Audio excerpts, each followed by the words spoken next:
You are listening to RudolfSteinerAudio.com. If you are listening to the podcast of this, it is located at RudolfSteiner.podbean.com. Please consider becoming a patron. As well, there are two publishing houses, SteinerBooks.org in America and RudolfSteinerPress.com in England, which are the sole publishers of Steiner into English and have given me permission to do these recordings. Please consider patronizing them as well. This is a reading of Collected Works, Volume 271 by Rudolf Steiner, entitled Art and the Theory of Art, Foundations of the New Aesthetics. There are 4 essays written between 1890 and 1898, and 8 lectures held between 1909 and 1921. The translation is by Dorrit Winter and Clifford Venno. From a notebook, 1888. All thinking seeks spirit in nature. For science, the world of reality is something transitory, a crossing point through which it must pass to reach the essence of things. This essence can only be grasped as idea. That which holds the world together at its innermost core will be revealed only when the human spirit transcends this reality by destroying the husk and penetrating to the seed. We will never again be satisfied by the individual natural event, but only by the law, not by the individual, but only by the universal. Inwardly, the human being creates a world that relates to his spiritual needs, that harmonizes with what his spirit demands, that resides within the strict logic for which he strives. Outer nature, as it appears to us directly, will never be able to fulfill this for us. Only the penetrating gaze of the sun-like eye, E-Y-E, sees the spiritual sun that lives and reigns behind the appearances of things. The direct appearance seems robbed of divinity. That is why ages with a predominantly theological tendency could never establish an aesthetic science. Aesthetics can only be the offspring of an age in which the cultivation of art is seen as a noble task, in which art becomes the noble daughter of heaven, who must fulfill a divine mission. If we perceive the divine in its full intensity reigning in every single phenomenon of nature, what then can the task of art be? The divine in its most sublime form would have to be recognized as an idea so that the appearance of the particular could also be given its rightful place in the system of our worldview. An intuitive spirit sees in the detail the general, in the individual thing, the idea, but only because while looking at what is real, he sees more in this reality than what the mere senses can see. He looks at the particular phenomenon and grasps the idea because he does not get stuck at the individual event. The artist transforms the individual element, bestowing on it a universal character. He changes it from something that is merely happenstance into a necessity, from something earthly into something divine. The task of the artist is not to give the idea a physical appearance, but rather to allow reality to appear in its ideal light. Significant is not the what, which is derived from reality, but the how, which is the province of the creative power of genius. When the individual element appears severed from the fabric of the world, and thus able to develop its own free, ideal nature. It appears to us to be essentially different than in reality. And although it appears to us in its truth, this truth is illusion from the perspective of the laws of nature. In drama, natural necessity becomes a matter of ethics, because human activity must be deemed historical, not ethical.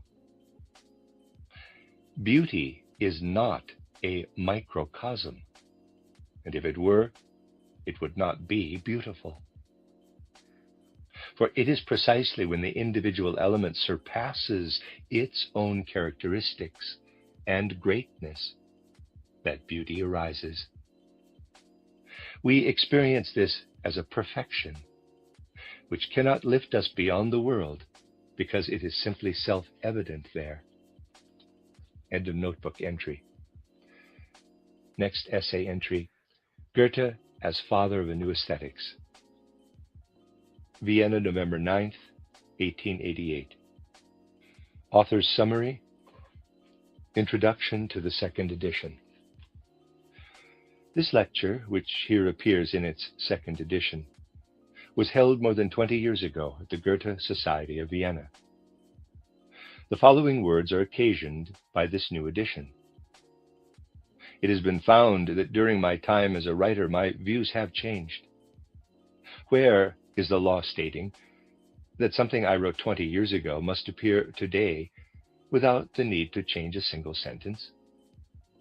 And if, especially in my spiritual, scientific, anthroposophical activity, someone were to note a change in my ideas, I would respond that in reviewing this lecture, I find the ideas developed in it to be a healthy foundation for anthroposophy. Indeed, I even find that what is essential for a clear grasp of my ideas is specifically the anthroposophical way of thinking.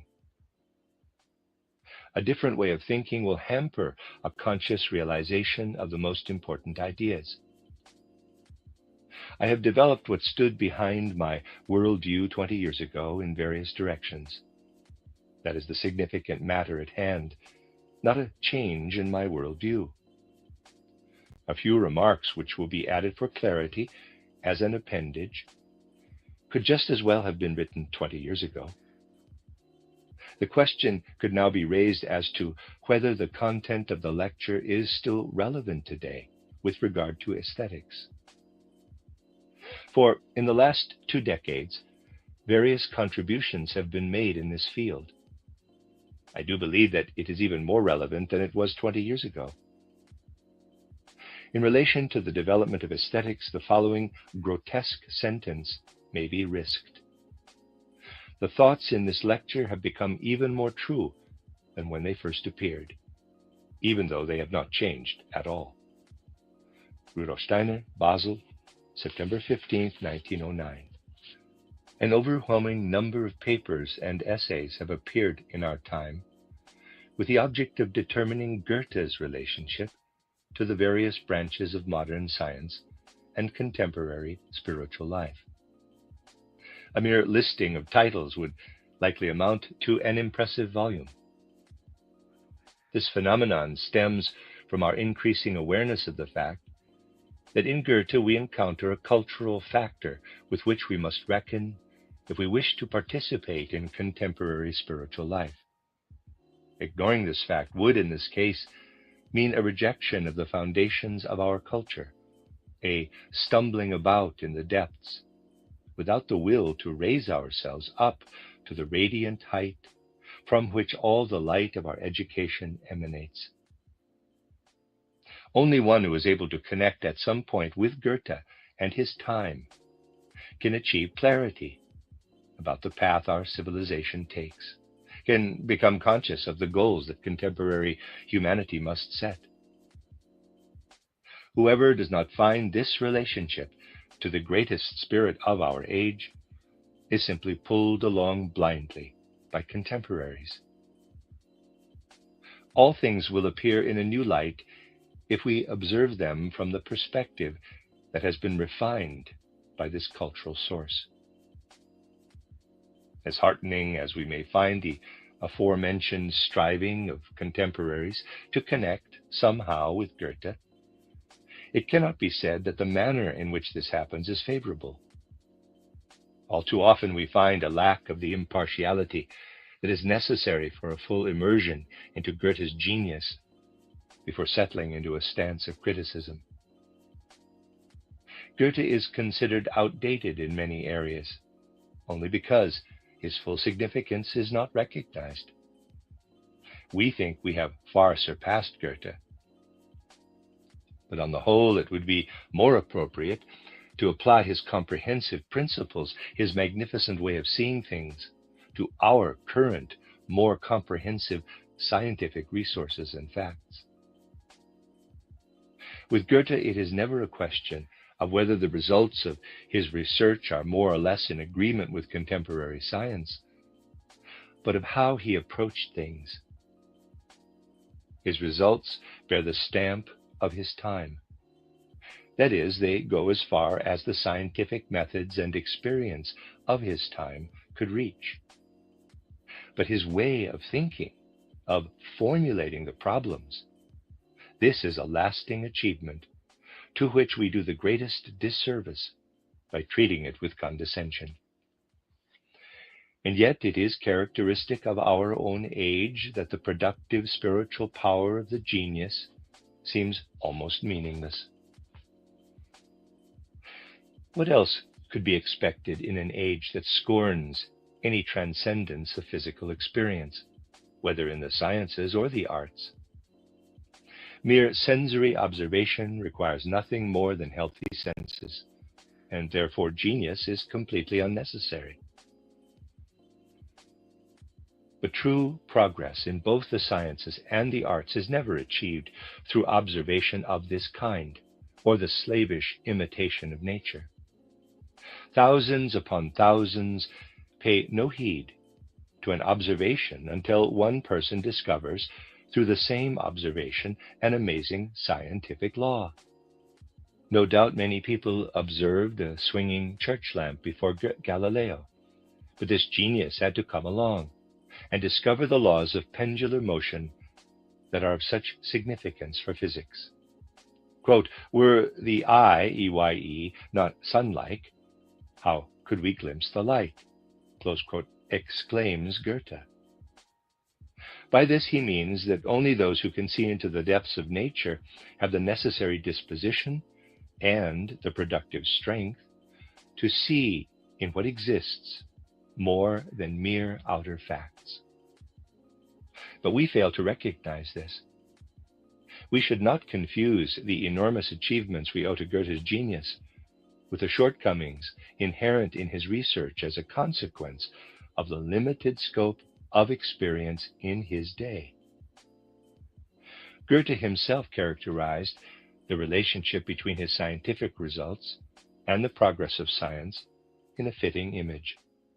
He designated these results as pieces of a board game, with which he may have dared to go too far on the board, but from which the plan of the player ought to be recognized. If we take these words to heart, then in the realm of Goethe research, the following lofty task arises. The research must always be traced back to Goethe's own tendencies. Whatever he himself provides as result may be taken as a mere example of how he sought to solve his great tasks with limited means. We must attempt to solve them in his spirit, but with greater means at our disposal and on the basis of our richer experiences. In this way, it will be possible to fructify all branches of research that interested Goethe. Moreover, these branches of research will all bear a unified character, will all be aspects of a great and unified worldview. Purely philological and critical research, which would be foolish to dismiss, must find its continuation in this way. We must master the wealth of thoughts and ideas that exist in Goethe, and taking them as our starting point, We must develop them scientifically. My task here is to show how the developed principles can be applied to one of the youngest and most controversial sciences, namely aesthetics. Aesthetics, the science that concerns itself with art and artistic creations, is barely 100 years old. Fully conscious of the desire to inaugurate a new field of science, Alexander Gottlieb Baumgarten first appeared in 1750. This is the same time period that saw the efforts of Winckelmann and Lessing to arrive at a thorough judgment on the basic questions of art. Everything that had so far been attempted in this field cannot be deemed even the most elementary beginning to this science. Even the great Aristotle himself, that spiritual giant who had such an authoritative influence on all branches of science, remained unproductive in the field of aesthetics.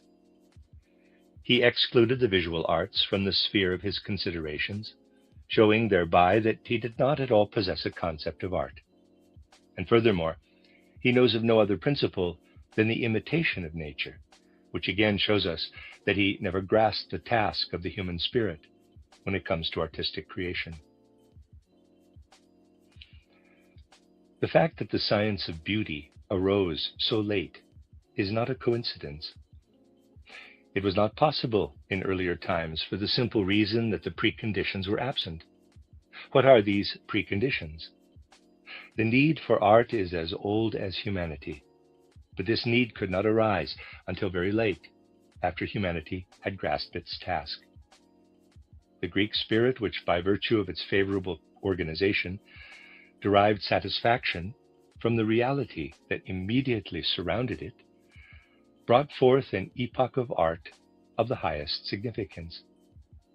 But it did so in original naivete, without the need to create through art a world that can offer us a satisfaction that cannot be found any other way. Everything the Greek sought, he found in reality. Nature abundantly provided everything for which his heart longed, for which his spirit thirsted. His heart never longed for anything that could not be found in the surrounding world. The Greek did not grow beyond nature, and therefore all his needs were satisfied through it. He is indivisibly united in his whole being with nature, which creates in him and knows quite well what to create for him to satisfy his needs.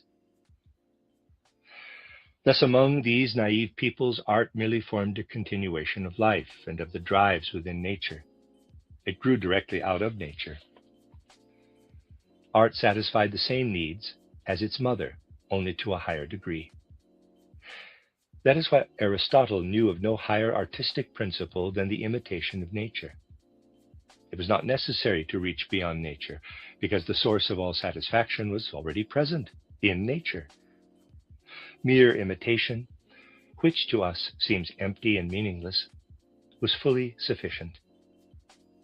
We have forgotten how to see in pure nature the highest for which our spirit longs. Therefore, mere realism, which offers us that pure, higher reality, could never satisfy us. Such a time had to come. It was a necessity for the attainment of humanity's progressive development toward ever higher levels of perfection. It was possible for the human being to maintain himself entirely within nature, as long as he was not conscious of it. The moment that he recognized himself in full clarity, that he perceived within himself a realm at least equal to that of the outer world, at that moment, he had to free himself from the fetters of nature. Now he could no longer give himself over to her entirely, and let her do with him what she pleased. Let her give rise to his needs and then satisfy them. Now he had to confront her. And in doing so, he had, in fact, separated himself from her. He had created a new world within himself, and out of this world streamed his longing. From it came his desires. Whether these desires, generated apart from Mother Nature, can be satisfied by her remains, of course, a matter of chance. In any case, the human being is now separated from reality by a deep abyss. and he must first establish the harmony that existed earlier in original perfection. Thus there arose the conflict between the ideal and the real, between what is wanted and what is achieved. In short, all that leads the human soul into a veritable spiritual labyrinth. Nature then stands opposite us, devoid of soul, devoid of all that announces itself within us as divine. The immediate consequence is the turning away from all that is nature, the flight from direct reality. That is the very opposite of Greece. Just as Greece found everything in nature, so this worldview finds nothing at all in her. That is the light in which the Christian Middle Ages must appear to us. Just as Greece was unable to recognize the being of art because it could not grasp its transcendence over nature, its creation of a higher nature, in contrast to the immediate reality, so too was the Christian knowledge of the Middle Ages unable to produce a theory of art. For art, after all, could only work with the means offered by nature, and erudition could not grasp how to create, within the profane reality, works that could satisfy the spirit's striving for the divine. Here, too, the helplessness of science did not prevent the development of art. Although the former did not know what to make of it, the most beautiful works of Christian art arose. Philosophy, which at that time trailed theology, knew as little about how to evaluate art and cultural development as did the great Greek idealist, the divine Plato. Plato, after all, simply declared the visual arts and drama to be harmful.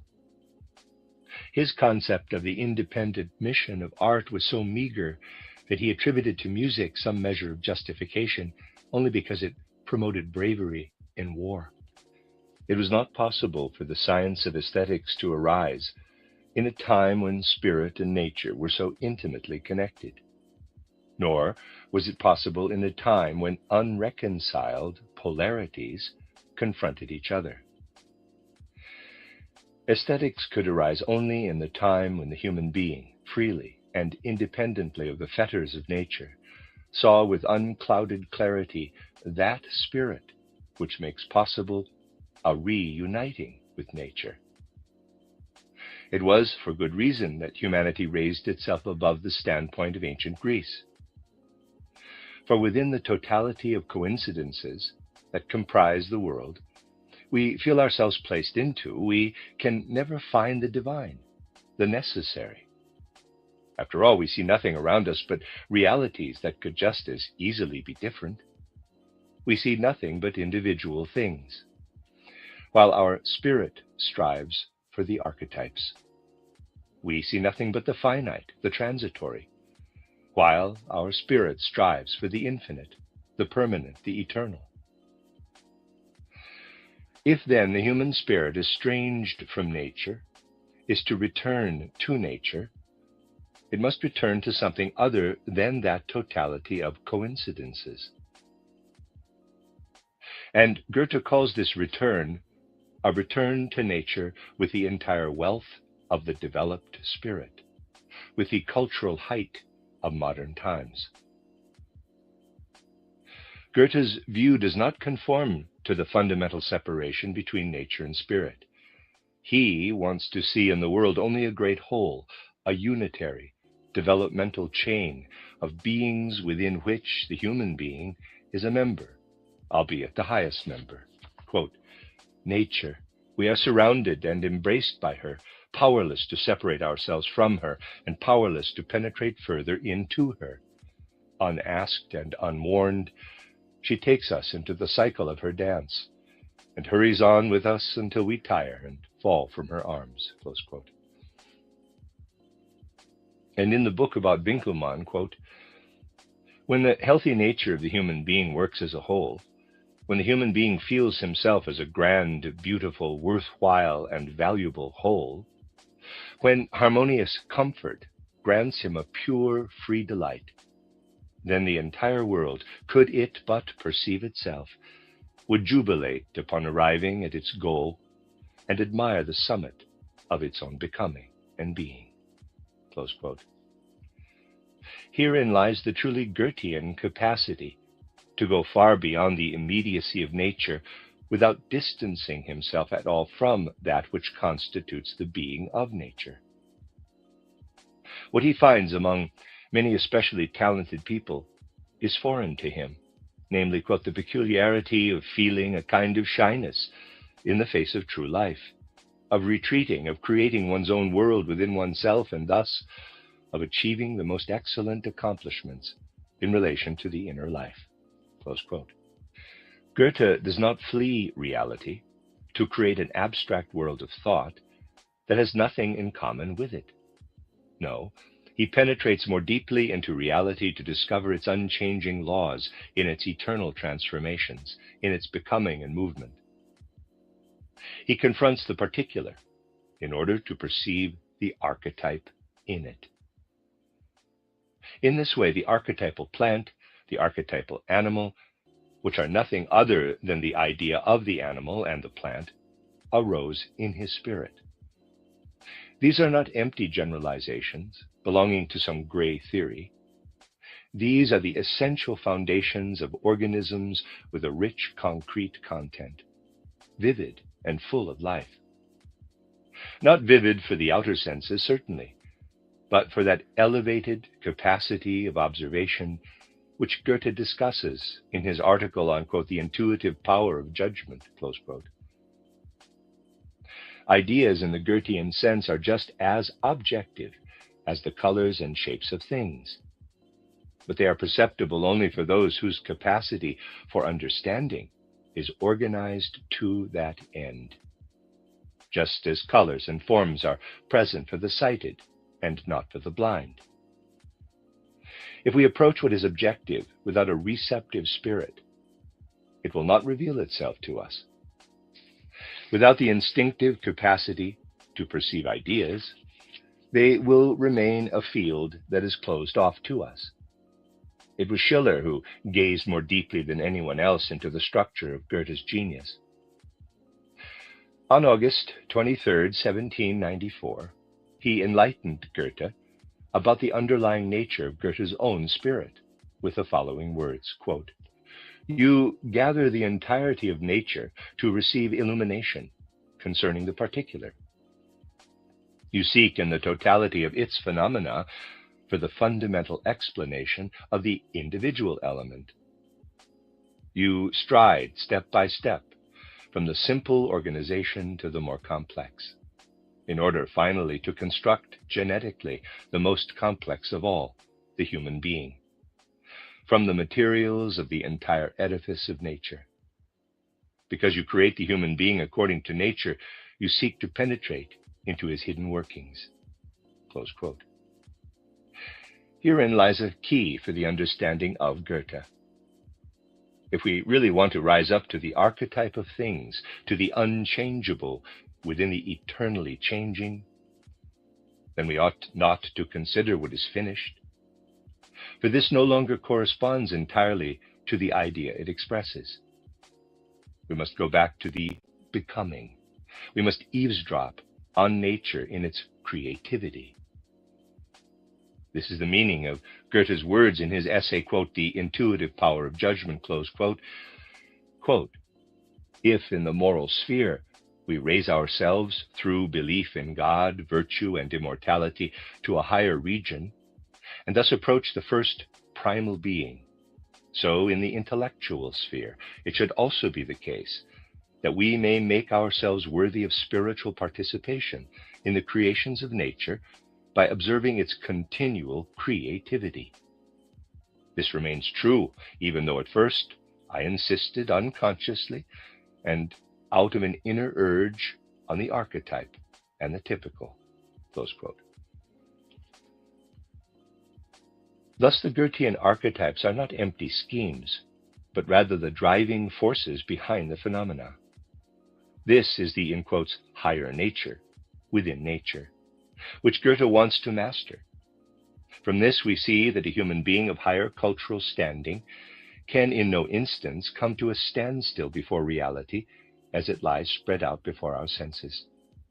What binds the world together in its innermost core will be revealed to the human being only when the human spirit transcends reality, breaks the shell, and penetrates to the kernel. Never again can we find satisfaction in individual events, only in the laws of nature. Never again in the single individual, only in the universal. In Goethe, this fact arises in the most complete form possible. Where he, too, leaves off is with the fact that reality, the single individual element, does not offer satisfaction to the modern spirit. For it is not in it, but beyond it, that we find what we recognize as the highest, what we revere as divine, what we call in science an idea. Whereas, on the one hand, mere experience cannot arrive at the reconciliation of these opposites, because it contains the reality but not the idea. On the other hand, science cannot achieve this reconciliation because it includes the idea but no longer contains the reality. Between these two, the human being requires a new realm, a realm in which the individual element, not the whole, represents the idea, a realm in which the individual element manifests itself in such a way that the character of what is universal and necessary already lives within it. In reality, however, such a world does not exist. Such a world must first be achieved by human beings. And it is this world that is art, a necessary third realm next to that of the senses and that of reason. Understanding art as this third realm is the task that aesthetics must set for itself. The divine, which natural things lack, must be implanted in them by the human being himself, and herein lies the high task that arises for artists. They must, in a manner of speaking, bring God's realm onto the earth. In his book about Winckelmann, Goethe describes this religious task of art, as it may well be called, in the following glorious words, quote, "In that the human being is placed upon the pinnacle of nature, he regards himself as yet another complete nature that must in turn bring forth another pinnacle. Therefore he heightens his powers by imbuing himself with all perfections and virtues, calling upon choice, order, harmony, and meaning to raise himself finally to the production of a work of art. This then compares splendidly with his other actions and works. Once it has been created, once it stands before the world in its ideal reality, it has a permanent effect. It brings forth the highest. For inasmuch as it develops spiritually from the totality of forces, it takes up in itself all that is glorious and worthy of devotion and love. By ensouling the human form, it uplifts the human being beyond himself, completes the circle of his life and activity, and deifies him for the present, in which the past and the future are contained." Such were the feelings that gripped those who beheld the Olympian Jupiter, as we can conclude from the descriptions, tidings, and testimonies of the ancients. God had become human in order to raise the human up to God. They beheld the highest dignity and were enthused for the highest beauty. Close quote. Thus, the high significance of art for the cultural progress of humanity was recognized. And it is characteristic of the mighty ethos of the German people that it was the first to realize this, characteristic that for the past century all German philosophers have struggled to find the most suitable scientific form for the peculiar way in which spiritual and natural, ideal and real, have melted together in works of art. This, after all, is the task of aesthetics, to comprehend the essence of this interpenetration and to work through the individual forms as they present themselves in the various realms of art. The problem which we have first broached here, thereby precipitating all the central questions of aesthetics, led to the publication in 1790 of Kant's titled Critique of Pure Reason. Its analysis immediately touched Goethe sympathetically. But despite all of the serious work that has been expended on this matter, we have to admit today that we have not achieved a completely satisfying solution to the task of aesthetics. The old master of our aesthetics, the keen thinker and critic Friedrich Theodor Fischer, was convinced to the end of his days that, quote, aesthetics is still in its beginnings, close quote. He thereby admitted that all strivings in this realm, including his own 5 volumes on aesthetics, denote paths that are more or less false. And indeed, that is the case. This can, if I may here express my own convictions, be traced back to the circumstance that Goethe's fruitful seeds in this realm remain unnoticed because he was considered unscientific. Had one noticed them, one would simply have developed the ideas that arose in Schiller when he considered Goethe's genius and that appeared in his work titled On the Aesthetic Education of Man. These letters, too, are not considered scientific enough by the systematizing aestheticians, and yet they are among the highest achievements ever attained by aesthetics. Schiller builds on Kant. Kant was the philosopher who determined the nature of beauty from many perspectives. He first examines the reason for the pleasure we feel in the presence of beautiful works of art. This particular feeling of pleasure differs from all others. Let us compare it to the feeling of pleasure we feel when concerned with a utilitarian object. This is quite a different kind of pleasure. It is closely connected with our desire for the existence of the object. The desire for something useful disappears when that useful object is no longer present. The pleasure we experience through beauty is different. This pleasure has nothing to do with ownership or the existence of the object. It does not adhere to the object, but only to the idea of the object. That is why Kant calls the pleasure we feel in the presence of beauty something entirely uninfluenced by reality, something, quote, disinterested in pleasure, close quote. But the point of view that would therefore exclude utility from beauty would be false. That occurs only outwardly. And this raises the second explanation for beauty. Quote, it is formed from within, according to a purpose, but does not serve an outer purpose, close quote. When we perceive some other thing in nature or some other product of human technology, then our intellect comes and demands usefulness and purpose. Nor will our intellect be satisfied before the question, quote, what for, close quote, is answered. In the beautiful, the, in quotes, what for, lies in the thing itself, and the intellect need not go beyond it. From here, Schiller continues. He does so by weaving the idea of freedom into the train of thought in such a way that the highest honor is paid to human nature. To begin with, Schiller sets up the polarity of 2 ceaselessly assertive human drives. The first is the so-called sense drive, German Stofftrieb, or the desire to keep our senses open to the inpouring outer world. A wealth of content enters us without our being able to influence its nature. In this case, everything occurs with unconditional necessity. Whatever we perceive is determined from without. We are unfree, subjugated, and must simply obey the command of natural necessity. The second is the form drive, German Formtrieb. This is nothing other than reason, which brings order and lawfulness into the confusing chaos of sense perceptions.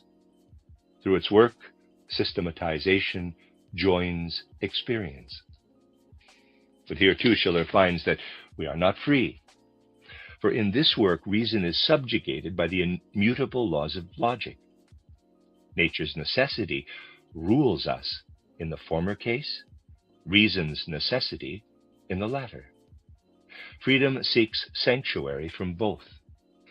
Schiller assigns freedom to the realm of art by invoking the analogy between art and the play of a child. What characterizes the essence of play? Things are taken from reality only to have their relationships altered arbitrarily. In this transformation of reality, the law of logical necessity is not decisive, as it is when, for example, we build a machine and must subject ourselves to the laws of reason. But instead, it is only a subjective need that is served. The one who plays arranges things according to what pleases him. He disregards all manner of constraint. He pays no attention to natural necessity, for he overcomes its constraints by using the materials he is given completely according to whim. Nor does he depend on the need for reason, for whatever order he imposes on things is his own invention. In this way, the one who plays impresses on reality the stamp of his own subjectivity, in turn endowing it with objective validity. The separated activity of the two drives has ended. They have become one, and thus have become free.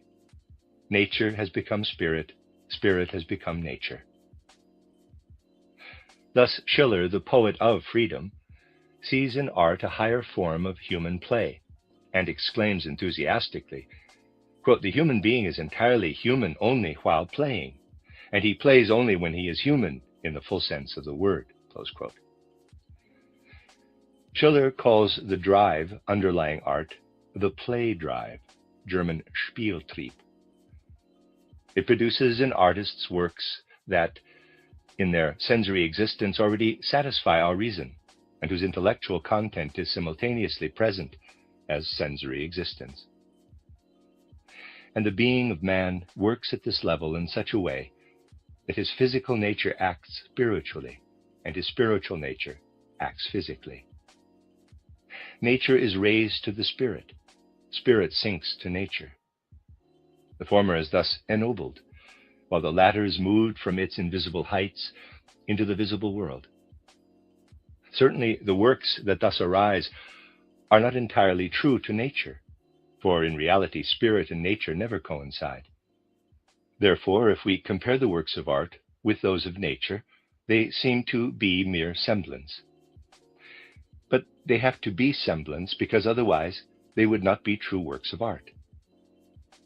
With his concept of semblance in this connection, Schiller is unique amongst aestheticians, unsurpassed and unrivaled. This is where further work should have been carried out, where the hitherto one-sided solution to the problem of beauty, which relies heavily on Goethe's observations of art, should have been expanded. Instead, Schelling appears on the scene with a completely erroneous, fundamental view, and instigates an error from which German aesthetics never again recovered.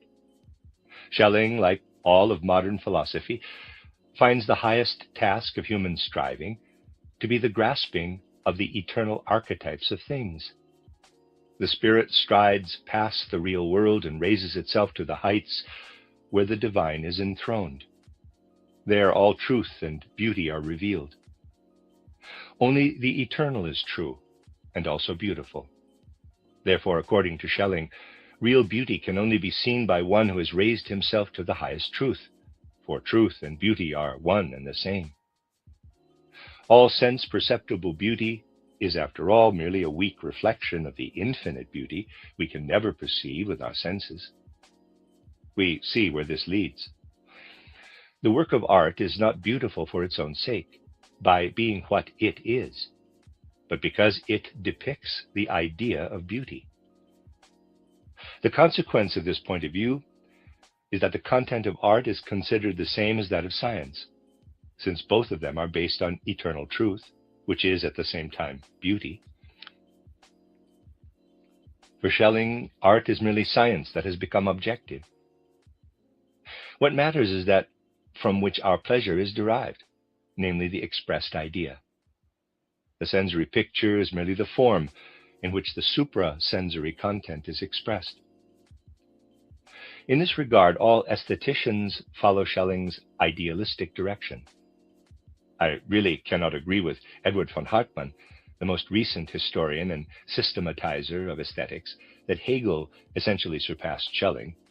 I mean as regards this issue, for there are many other areas where Hegel towers above him. Indeed, Hegel says, quote, "Beauty is the sense-perceptible semblance of the idea," close quote. Thus, he too admits that what matters for him in art is what he sees in the expressed idea. This becomes even clearer in the following words, quote, "The hard shell of nature and the ordinary world make it more difficult for the spirit to penetrate through them to the idea than works of art do," close quote. Surely this very clearly says that the goal of art is the same as that of science, namely to penetrate through to the idea. Art merely seeks to make manifest what science brings to expression directly in thought form. Friedrich Theodor Fischer calls beauty, quote, "the appearance of the idea," close quote, and thereby equates the content of art with truth. One can object, however one wishes. The fact remains that whoever has seen the essence of beauty in the expressed idea can never again separate beauty from truth. Then it is no longer apparent that art has a task independent of science. By means of thinking and without the obstructive haze of the senses, we then experience in a pure, unclouded form what art offers us.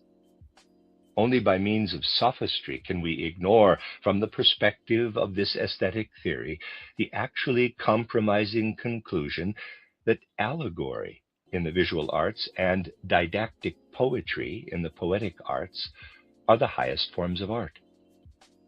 This aesthetic theory cannot comprehend the independent significance of art, and thus it has proven itself to be unproductive.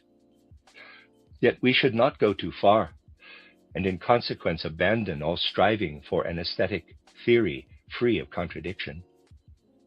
And those who want to have all of aesthetics subsumed by art history do indeed go too far in that direction. This science, if it does not rely on authentic principles, can then be nothing but a gathering place for collected notes about the artists and their works, which will include more or less intelligent remarks. These, however, will be entirely worthless, as they will originate in a random subjective reasoning. On the other hand, by attributing something like a physiology of taste to aesthetics, one has corporealized it. By examining the simplest, most elementary cases in which we experience pleasure, and then rising up to ever more complicated cases, one wants to oppose the, quote, aesthetic from above, close quote, with an, quote, aesthetic from below, close quote. This is the path that Fechner pioneered in his introduction to aesthetics. It is truly beyond comprehension that a work such as this could find adherents among a folk that produced someone like Kant. Aesthetics is to originate in a feeling of pleasure, as if every feeling of pleasure were already aesthetic, and as if the aesthetic nature of an experience of pleasure could be distinguished by anything but the object that caused it. All we know is that pleasure is an aesthetic experience when we recognize the object as beautiful, for psychologically, pleasure does not distinguish itself aesthetically from anything else. It is always a matter of recognizing the object. By what means does an object become beautiful? That is the basic question of all aesthetics. By starting from Goethe, we will come closer to the answer than did the, quote, aestheticians from below, close quote. Merck once characterized Goethe's work with the following words, quote, your striving, your undeviating goal is to give poetic form to reality. Others seek to make real the so-called poetic or imaginative, which results in nothing but nonsense, Close quote. This more or less echoes Goethe's words in the second part of Faust. Quote, consider what, but even more consider how. Close quote. This speaks clearly to what is important in art, not the incarnating of the supersensory, but a transformation of the sensory real. Reality ought not to descend to a mere means of expression. No, it ought to remain fully independent, only it must acquire a new form, a form through which it satisfies us. If we lift any particular detail out of its environment and look at it in its detached position, much will become incomprehensible for us. We cannot harmonize it with the concept, the idea, which we must by necessity regard as its foundation. Its creation in reality is not merely the consequence of its own lawfulness, but the adjoining reality directly co-determines it. Only if the thing were able to develop independently and freely, uninfluenced by other things, would it live according to its own idea. This idea, at the foundation of the thing, which is in reality hindered in its free development, must be taken up by the artist and developed. He must find the point in the object out of which the thing can develop its most perfect form, a form that it could not develop alone in nature. Indeed, nature holds back from fulfilling its full intention in every individual thing. Next to this plant, it creates a second, a third, and so forth. None of them bring the complete idea to life concretely. In one plant, this aspect emerges, in another, a different aspect, as circumstances permit. But the artist must return to what appears to him as nature's tendency. That is what Goethe means when he describes his creativity in the words, quote, I did not rest until I found the incisive point from which much can be derived. Close quote. For the artist, the entire outer aspect of his work must bring to expression the entire inner aspect. In nature, the outer falls short of the inner, and it is up to the investigative human spirit to recognize it. Thus, the laws followed by the artist are none other than the eternal laws of nature, but pure and uninfluenced by any limitations. Therefore, what underlies artistic creations is not what is, but what could be, not the real, but the possible. The artist creates according to the same principles as nature, but he treats what is particular according to these principles. Whereas, to put it in Goethean terms, nature does not make anything of the particular. Quote, it, nature, is always building, always destroying, close quote, because it does not want to reach perfection through the particular, but through the whole. The content of a work of art is some sort of sensory reality. This is the what. Through the form that he gives to the what, the artist strives to go beyond nature and its tendencies, to fulfill nature's potential, with its laws and means, to a higher degree than nature itself. The object that the artist places before us is more complete than it would be in nature, but it contains no perfection other than what it contains inherently on its own.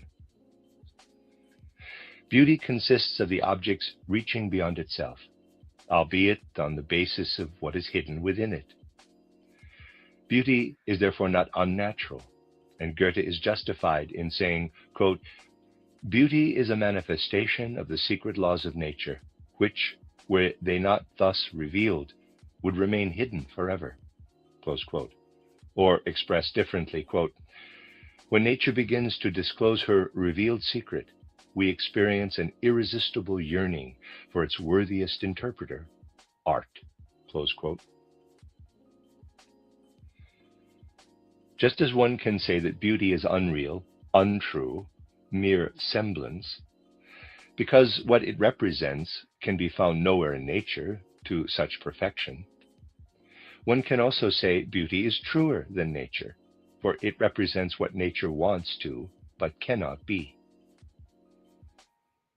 Goethe says the following about this question of reality in art. Quote, the poet, close quote, we can easily expand Goethe's words to include all of art, quote, is dependent on representation. Representation reaches its highest aspect when it competes with reality. That is, when its depictions are brought to life through the spirit, so that they have meaning for everyone, close quote. Goethe finds that, quote, there is nothing beautiful in nature that has not been motivated as true according to natural law, close quote. And we find the other side of semblance, the surpassing of the being through itself, expressed as Goethe's view in Title Maximus and Reflections, quote, the law of vegetable growth appears in its highest form in the blossom, and the rose would simply be the pinnacle of this appearance. The fruit can never be beautiful, for there the law of vegetable growth recedes back into itself, into mere law, close quote. Here we have it in full clarity. Beauty occurs where the idea develops and unfolds, where we immediately perceive the law in the outer phenomenon. On the other hand, where the outer phenomenon appears formless and lumpy, because it does not reveal anything of the law underlying the growth of the plant, that is where nature's capacity for beauty reaches its limit. Therefore, the same proverb continues, quote, the law that manifests itself in the phenomenon with the greatest freedom according to its own conditions brings forth objective beauty, which must indeed find subjects worthy of grasping it, close quote. In his Conversations with Eckermann, Goethe expresses his view most decisively in the following utterance. Quote, certainly, the artist must copy nature's details truly and devotedly. Only in the higher regions of artistic activity, where a painting actually becomes a painting, does he have free rein and may here even permit himself the use of fictions, close quote. Goethe thus designates the highest task of art, quote, to give through semblance the illusion of a higher reality. But it would be erroneous to continue making semblance into reality to such an extent that in the end only common reality remained, close quote. Let us now ask ourselves why artistic objects elicit pleasure. Above all, we have to be clear that pleasure, which is satisfied by beautiful objects, is not wanting when compared with the purely intellectual pleasure we experience through the purely spiritual. Whenever the task of art is sought for in the satisfaction of lower pleasures or in mere amusement, it always signifies a decided decadence of art. Therefore, the reason for pleasure in the objects of art will be no different from the joyful elevation we feel in the world of ideas overall, which lifts the entire human being out of and above himself. What then gives us such satisfaction in the world of ideas? Nothing other than the inner heavenly tranquility and completeness that it bears within itself. No contradiction, no dissonance stirs in the thought world that arises in our own inner being, because the world is infinite. Everything that makes this picture complete is inherent in it. This innate completeness of the world of thought is the reason for our being uplifted when in its presence. If beauty is to offer us a similar elevation, then it has to be fashioned according to the pattern of the idea. And this is something quite different from what the German idealizing aestheticians want. Instead of being the, quote, idea in the form of the sensory appearance, close quote, it is quite the contrary, the, quote, sensory appearance in the form of the idea, close quote. The content of beauty, which always consists of the same fundamental substance, is always something real, something absolutely real. and the form of its appearance is what is ideal. We see that the truth is just the opposite of what the German aesthetic says it is. For this aesthetic simply turned things upside down. Beauty is not the divine in a sensory real garment. No, it is the sensory real in a divine garment. The artist does not bring the divine to earth by letting it flow into the world, but by raising the world up to the sphere of the divine. Beauty is semblance because it conjures up before our senses a reality that as such represents an ideal world. Consider what, but even more, consider how. For in the how lies what is important. The what remains in the sense world, but the how of the occurrence becomes something ideal. Wherever this ideal manifestation in the sense world best appears, there too will the dignity of art appear the most. About this, Goethe says, quote, "The dignity of art appears perhaps most eminently in music, because it has no substance that must be accounted for. It is entirely form and content, and it exalts and ennobles everything it expresses." Close quote. But the aesthetic theory, based on the definition, quote, "Beauty is a sensory reality that appears as though it were an idea," close quote, does not yet exist. Such an aesthetic theory must still be created. It can absolutely be designated as the, quote, "aesthetic theory of Goethe's worldview," close quote. And that is the aesthetic theory of the future. Even Edward von Hartmann, one of the most recent revisers of this aesthetic, who created a truly exceptional work in his title, Philosophy of the Beautiful, pays homage to the old error that the content of beauty is the idea. He correctly says that the fundamental concept from which any science of beauty must stem is the concept of the aesthetic semblance. True. But is the semblance of the ideal world as such ever to be considered as semblance? The idea, after all, is the highest truth. Whenever it appears as the highest truth and not as semblance. But it is truly a semblance when what is natural, individual, appears in the clothing of the eternal and imperishable, fitted with the character of the idea. For reality falls short of this. Taken in this sense, the artist appears to us as the continuator of the world spirit. The former continues with creation there where the latter relinquishes it. The artist appears to us as intimately related to the world spirit, and art appears as the continuation of natural processes. In that way, the artist raises himself up above the common and real aspects of life and raises us up to his level when we deepen our relationship to his work. He does not create for the finite world, but grows beyond it. In his poem, titled The Artist's Apotheosis, Goethe allows his point of view to be uttered by the muse, who addresses these words to the artist. Quote, "So doth the hero mightily inspire his equals through the chain of centuries. The heights a noble spirit can attain may not be mastered in life's narrow span. Hence also after death his soul continues, not less creative now than when he lived. The noble deed, the beautiful idea, strives deathless on, as mortally it strove. So thou, the poet, too, livest through unmeasured time, in fields of immortality sublime." Close quote. In this poem, Goethe's thoughts on what I may call the cosmic mission of the artist are brought aptly to expression. Who else besides Goethe ever grasped art so profoundly? Who else ever knew to honor art with such dignity?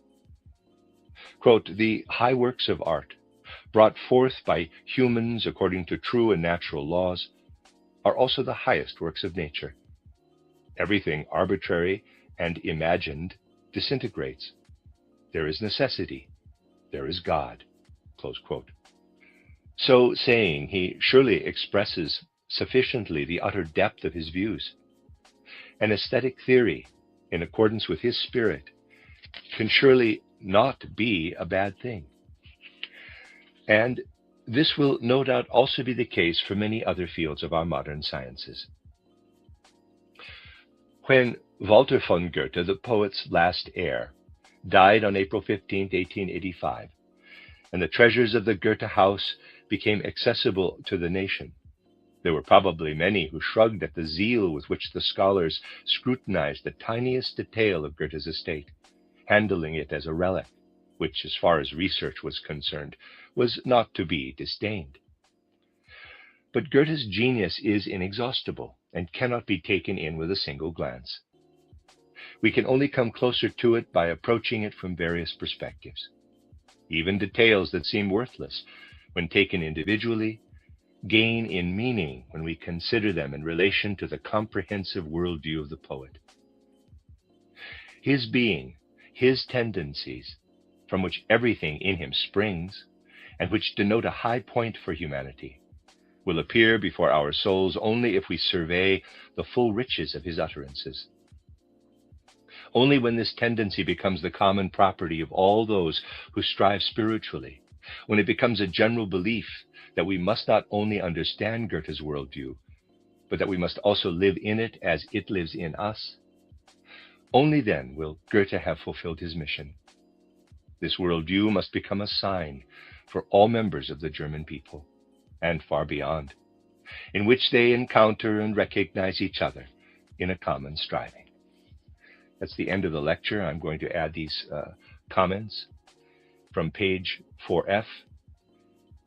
Aesthetics as an independent science is meant here. Of course, one can find expositions by leading thinkers of earlier times about the arts. But an historian of aesthetics could discuss all of this only in a manner appropriate to the discussion of the philosophical striving of humanity, before the actual beginning of philosophy, which starts in Greece with Thales. Page 7 and 8. It might be noticed that in these descriptions the following is said: thinking in the Middle Ages finds nothing at all in nature. In opposition, one could mention the great thinkers and mystics of the Middle Ages. But such an objection rests on a complete misunderstanding. What is said here is not that thinking in the Middle Ages would not have been able to construct concepts about the meaning of perception and so forth, but only that at that time the human spirit was turned toward the spirit as such, in its archetypal form, and felt no inclination to come to terms with any detailed facts of nature. Page 15. Schelling's, quote, mistaken fundamental perspective, close quote, does not refer to a raising of the spirit, quote, to the heights where the divine rules, close quote, but rather to the way Schelling applies this to the observation of art. This must be underscored, so that what is said here in opposition to Schelling does not get confused with the many contemporary critics opposing Schelling and philosophical idealism in general. One can raise Schelling to a very high stature, as the author of this treatise does, and nevertheless have many objections to individual details in his achievements. Pages 17FF. The sensory reality of art is transfigured when it appears as if it were spirit. In this respect, creating art is not the imitation of something already in existence, but springing from the human soul, a continuation of the world process. Mere imitation of nature creates just as little that is new as does pictorializing the already present spirit. A strong artist is not one who impresses the viewer with a faithful rendering of reality, but one who compels the viewer to accompany him when his creativity carries on the world process. And that's the complete end of that lecture.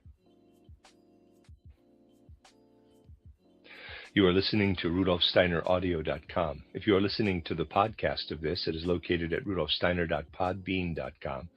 Please consider becoming a patron. As well, there are two publishing houses, SteinerBooks.org in America and RudolfSteinerPress.com in England, which are the sole publishers of Steiner into English and have given me permission to do these recordings. Please consider patronizing them as well. This is a reading of Collected Works, Volume 271 by Rudolf Steiner, entitled Art and Theory of Art. And this is the second part. Really, it's an essay. The first part was a lecture. This is entitled On the Comical and Its Relationship to Art and Life. It's an essay from the Rudolf Steiner estate from 1890 to 91. And again, the translation is by Dorrit Winter and Clifford Venno. Hardly anything relating to the fundamental idea of aesthetics has suffered from the erroneous requirements of the German science of beauty as much as that of the, in quotes, comical.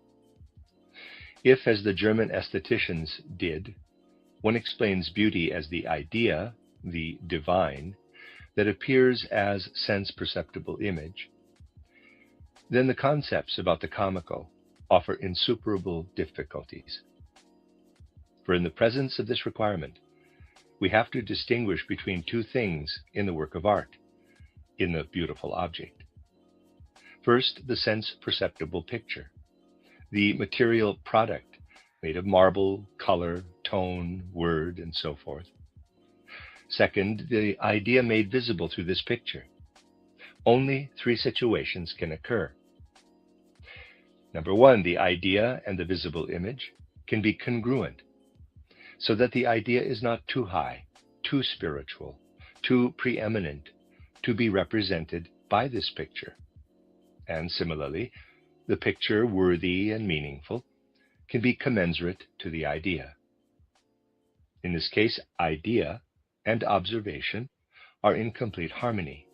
Neither exceeds the other, and each is commensurate to the other. Nowhere do we feel a going beyond or a lagging behind. According to the German aestheticians, when this happens, it is a matter of the, quote, simply beautiful, or beauty as such, close quote. Number two, it is possible that the idea is more meaningful, appears larger than and exceeds the observation, going beyond it so that the appearance seems too meaningless, small and paltry, to fully grasp the divine, the idea. The vessel is then not large enough to contain the content, the idea.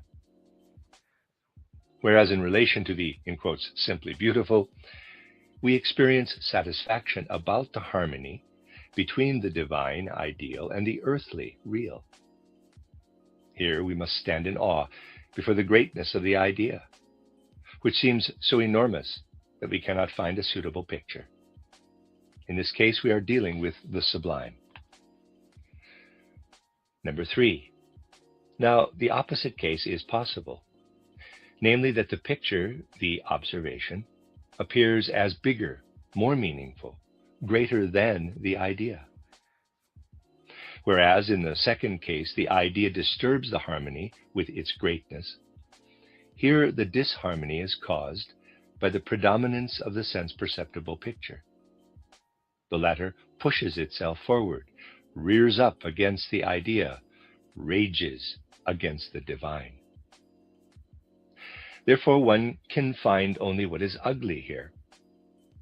If one now also considers that tragedy is only a special case of the sublime, then the four concepts, beauty, sublimity, tragedy, ugliness, exhaust the aesthetic inventory, and there is no room for the comical. For it is easily recognized that a fourth case, in addition to the three cited, is not possible. The matter is completely different on the basis of my established idea of beauty, quote, Goethe as father of a new aesthetics, close quote. Namely, that art can never have the task of representing the idea, for this is the task of science. If the basic thoughts of German aesthetic theory were correct, then as far as content were concerned, there would be absolutely no difference between science and art. The latter would merely have to represent in visible form what the former expresses through words, thoughts. This simple consideration demonstrates that art must have an entirely different task. And it is precisely the opposite of the task of science. If science is to represent the divine in the form of immediate thinking, as it hovers above what is sense perceptible in a purely ideal form, then art must raise the sense perceptible, visible, pictorial up to the sphere of the divine. When we face nature or reality directly, we find them to be neither divine nor ungodly, neither filled with ideas nor empty of ideas. Instead, we find them to be indifferent to the divine or the idea. The thinker peers through this sheath of indifference and sees the idea in the form of thought. But to achieve this purpose, the thinker must skip over the immediate reality, must see through and beyond it. Whoever stops at the bare reality cannot arrive at the idea. The artist approaches reality differently. He does not step beyond reality, but accepts it lovingly. Indeed, he lives and breathes in the sense world, in matter, in reality. What he presents are the objects of immediate nature, of real existence. In the content, the what, of the creations of art, we meet nothing that we could not also meet in nature. The artist changes only the form, the how. He represents objects of reality, but differently than how we find them in the world. He represents them as though they were necessarily as lawful and divine as the idea. With respect to content, art is concerned with what is sense perceptible. With respect to form, it is concerned with the ideal. If science represents the idea in content and form, and nature also represents the sense perceptible in form and content, then a new realm appears in art, the realm of the sense perceptible in the garment of the divine. If someone now declares that it is also possible to represent the divine in the garment of the sense perceptible, this can be refuted by pointing out that no one can have any interest in such a task. For it is possible to have the wish to raise what is lower, of less value, into the realm of what is loftier and of more value, but not the contrary. The longing to deify comes from the very lack of satisfaction derived from reality in its original form. Why then would one want to change the divine, which in and of itself grants the greatest satisfaction, into a different form? The realm of the non-ideal sensory is reality. The realm of the non-sensory ideal is science. And the realm of the sensory ideal is art. We encounter the first realm when we regard our surroundings with healthy senses.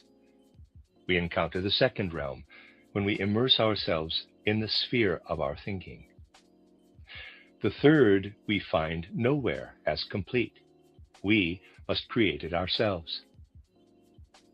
If the realm of nature consists of sense-perceptible reality, and science consists of what is purely spiritual, then the realm of art consists of no reality at all. That is why one calls the sphere of artistic production the realm of semblance. Aesthetic semblance is the sensory element spiritualized by the creative human spirit. Here we must digress into and examine the realm of subjectivity, from which the fundamental tone of personal longing for art and the enjoyment of art derive. All higher striving of the human being is striving for freedom, free to prevail over the urges of nature, free to prevail over the laws of the sense perceptible, free to prevail over passions and human institutions. That is the path and goal of the better human being. The spirit is freed when it is less and less subject to what nature demands and increasingly follows what the spirit has recognized as idea. Freedom is the dominion of spirit over nature, of the idea over reality. Whatever I accomplish according to the laws of nature, I must accomplish by necessity, just as a raindrop must fall to earth in accordance with an unalterable law. If I act only in accordance with such natural drives, I am not a true self, not a free personality. For then I do not impel myself, but am impelled. I do not want, but rather must. But the more I kindle the light of the Spirit in myself, the freer I become. Only now can I say, it is I who acts, who accomplishes something.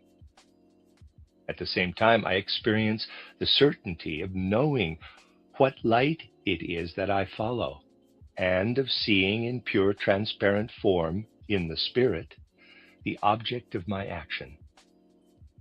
I follow because of the recognized object, not because of my individual will. Such action is utterly selfless, even though it arises first from the self. For it is accomplished by the self, but not for its own sake. Such an action is a deed of love that arises out of the self's complete devotion to the object. Therefore, when understood most profoundly, only deeds of love are truly free deeds. The artist's creations are now, among other things, such deeds of love, for he seeks to overcome sensory reality by spiritualizing it. He wants to conjure before our senses a work of art, which in all its sense perceptibility is not permeated by natural laws, but by spiritual laws. Whatever part of the object is merely natural is to be stripped away, overcome, and so placed as if it were divine. Art is a continual process of emancipation for the human spirit, and at the same time, it teaches humanity to act out of love. Whoever is able to see into the depths of a truly great work of art will feel the sublime draw upward, which, for the duration of our contemplation, allows us to truly forget space and time, and our own personality, and lose ourselves completely in the perceived object. Only someone who knows full, pure, and unclouded love will fully understand such a self-forgetting beholding. Whoever does not know what true love is will indeed also be distanced from true art. If we must now assume that in a work of art the human spirit spiritualizes substance, then the genre to which the artwork belongs will depend on the spiritual faculties used in the process of its creation. We must keep in mind that what our spirit attains last is first and highest in the world. The ideal unity, the archetypal principle of things, certainly precedes all things in the world, but we, in our spiritual striving, attain this archetypal principle last. What confronts us first in the world is the unending plurality of sense-perceptible things, which, in truth, are the last result of the archetypal principle. The senses grasp the plurality. The intellect orders and compares it, and thereby creates concepts. And reason then perceives the inner unity in this manifoldness. Sense perception, the intellect, and reason are, however, three faculties through which we grasp the world. Sensory impressions bring us nature without spirit. Through the intellect we get the plurality of concepts, but through reason we attain the divine idea that reigns above all. If we now proceed a step further on the basis of our explanation of beauty, then we must ask ourselves, in what way, given the conditions of the three faculties described above, can the sense-perceptible substance be transformed by the artist? It is clear above all that the senses can carry out no transformation whatsoever, for it is their task to grasp reality as faithfully and as unchanged as possible. The intellect which forms concepts from the individual things is already concerned with spiritual matters. Although it still deals with plurality, this is raised out of the sense-perceptible realm. Therefore, it is indeed possible for the intellect to spiritualize nature. This hardly needs to be mentioned with regard to reason, which grasps the essence of all that is spiritual. The immediate consequence of this is the artist can transform the immediate reality in such a way that it appears in a form that is permeated by either the intellect or reason itself. Therefore, art deals with the following. First, works that regarding their content are in accordance with reality, and regarding their form are in accordance with the ordering of things through the intellect.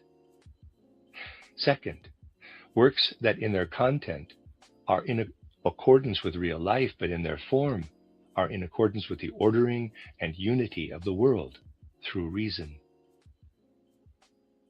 When the artist, following the direction of reason, transforms reality, his works fill us with such a high degree of satisfaction, because he places things before us, created by his own hand, as if they flowed directly out of the archetypal principle itself.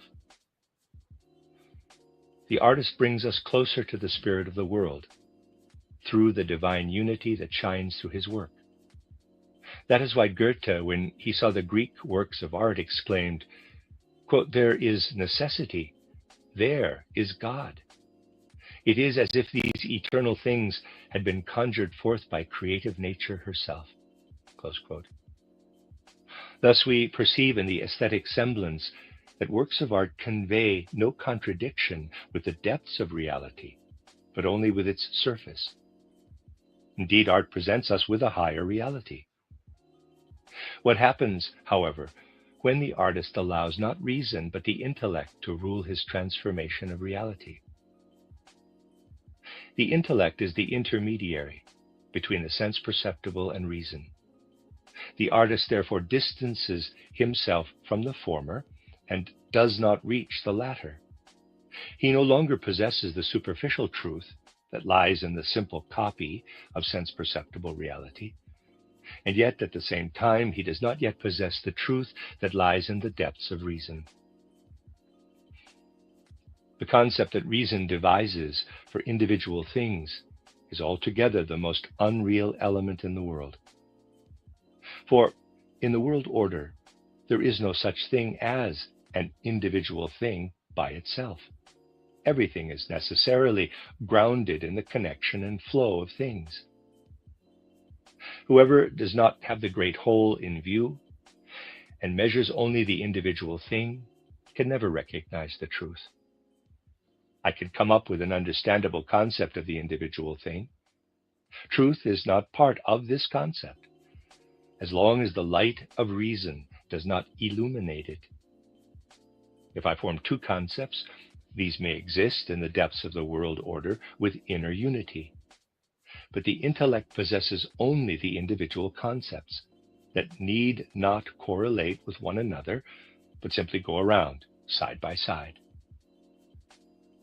Now, the sense-perceptible things that the human spirit transforms, as if they were permeated by intellect, will thereby stand in glaring contradiction to every form of reality. In the intellect itself, the unconnectedness of its concepts is of course not apparent, because it allows them to remain separate. But when these concepts, in their inner contradiction, appear side by side in an object, then this contradiction emerges before our eyes. I can intellectually form a concept of the spirit of a human being.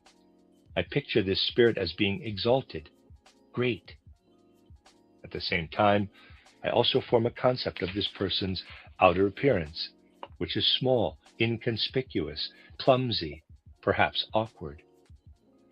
I can think both of these concepts side by side quite well. But when united, they confront me corporeally in a person on the stage, then I become aware of how they contradict what is possible according to the laws of nature. How large I picture the head of a human being to be is completely inconsequential, as long as I do not go beyond the head. But if I put together a large head and a small body and present this coexistence in a real image, then I become aware of how it contradicts what is possible. Becoming aware of such a contradiction between a created object and its inner possibilities gives rise in us to the feeling of the comical.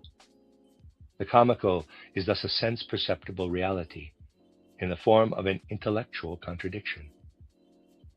The what is the sensory element. The how is the intellect with its content that is not rooted in the nature of the whole. Wherever we investigate something comical, we discover that what the creative human being makes of his material contradicts the deeper inner nature and fundamental lawfulness of existence. And whoever is able to see through this contradiction experiences it as comical.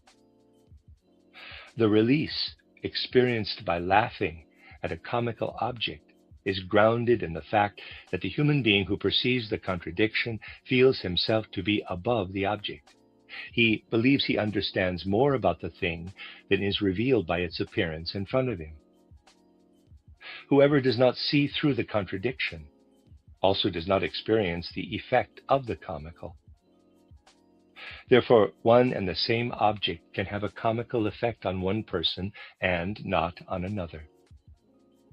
Whoever does not grasp the contradiction also fails to grasp the comedy.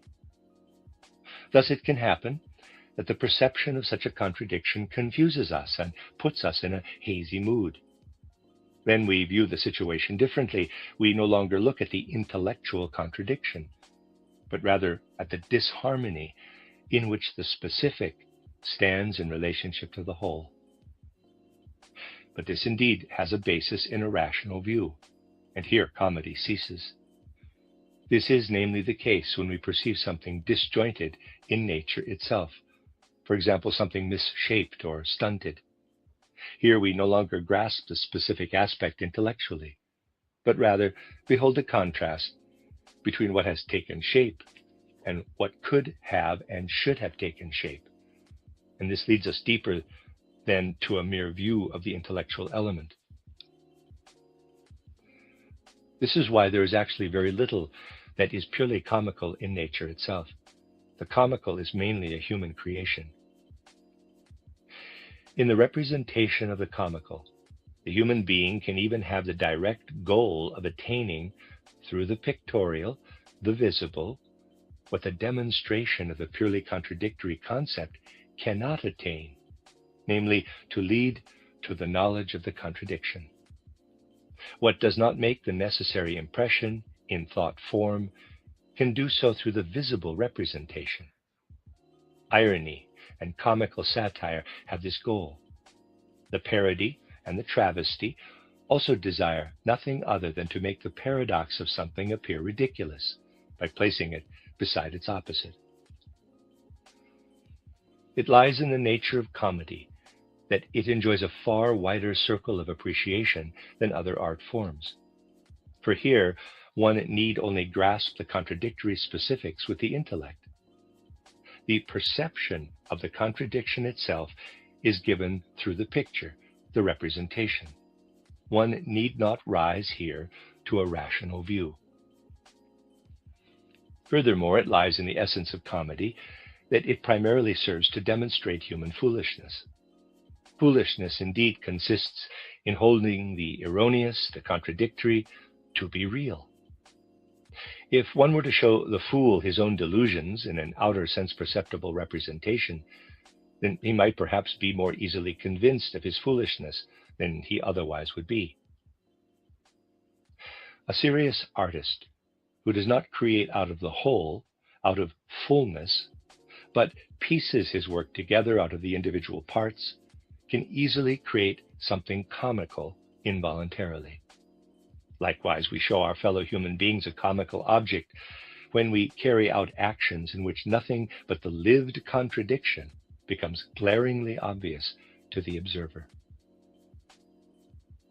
The effect of this comical always depends, of course, on how high above the comical object the viewer stands. In other words, the extent to which the viewer is capable of grasping the contradiction in its full depth. For example, a wise person will receive a comical impression when he observes how in life so many people value and praise things that do not appear to be at all valuable or worthy of praise.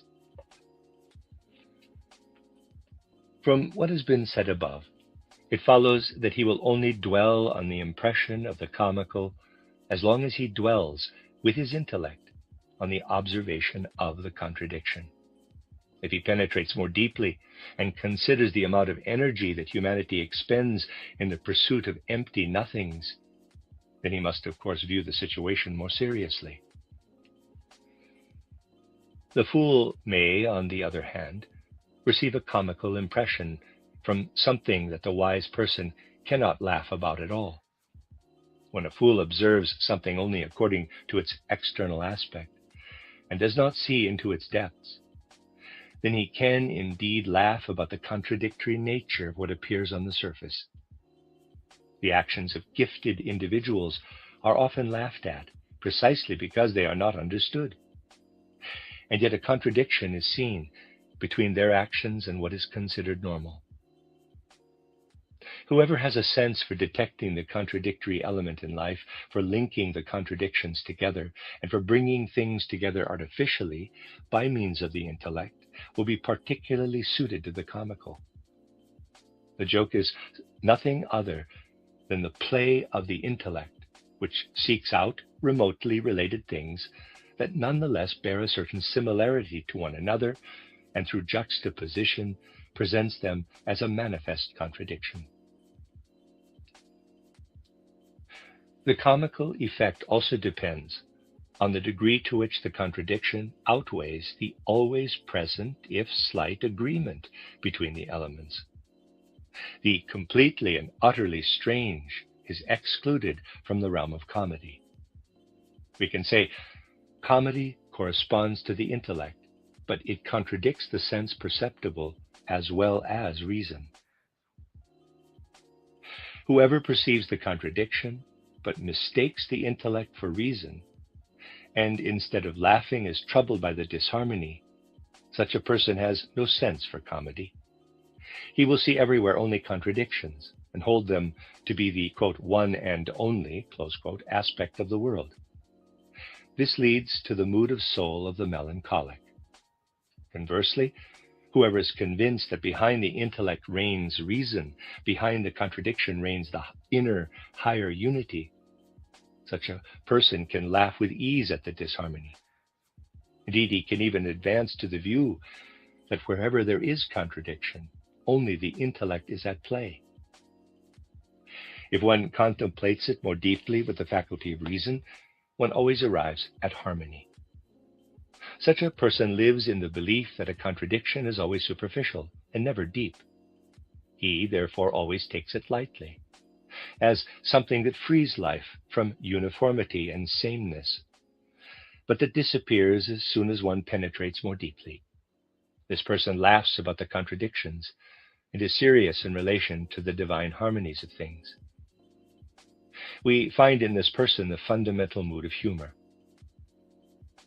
A third case is possible. One can have a capacity for perceiving contradiction, but none for perceiving unity and ideality. Such a person can indeed understand what is erroneous, small, irrational, but this understanding is not supported by a sense for the depths. This person can indeed laugh, but he cannot be truly serious and devoted. That is the fundamental mood of frivolity. The melancholic has indeed the need for the deep unity, but he does not have the spiritual strength to grasp this unity. Therefore, he lacks the sense that would allow him to laugh about erroneous things.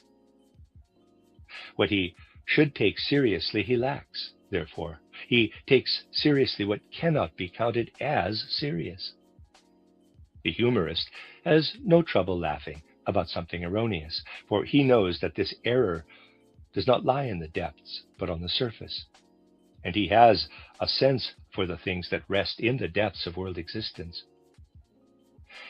The frivolous person has only a sense for the superficial, but he also only has need of the superficial. He does not know the depths, nor does he wish to know them. He lives on the surface. We have thus concluded our exploration of this subject.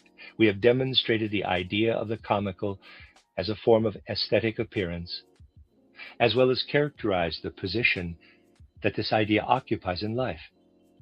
The comical is not merely an arbitrary creation of the human being. It is the way in which one ought to view and present the many contradictory aspects of the external side of life. The end of part 2. You are listening to RudolfSteinerAudio.com. If you are listening to the podcast of this, it is located at RudolfSteiner.podbean.com. Please consider becoming a patron. As well, there are 2 publishing houses, SteinerBooks.org in America and RudolfSteinerPress.com in England, which are the sole publishers of Steiner into English and have given me permission to do these recordings. Please consider patronizing them as well. This is a reading of Collected Works, Volume 271 by Rudolf Steiner, entitled Art and Theory of Art. This is the 3rd section, an essay, translated by Dorrit Winter and Clifford Venno. Essay was written on 1898. Before me lies a book that awakens lovely memories. Robert Fischer, son of the famous aesthetician Friedrich Theodor Fischer, has begun publishing his father's work. He calls the book, which he compiled with great effort and care from the literary estate of the deceased, titled Beauty and Art. As I read the book, all of the ideas I once developed about the nature of the arts arise in me again. In quotes, once refers to the period of time some 18 to 20 years ago. At that time, people my age gleaned explanations about the nature of the arts in the works on aesthetics by Fischer, Weisse, Carrière, Schassler, Lotze, and Zimmermann. These men came from the realm of philosophy, which dominated the development of the first half of our century. Some of them leaned on Hegel, the rest on Herbart. For these men, art was a matter of philosophy. Goethe, Schiller, and Jean-Paul, in their own way, also had their ideas about the nature of art. But they began with art itself. They expressed what the human being is compelled to think when he allows art to work on him. Art itself gave birth to their concepts about art.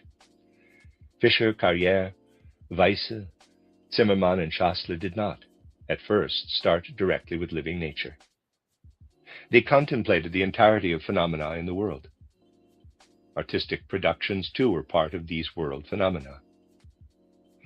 Just as they investigated the nature of light, of warmth, and of the evolution of animals, so too did they investigate the nature of art. Their points of departure were those of scientific men, not artistically sensitive souls. Of course, I do not mean to suggest that a man like Friedrich Theodor Fischer lacked artistic sensitivity in the highest and purest sense of the word. On the contrary, his relationship to art is as lively and personal as can be. But when he speaks about art, he speaks as a philosopher. For Fischer, the world was a manifestation of the divine spirit. Therefore, representing the divine spirit in marble, in lines and colors, or in words, is for him art. How does the artist manifest the divine spiritual? in sense-perceptible substance? This was Fisher's basic question. An elevated, mature philosophical schooling is the basis of all his expositions. The language he speaks is understood by few today. It could only be understood by those whose education included the philosophical thoughts of Schelling and Hegel. Only such people could be interested in the questions Fisher considered, in the thoughts he communicated. Today, very few can read a book by Fisher as his contemporaries read it. The content of the book does not address people of the present time.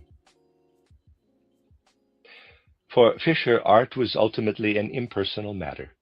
It belonged to the tasks given to the human being by higher powers. True, Fisher did not believe in a personal God, but he believed in a God, a fundamental spiritual essence that comes to life in nature, in history, in art. This fundamental essence stands above the human being. The best among us relinquished this belief. For them, the spirit is not independent. For them, the spirit exists only insofar as nature has the capacity to bring forth from itself the spiritual. The most elevated spirit is brought forth, according to them, by the human being who gives birth to it out of his own nature. People of today believe what is natural exists within the human being, and what is spiritual is engendered by the human being. Fisher considers the artist to be a human being filled with the divine spirit, which he then manifests in his works of art. For people of today, the artist is someone who has the desire to control things forcefully and to imprint his personality onto them. They do not believe that works of art ought to embody spirit. Instead, they want to create things according to their own ideas, their own fantasy. Fisher says the sculptor shapes marble into a human form that does not correspond to any actual human being. For the human being carries within himself unconsciously the idea of humanity as a whole, the archetypal image of the human being. And this is what he wants to embody. This archetype is the divine in the human being. Modern people know nothing of such an archetype. All they know is that a form appears before their soul when they consider the human being, and that they want to give this form reality. Next to the natural world, they want to bring forth a world of art that enters into their temperament, their fantasy. This is a world determined by the human being, not a world sprung from divine spirit. Today, people no longer understand when one speaks of art as a realization of the divine. They can only grasp that the human being has the desire to form things according to his temperament, according to his inspiration. Contemporaries want to speak about art as human. They do not want to enter into the religious undercurrent in Fisher's commentaries. The end of part 3. You are listening to RudolfSteinerAudio.com. If you're listening to the podcast of this, it is located at RudolfSteiner.podbean.com. Please consider becoming a patron. As well, there are 2 publishing houses, SteinerBooks.org in America and RudolfSteinerPress.com in England, which are the sole publishers of Steiner into English and have given me permission to do these recordings. Please consider patronizing them as well. This is a reading of Collected Works, Volume 271 by Rudolf Steiner, entitled Art and Theory of Art, translated by Dorrit Winter and Clifford Benno. The next 2 sections I'm going to read together. They're 2 essays. This is the first essay, Count Leo Tolstoy, What is Art? From 1898. Count Leo Tolstoy has published an article entitled What is Art? Since becoming a preacher of morality, the Russian novelist has destroyed the sympathies of a large contingent of his former admirers. The content of his moral preaching in no way rises to the heights of his artistic works. The content of his moral preaching is a morality of feeling, based on universal human love and compassion and directed toward the conquest of egotism. The best way to describe it is as watered-down Christianity. Tolstoy also answers the question, what is art, on the basis of this moral teaching. First of all, he points out that the creation of a work of art requires an incredible amount of effort. He takes an opera rehearsal he once witnessed as his point of departure. He describes how much time and effort such a rehearsal requires, and how indifferently the director deals with the personnel in his charge. Then he asks what the result of all this effort and work is. Quote, "For whom does all this happen? Whom can it please?" Even if now and then some pleasant themes can be heard in this opera, it would be easier just to sing them, without all these stupid costumes, acts, recitatives, and swaying arms. But a ballet in which half-naked women make sensuously provocative movements and wreathe themselves in garlands is nothing other than a morally degrading idea, such that one cannot even grasp for whom it is meant. An educated person has had enough of such stuff, and an ordinary worker simply does not understand it. It can only please those, and I doubt even this, who are not yet sated by so-called societal pleasures, but have adapted to societal requirements and want to demonstrate their education like young lackeys. And this quite ugly stupidity is not rehearsed with goodwill, not simply cheerful, but with wicked barbarity. Close quote. Because art exacts such sacrifices, one has to ask, what is the purpose of art? How does art contribute to the entire cultural development of humanity? To answer this question, Tolstoy surveys the German, French, and English aestheticians who have published their views about the task of art. His conclusion about these aestheticians is unfavorable. He determines that there is no agreement about the concept of art. He says, quote, "Even apart from the inexact definition of art, which does not even cover the concept of art, whose nature can be found now in usefulness, now in purpose, now in symmetry, now in order, now in proportion, now in sleekness, now in harmony of the parts, now in unity, now in variety, now in the various combinations of these principles. Even apart from these insufficient attempts at objective definitions, all aesthetic determinations can be traced back to two fundamental views of beauty. The first is that beauty exists for its own sake, as an appearance of the utterly perfect, of the idea, of the spirit, of the will from God. And the second is that beauty provides us with an enjoyment that does not seek its own personal gain." Close quote. Tolstoy finds both points of view imperfect. The reason for this imperfection is based on a primitive view of human culture. At a primitive stage of perception, people also see the purpose of eating to be the enjoyment that food offers them.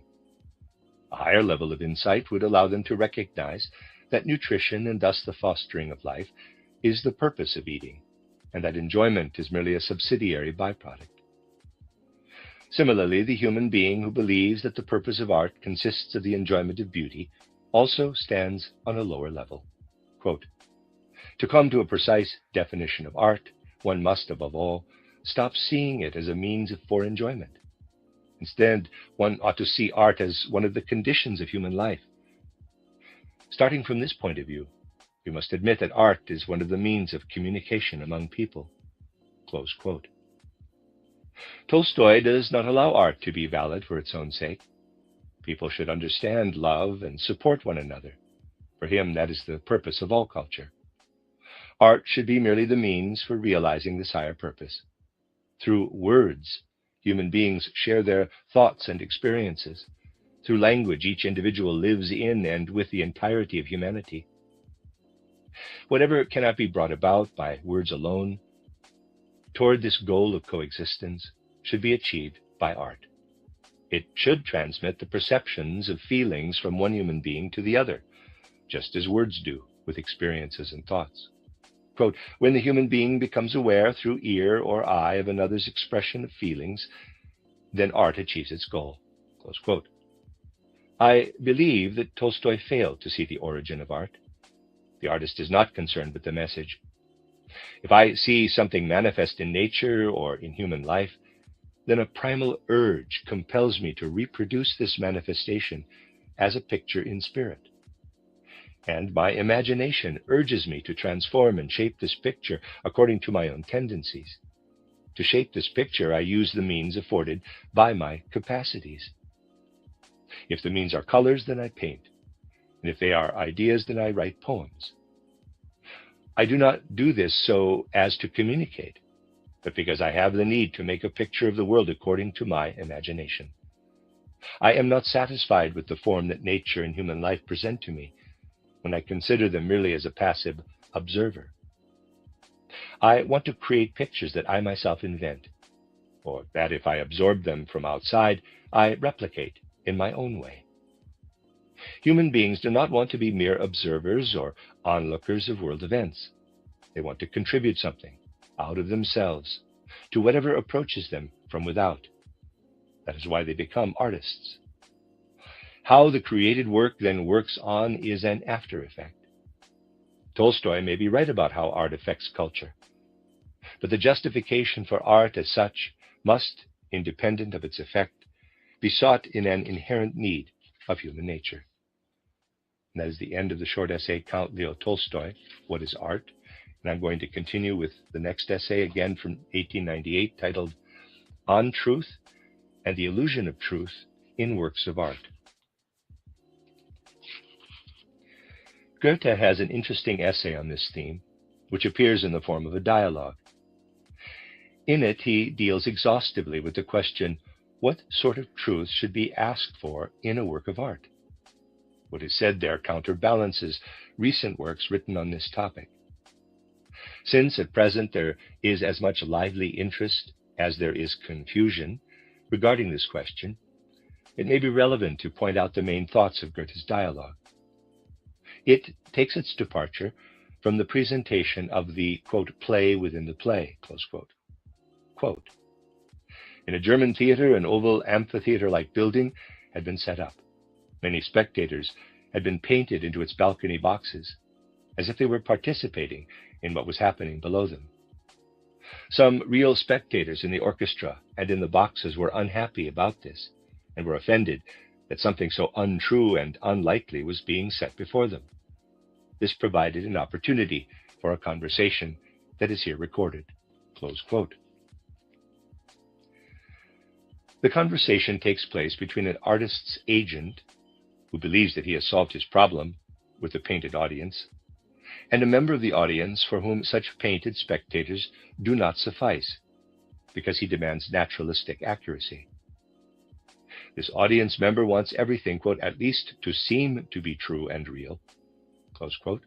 He continues, quote, why else would the set designer go to the trouble of adhering so precisely to all the laws of perspective with his lines and to paint all objects according to the most complete representation? Why should the costumes require so much study? Why put such a value on the authenticity that transports me back into those times? Why laud most the actor who expresses feelings most truly in speech, posture, and gesture, which deceives me into believing that I am not seeing an impersonation, but the thing itself? Close quote. The artist's agent now points out to the spectator how all of this does not justify his claim that he must have people and events in the theater that seem to be true. On the contrary, he must instead assert that he never has the impression of seeing the truth, but rather an illusion, although admittedly an illusion of truth. At first, the spectator believes that the agent is dabbling in semantics. Thereupon, Goethe allows the agent to answer subtly, quote, and I maintain that when we speak of the effects of our spirit, no words are subtle and delicate enough, and that this sort of play on words indicates a need of the spirit, which, not being able to express adequately what goes on inside us, tries to work through the antitheses, to answer each side of the question, and thus, as it were, to find the middle between them. Close quote. People who are accustomed to living only in the crass and clunky ideas derived from everyday life often see unnecessary quibbling in the delicate conceptual distinctions that have to be made by anyone who wants to grasp the delicate, unendingly complicated relationships within reality. Indeed, it is true that one can argue brilliantly with words, can use words to formulate a system. But it is not always the fault of the one formulating the system that no concepts connect with the words. Often the one hearing the words simply cannot connect the concepts to the words that have been heard. It is often comical when people complain that the words of this or that philosopher make no sense. They always believe it is the philosopher's fault. Yet often the fault lies with the readers, who cannot think, whereas the philosopher has thought a great deal. There is a big difference between, quote, seeming to be true, close quote, and, quote, the illusion of truth, close quote. Of course, theatrical presentation is illusion. One can be of the opinion that the illusion ought to have a form in which it pretends to be reality. Or one can be convinced that the illusion ought to honestly show, I am not reality, I am illusion. If the illusion has this honesty, then it cannot take its laws from reality. It must have laws of its own that are not the same as those of reality. Whoever wants an artistic illusion that imitates reality will say, in a theatrical production, everything must proceed as it would proceed in reality if the same event occurred. On the other hand, whoever wants an artistic illusion that honestly presents itself as illusion will say, the laws through which the dramatic events are linked together are different from those through which real events are linked together. Whoever is convinced of this must also admit that in art there are laws for the linking together of facts for which there is no corresponding model in nature. These laws are imparted by imagination. Imagination does not create according to nature, rather parallel to nature. It creates a higher artistic truth. This is the conviction that Goethe lets the, in quotes, artist's agent utter. He maintains that, quote, artistic truth and natural truth are entirely different, and that the artist should neither strive for nor even be allowed to let his work appear as a work of nature, close quote. Only artists who lack imagination will want to deliver natural truth in their work, and are therefore unable to create anything artistically true, needing instead to borrow from nature if they want to achieve anything at all. And only those spectators will demand natural truth who do not have sufficient aesthetic culture to raise themselves to the demands of a particular artistic truth besides the natural truth. They know only the truth they experience on a daily basis. And when confronted with art, they ask, does this artistic work agree with what we know about reality? The aesthetically cultured person recognizes a truth other than that of common reality. He seeks this other truth in art. In a very crude but fitting example, Goethe has his artist's agent clarify this difference between a person with aesthetic culture and one without. Quote, a renowned naturalist possessed, among other domesticated animals, a monkey, which he lost one day, and after a long search found again in the library. There sat the beast on the ground with the plates of an unbound work of natural history scattered about him. Astonished by this fervent research on the part of his familiar, the gentleman approached and discovered to his wonder and vexation that the sweet-toothed monkey had been devouring the beetles that were pictured on the plates. Close quote. The monkey knows only natural beetles, and the way he relates to such natural beetles in ordinary life is that he devours them. In the reproductions, it was not reality he encountered, but illusion. He does not take the illusion for illusion, for he could not establish a relationship to an illusion. He takes the illusion for reality and relates to it as if it were real. People who take an artistic illusion for reality are like this monkey. If they see a depiction of a robbery or a love scene on stage, they want to experience it just as they would the corresponding scene in reality.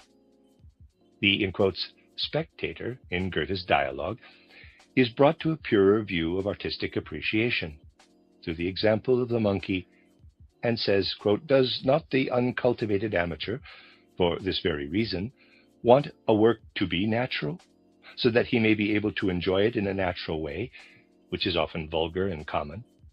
Close quote.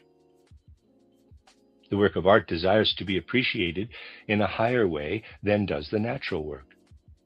And whoever has not implanted this higher means of appreciation in himself through aesthetic culture is like the monkey who devours the painted beetles instead of observing them in order to gain natural scientific knowledge. The agent describes it like this, quote, "A perfect work of art is a work of the human spirit, and in this sense also a work of nature. But because it unites scattered objects, which it includes even in their most common meaning and value, it is above nature. It is comprehensible only by a mind that is harmoniously formed and developed, and such a mind discovers that the perfect, the complete, is also in harmony with its own nature. The common spectator, on the contrary, has no idea of this. He treats a work of art as he would any object he encounters in the marketplace. But the true connoisseur sees not only the truth of the imitation, but also the excellence of the selection, the refinement of the composition, the superiority of the little world of art. He feels that he must rise to the level of the artist in order to enjoy the work. He feels that he must collect himself out of his scattered life, must live with the work of art, see it again and again, thereby receive a higher existence." Close quote. Art that seeks mere natural accuracy, aping common daily reality, is refuted the moment one feels the possibility of achieving the higher existence alluded to above. This possibility can actually only be felt by each person individually. That is why there can be no universally convincing refutation of naturalism. Whoever knows only common daily reality will always remain stuck in naturalism. Whoever discovers in himself the capacity to see beyond the natural to a special essence of art will perceive naturalism as the aesthetic worldview of narrow-minded people. Once this becomes apparent, one will not fight naturalism with logic or other weapons. For such a battle would be like wanting to convince the monkey that painted beetles are not for devouring, but for observing. And even if it were possible to make it clear to the monkey that painted beetles are not edible, there would be one thing he would not understand, namely, why there should be painted beetles that cannot be devoured. That is also how it goes with the aesthetically undeveloped person. He might be brought to the point of view that a work of art should not be dealt with like an object you can find in the marketplace. But he will not see why a work of art should exist at all. This is more or less the content of the aforementioned dialogue by Goethe. One sees how it deals in a refined manner with questions that are being scrutinized again today. Such scrutiny, as with many other things, would not be necessary if one were to take the trouble to immerse oneself in the thoughts of those who approached these matters in the context of a singularly developed culture. That's the end of part 4, which consists of 2 small essays. It is also the end of, actually, in the larger sense, part 1 of the book, and the second part is composed of lectures. You are listening to RudolfSteinerAudio.com. If you are listening to the podcast of this, it is located at rudolfsteiner.podbean.com. Please consider becoming a patron. As well, there are 2 publishing houses, steinerbooks.org in America and rudolfsteinerpress.com in England, which are the sole publishers of Steiner into English and have given me permission to do these recordings. Please consider patronizing them as well. This is a reading of Collected Works Volume 271 by Rudolf Steiner, entitled Art and Theory of Art, translated by Dorrit Winter and Clifford Benno. This is the beginning of the set of 8 lectures at the end. I am entitling these This first lecture is lecture 5.1. The 1 is that that's the first lecture, and the 5 stands for the fact that it's the 5th section in these audio files. So let's call it lecture 5.1. And it is entitled The Being of the Arts, and it was given in Berlin on October 28, 1909.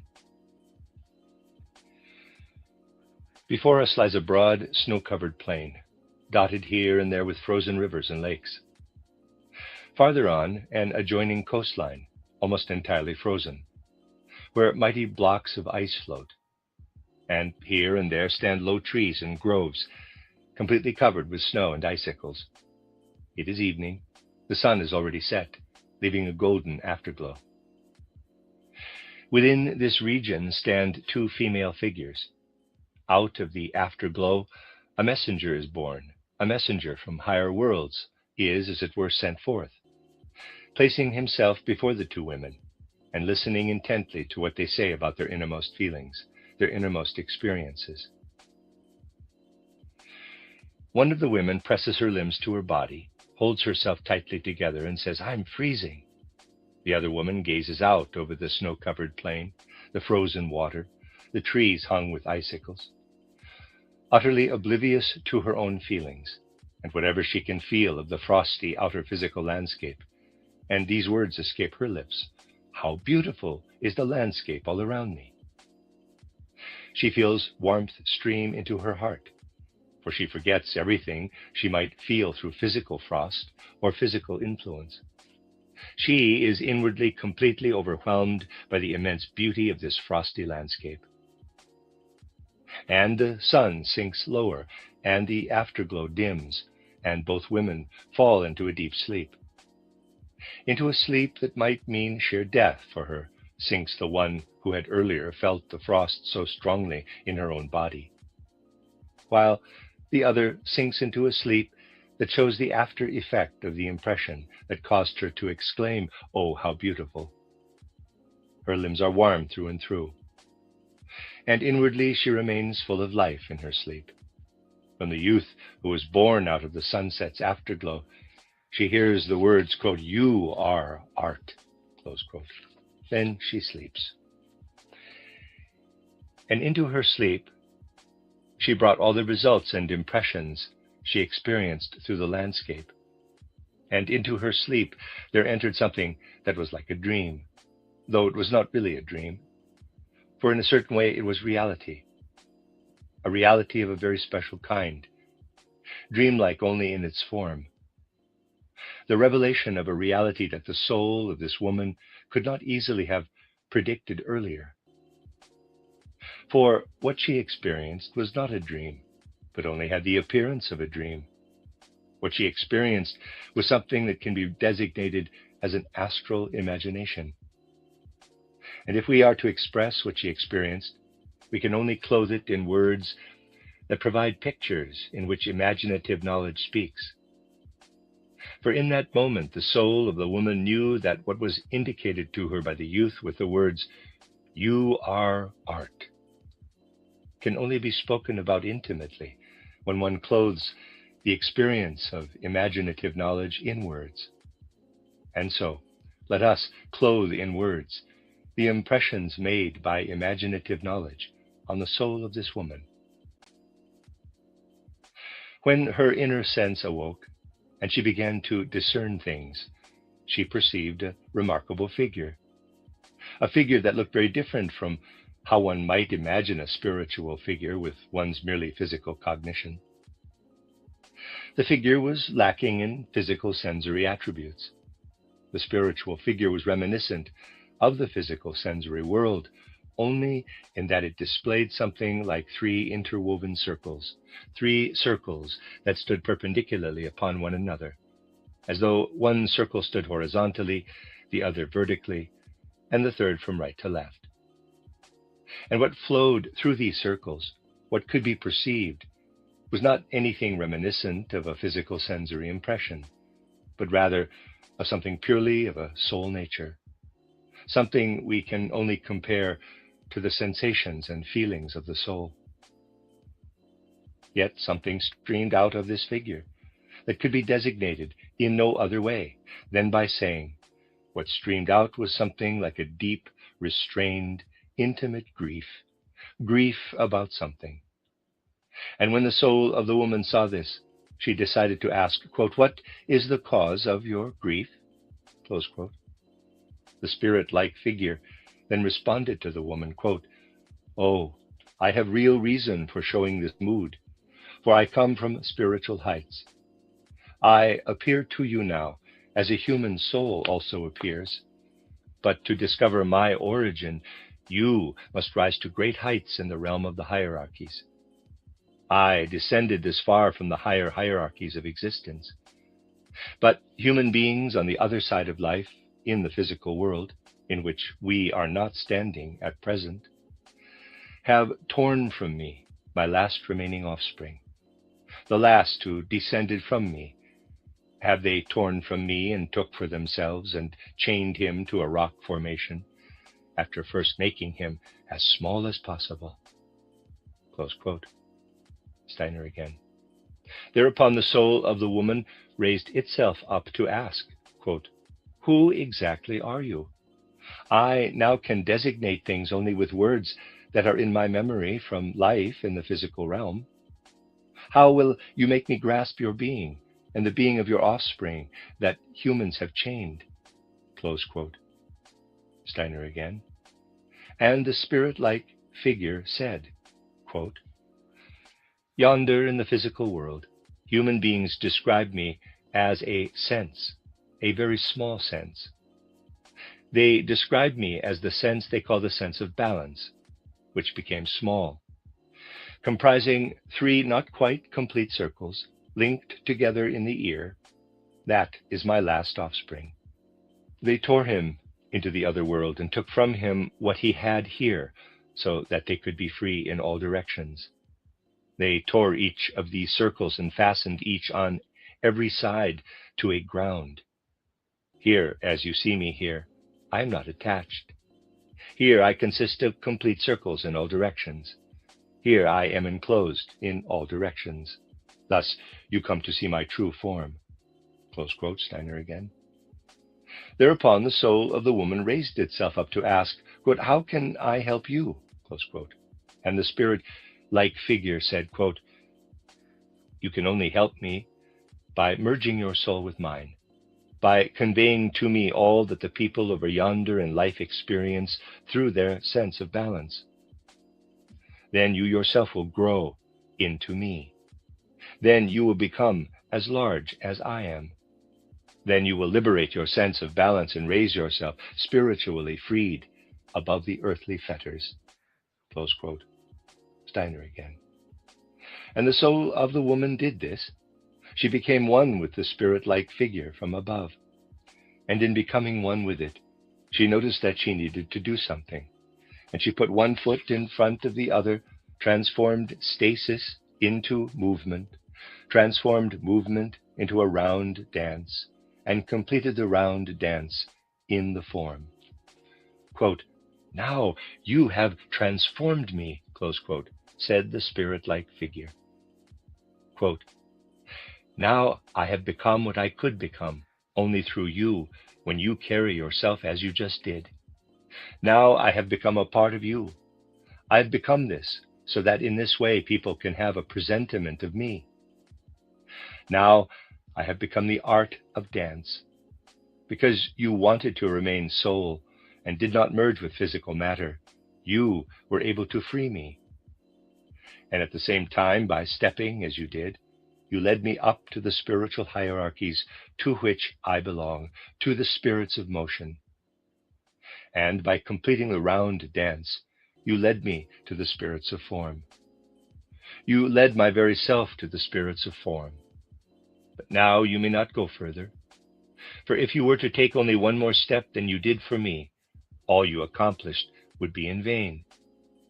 For the spirits of form are those that had to bring everything about in the course of earthly time. If you were to step into that which is the task of the spirits of form, you would destroy everything you just accomplished. For you would have to fall into the region that is called burning desire, in the description of astral worlds, by those on the other side who speak to you out of spiritual realms. Your spiritual dance would be transformed into that which springs from wild desires when human beings practice nearly the only thing they know of me today, when they practice their dance. But if you remain with what you did just now, then in the round dance, and in the completion of your round dance, you would be imitating the form of the mighty dance that was performed by the planets and sun in the regions of heaven to first make the physical sensory world possible. Close quote. Steiner again. The soul of the woman continued to live in this condition, and another spiritual figure approached her, again very, very different from what human beings, with their physical sensory perceptions, usually imagine the figure of spiritual beings to be. Something appeared before her, which was actually like a figure that is contained in a plane lacking 3 dimensions. But this figure had something very unusual about it. Although it was contained in this plane, the soul of the woman could always see it in its imaginative state from 2 sides, and it showed itself in 2 very different ways, now from this side, now from that. Again, the soul of the woman asked, "Who then are you?" And this figure said, quote, "Oh, I hail from higher realms. I descended to the realm which is known by you as the realm of the spirit, and which here is called the realm of the archangels. I descended to this level, and I needed to descend in order to come into contact with the physical sensory realm of the earth. But human beings have torn the last of my offspring away from me, have taken him away, and over there they have chained him to their own physical sensory form, and over there they call him one of their senses, designating him as the sense of self-movement, as what lives in them when they move their limbs or parts of their organism." Close quote. And the soul of the woman asked, "What can I do for you?" Then this figure also said, quote, "Unite your own being with mine, so that your being merges with mine." Close quote. The soul of the woman did so, and became one with the spiritual figure, slipping entirely into this spiritual figure.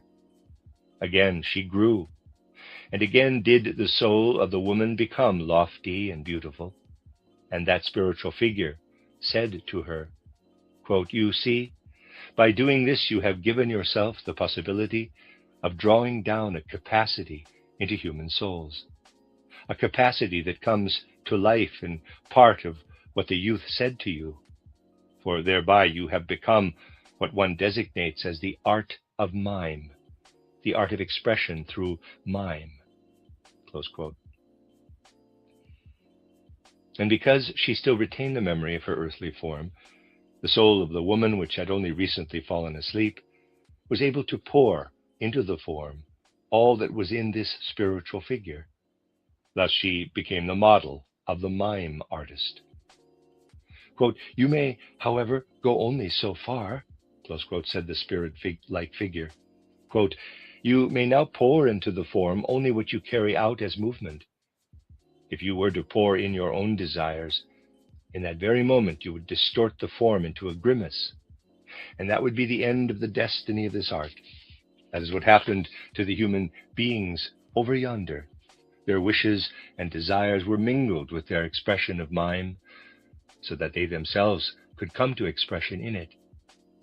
But you are to let only selflessness come to expression. Then you are the model for the art of mime." Close quote, Steiner again. And the soul of the woman continued to live in this state, and another spiritual figure approached, which in essence manifested itself as a line, moved only in a line. And when the soul of the woman noticed that this spiritual figure, which moved in a line, was also sorrowful, she asked, "What can I do for you?" And the figure said, quote, "Oh, I hail from higher regions, from higher spheres, but I descended to the realms of the hierarchies, to that realm which you designate in spiritual science as the region of the spirits of personality, which human beings possess only as an after-image. Close quote. Steiner again. And this figure also had to confess that it had lost its last offspring when it made contact with human beings. And it continued, quote, "There on earth, human beings designate the last of my offspring as their sense of vitality, their sense of life, that through which they feel their own personality, that which pervades them as their immediate mood and their immediate contentment, and what they feel in themselves as the strengthening and establishing of their own form. But human beings have chained this sense within themselves." Close quote. Quote, "What can I do for you?" close quote, asked the soul of the woman. And then again the spiritual figure requested, "Merge with my own being. Leave outside all that humans have of their own selfhood and merge with my own form. Flow together with me and become one with me." This the soul of the woman did. Then she noticed that although the figure was but stretched out in a line, she herself was filled with strength in all directions. She herself now filled out that form which she had unearthed, which she now remembered, and which now appeared to her here as newly sparkling, as newly beautiful. Then the spiritual figure said, quote, "You have achieved something through this, your deed. It makes you singular in the great realm after which you were named. In this moment, you have become what human beings on earth also have a possibility of becoming. You have become the archetype of sculpture." Close quote, Steiner again. The soul of the woman became the archetype of sculpture, and the archetype of sculpture could now pour a capacity into the souls of human beings because of what she had absorbed. Through that spirit of personality, she was now able to pour it into the souls of human beings. She had this as a capacity, and she thereby gave sculptural imagination to human beings on the earth, the possibility of working in sculptural images. Quote, "But you must not take another step. You must stay entirely within the form. For that which is within you may be carried up only as far as the spirits of form and their regions. Were you to go beyond that, you would have the effect of arousing human desire. If you do not remain as the noble form, then in your realm nothing good can appear. But if you remain in the noble framework of the form, then you may pour into that form what will become possible only in the far distant future. And then, although human beings are far from having achieved that form through which they can bring to life what today is controlled by quite different powers within them, then you may show them what humanity will one day be allowed to experience in a purified condition in the future planetary incarnation of Venus, when their form will have become a very different one. Then you may indicate that the human form of today will in future be pure and chaste." Close quote, Steiner again. And out of the ever-changing ocean of imaginative forms, there appeared something like the model of the Venus de Milo. Quote, "You may go only to a certain boundary in the shaping of the form.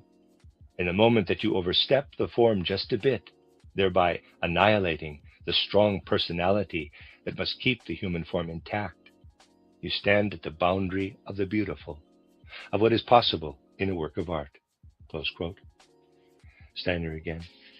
And out of the ever-changing ocean waves of the imaginative astral world, there appeared a figure. It showed how, through what was in it, the outer form of the human being had been carried to the very edge of where the form would renounce the coherence of the personality, where the personality would be lost if only another step were taken. And out of the astral images, there appeared the figure of the Laocoon. And the experiences of the woman's soul in the imaginative world continued. And now she came to a figure about which she realized, this does not exist yonder in the physical plane. Nothing like it exists in the physical plane. Only now do I get to know it. Various things in the physical realm are remotely reminiscent of this figure, but nowhere is this figure as complete as it is here. It was a wonderfully austere figure, which, having been asked by the soul of the woman, responded that it originated in wide regions, not merely high regions, that it needed for now to work in the realm of the hierarchies, called the realm of the spirits of form.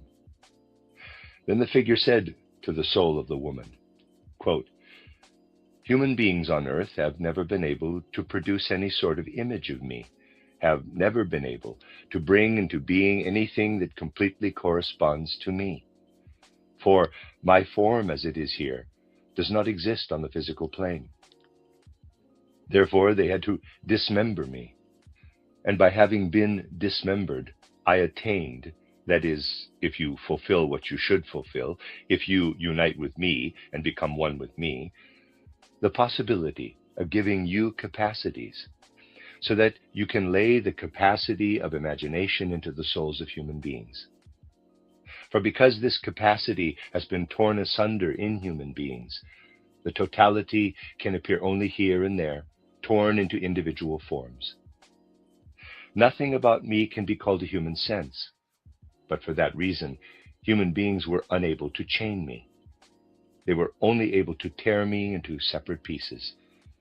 They took from me also my last offspring, and tore him into individual pieces." Close quote, Steiner again. And again the soul of the woman, not eschewing the sacrifice of being momentarily torn into pieces, united with this spiritual being. Then this spiritual figure said to her, quote, "Now that you have done this, you again have become a part of what you were designated as a whole. You have become the archetype of architecture and the art of building. You can give human beings the archetype of architectural imagination if you pour that which you just achieved into the human soul. But you will be able to give them an architectural imagination that only shows them details and makes it possible for them to build structures that descend out of the spiritual world in an expansion from above downward, as represented by the pyramids. You will make human beings capable of producing one kind of after-image of what I am only when you show them that they should only employ the art of building for a spiritual temple, not for something that serves some earthly purpose, and that this character should already be visible in the outer form." Close quote. Steiner again. "And there now appeared, as earlier the pyramid had appeared out of this seething astral ocean, the Greek temple. And another form appeared out of the seething astral ocean, a form that did not strive from above downward, so as to become broader at the bottom, but instead strove upward, rejuvenating itself in an upward direction. A third form, into which architectural imagination had to be torn. There appeared the Gothic cathedral. Then the soul of the woman continued to live in the imaginative world, and another figure approached her, even stranger than the previous one, and even more remarkable. Completely strange and remarkable. There streamed from it something like warming love, and then something quite frigid. "Who are you?" asked the soul of the woman. The figure said, quote, "Among those in the physical plane who report to human beings about the spiritual world, I have only one name in the proper form. Only they know how to properly designate me, for my name is Intuition. I am called Intuition, and I come from a faraway realm. And by wandering from a faraway realm into the world, I descended from the realm of the seraphim." Close quote, Steiner again. The figure of Intuition was a seraphic being. And again the soul of the woman asked, "What do you want me to do?" Quote, "You must unite with me. You must dare to unite with me. Then you will be able to enkindle in the souls of human beings on earth a capacity, which again is part of their imagination, and by which you will become a member in what the youth earlier designated you as." Close quote, Steiner again. And the soul of the woman descended to perform this deed. And thereby she became also in outer appearance something quite foreign and quite strange, as far as the outer physical human shape is concerned. It was something that can only be judged by one who can see deeply into the human soul itself. For the soul of the woman, the soul that had hitherto still possessed something etheric, had now become what can only be compared with something soul-like. The spiritual seraphic figure, called intuition, now said, quote, "In exchange, you can now furnish human beings with the capacity of painterly imagination. Thereby, you became the archetype of painting.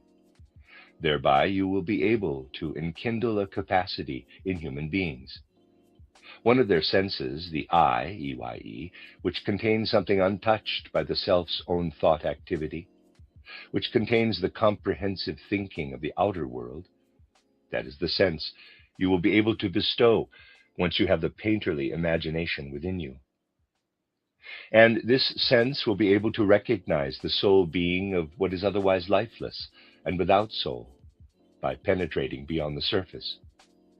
And everything that otherwise appears to human beings on the surface of things, as color, as form, they will be able to ensoul through your capacity. They will treat it in such a way that soul will speak through form. And not only the outwardly visible color will speak, but through the color they conjure up on the surface, something from within the color will speak, just as everything that comes from me leads from the innermost outward. You will be able to give human beings the capacity that enables them to carry movement emanating from their own soul light, even into lifeless nature, which otherwise appears only as soulless color and form. You will give them that which transforms movement into rest, so that they can hold fast whatever is changeable in the outer physical world.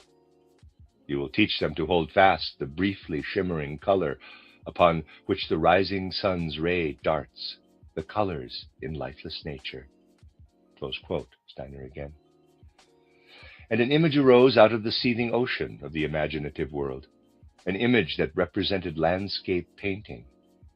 And a second image arose, representing something else, which the spirit-like figure elucidated by saying, quote, "Through the capacity that you are giving human beings, you will be able to teach them how to hold fast what endures for shorter or longer periods of time in human life, what is experienced in a minute or an hour or in centuries, and is concentrated in a short moment.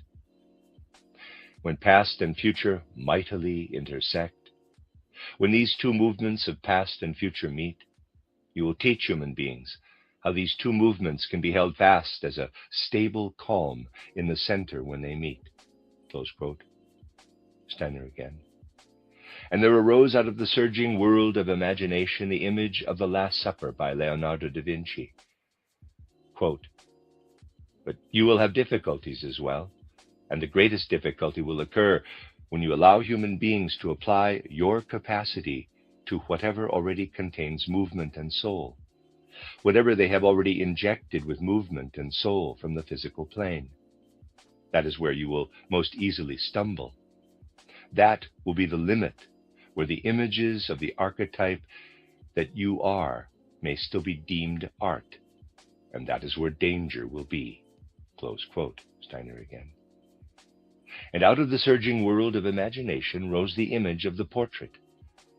The soul of the woman continued to live in the imaginative world. And another figure approached her, again strange and unlike anything to be found in the physical world. Again, something that could be called a heavenly figure, not comparable to anything on the physical plane. And the soul of the woman asked, 'Who are you?' The figure said, quote, 'Oh, there on the earth I have only one name that is used correctly by those who bring knowledge of the spiritual world to humanity. They call me Inspiration. I come from a distant realm, but for the time being my place was in the region that on earth, where one speaks of the spiritual world, is known as the region of the cherubim.'" Close quote. A figure from the realm of the cherubim separated itself out of the imaginative world. Again, after the soul of the woman had asked, "What can I do for you? What should I do?" the cherubic figure said, "You must transform yourself into me. You must become one with me." And in spite of the danger involved, the soul of the woman merged with the being of this cherubic figure. She thus became even less like anything physical that is to be found on the face of the earth. If one could say of the earlier figure that at least something like an analogy of it exists on the earth, then one had to describe this cherubic figure as something that bore within itself a being so foreign to anything on the earth that it could not be compared to anything there. And the soul of the woman became completely unlike anything earthly. She became such that one could observe now she herself has gone over into the spiritual realm with her whole being, and she now belongs to the spiritual realm that cannot be found in the world of the senses. The figure then said, quote, "Because you have done this, you can now plant a capacity into human souls. And when this capacity rises on the earth in human souls, it will live in these souls as musical imagination. And with your capacity, you have become so foreign to the earth that human beings will be unable to take in anything from the outside and imprint it upon what the soul itself experiences under your inspiring influence. They must enkindle this on their own through a sense that they otherwise know in a very different way. For they must give the sense of tone a new form. They must find the musical tone in their own soul. They must create out of their own soul as from heavenly heights. And if human beings create in this way, then something will flow out of their own soul that will be like a human reflection of everything that flows and sprouts incompletely in nature. Then out of human souls will sprout something like a reflection of the trickling spring, the wind's effect, the rolling thunder. It will not be a copy of these things, but something that meets all of these splendors of nature that flow from unknown spiritual depths, like a self-evident sister. Through this, human beings will become capable of creating something that enriches the earth, that is new on the earth, that without your capacity would not have existed, that is like a seed of the future on the earth. And you will give them the capacity to express what lives in their souls, which could never be expressed if they depended on what they now have, on thoughts and concepts. For all of the feelings that scorch the concepts, that would freeze if they were dependent on concepts, for all of the feelings toward which the concept would be fiercely hostile, you will give them the possibility of allowing the innermost being of the soul to breathe out on the wing of melody and song into the surroundings of the earth, and to imprint upon the surroundings of the earth something that would otherwise not be there. All of the complex, powerful feelings, all of the feelings that live like a mighty world within the human soul, feelings that could otherwise never be experiences in the outer world in this form, feelings that one could experience only if one traversed world history and heavenly space with the soul, all of these realms that cannot be experienced in the outer world because of all the cross currents that would have to pass through centuries and millennia if one wished to know what human beings experienced here and there. All of this they will be able to bring together through your capacities into something they have won for themselves, into their symphonic musical works. Close quote. Steiner again. And the soul of the woman grasped how one brings down from spiritual heights of the world what is designated as inspiration, and how this is to be expressed through the healthy human soul. She grasped that this could be expressed only when it was poured into tones. The soul of the woman now knew what the spiritual researcher himself describes as the world of inspiration, and how on the physical plane it can only be given through physical means of expression, so that it is not merely a copy, but can be present for human beings directly. Thus it could be given only in the musical work of art.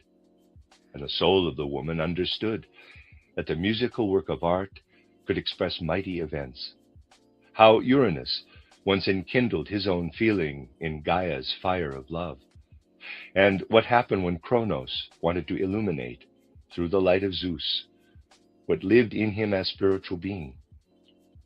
Such were the profound experiences undergone by the soul of that woman through contact with this cherubinic being. The soul of the woman continued to live into the imaginative world, and another figure approached, which was also very unlike anything on earth. And when the soul of the woman asked, "Who are you?" the spirit-like figure answered, quote, "My name is correctly applied only by those yonder in the physical world, who convey spiritual events through spiritual science. For I am imagination, and I come from a far distant realm.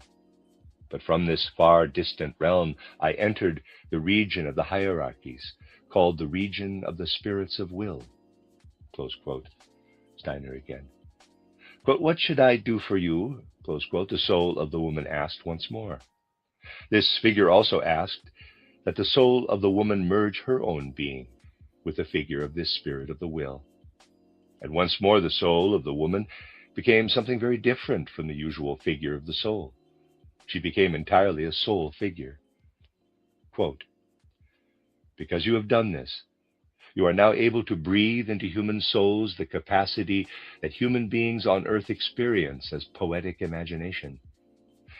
You have become the archetype of poetic imagination. And through you, human beings will become capable of expressing in their speech what they can never express, as long as they cling only to the outer world and want to reproduce only things that exist in the physical world. You will give human beings the possibility of expressing through your imagination all that touches their own soul and could not be expressed in any other form, could not stream out of the human soul through earthly means of expression. You will give them the capacity to express these things.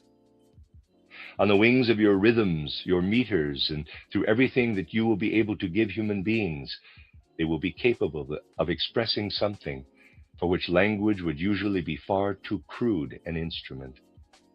You will give them the possibility of bringing to expression that which could otherwise not be expressed."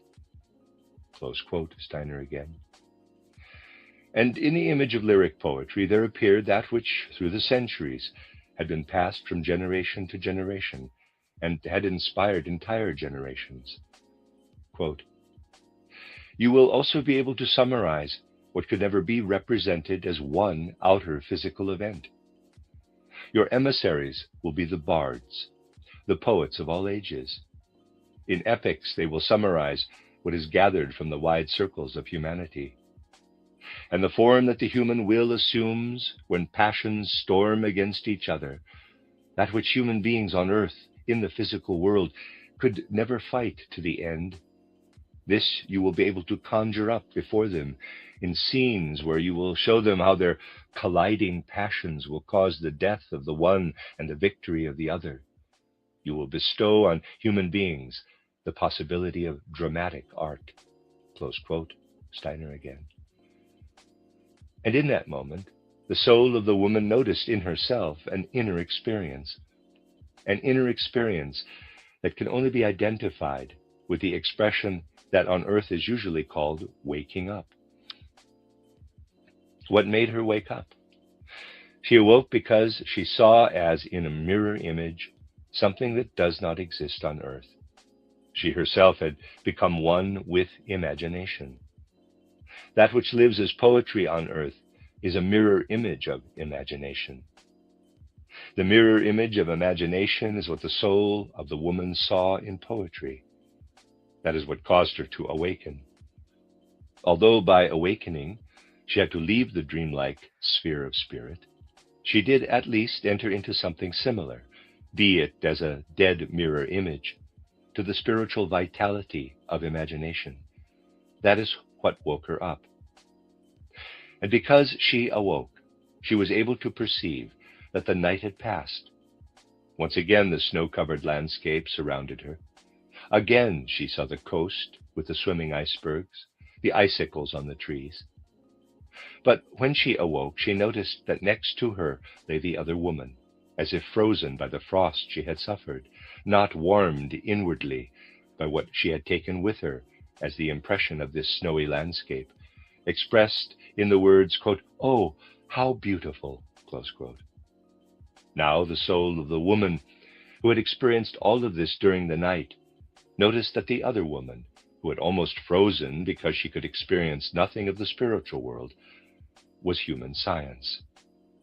And she took her up so that she could share some of her warmth. She cared for and tended her, and the woman warmed up under the impression of what the soul of the other woman had brought back from the nighttime experiences. Yonder in the east, the dawn shone into the landscape. The sun announced itself. The dawn grew redder and redder. And now that she was awake, the soul of that woman who had had these nighttime experiences could look and listen to what human beings on earth say when they perceive in themselves something of what can be experienced in the imaginative world. And from the choir of human beings, she heard what the best among them let ring forth as their presentiments about what they themselves did not know directly through imagination, but let flow out of the profoundest depths of their soul as the touchstone for all of humanity. She heard the voice of a poet who once sensed the greatness of what is experienced by the human soul out of the world of imagination. She understood now that she had to become a savior of what was a half-frozen science. She understood that she must warm it and penetrate it with what she herself was, at first with what she was as art, and then that she had to communicate to this half-frozen science what she carried as memory of the nighttime dream. And she noticed how quickly what is half-frozen can come to life again, when what she has to communicate is taken up by science as knowledge. Once again she looked toward the dawn, and the dawn became a symbol for her of that out of which she herself had awoken, and a symbol of her own imaginations. She understood what the poet so wisely had uttered out of his own premonition, and what she heard from out of a new spirit sounded forth from the whole earth. Quote, "Only through the dawn of beauty do you press on into the land of knowledge." Close quote. That is the end of lecture 5.1. You are listening to RudolfSteinerAudio.com. If you are listening to the podcast of this, it is located at RudolfSteiner.podbean.com. Please consider becoming a patron. As well, there are two publishing houses, SteinerBooks.org in America and RudolfSteinerPress.com in England, which are the sole publishers of Steiner into English and have given me permission to do these recordings. Please consider patronizing them as well. This is a reading of Collected Works, Volume 271 by Rudolf Steiner, entitled Art and Theory of Art. This is it's translated by Dorrit Winter and Clifford Benno. This is the second lecture of the 8 lectures that are at the back part of the book. I've numbered it lecture 6.2, and it is entitled The Sensory Suprasensory in its Realization Through Art, Part 1, given in Munich on February 15th, 1918. It was certainly out of a profound overall understanding of the world, and above all out of a deep feeling for art, that Goethe coined the words, quote, "The one to whom nature begins to reveal her open secret feels an irresistible longing for her worthiest interpreter, art," close quote. To this we might add, without thereby becoming un-Goetheanistic, quote, "The one to whom art begins to reveal her secret feels an almost insurmountable antipathy toward her best worthy interpreter, the aesthetic scientific approach," close quote. And today I do not intend to present an aesthetic scientific approach. It seems to me not only compatible but entirely in accordance with the Goetheanistic perspective to speak about art by describing the experiences we can have of it. Experiences we may have often had, just as we enjoy talking about experiences we have shared with a good friend. With reference to human evolution, we speak of original sin.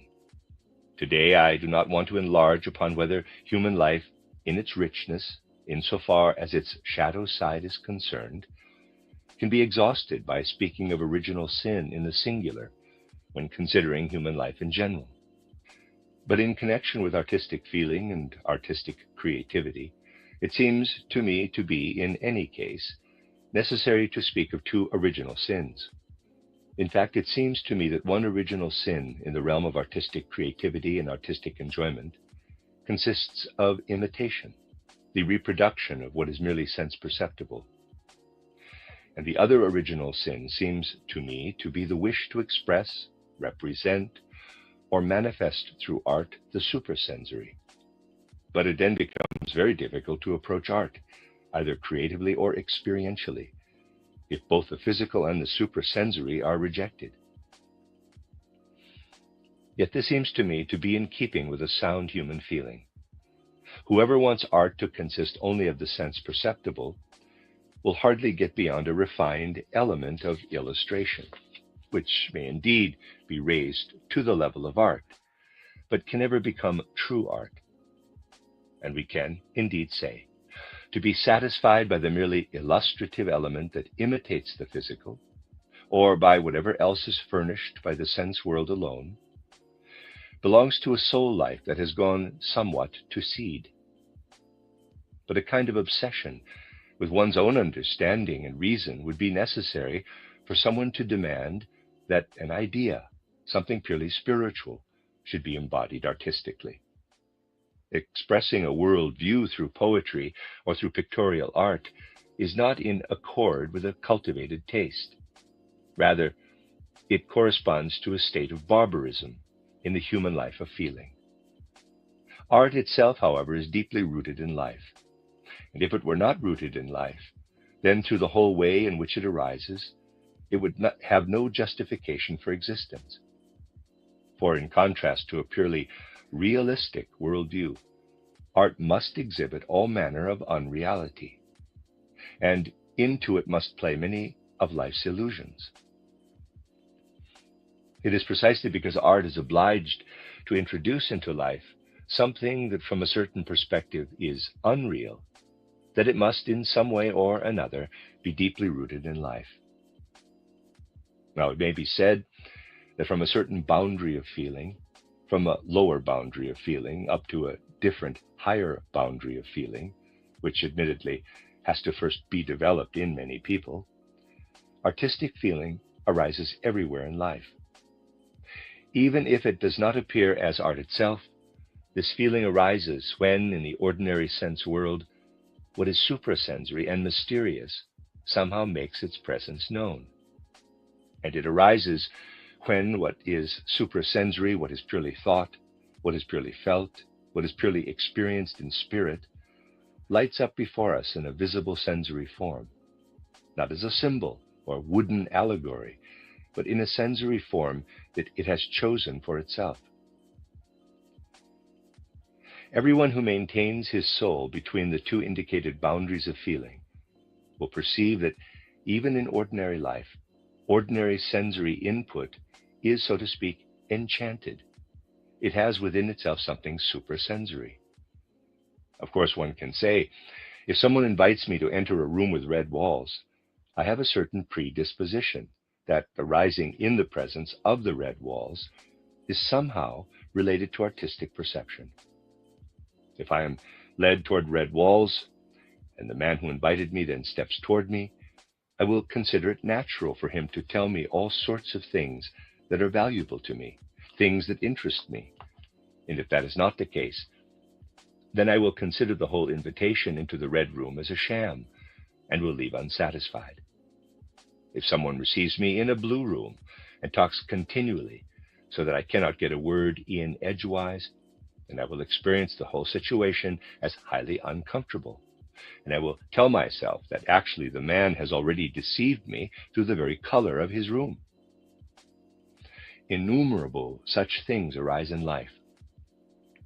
If a lady wearing a red dress approaches you, it will seem extraordinarily untruthful if she behaves all too modestly.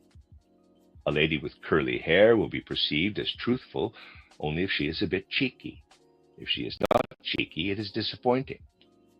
Of course, things need not be like this in life.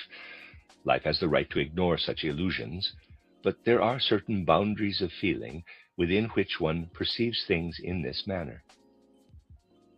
Naturally, these things are not to be understood as general rules. Some people will have entirely different perceptions about these things.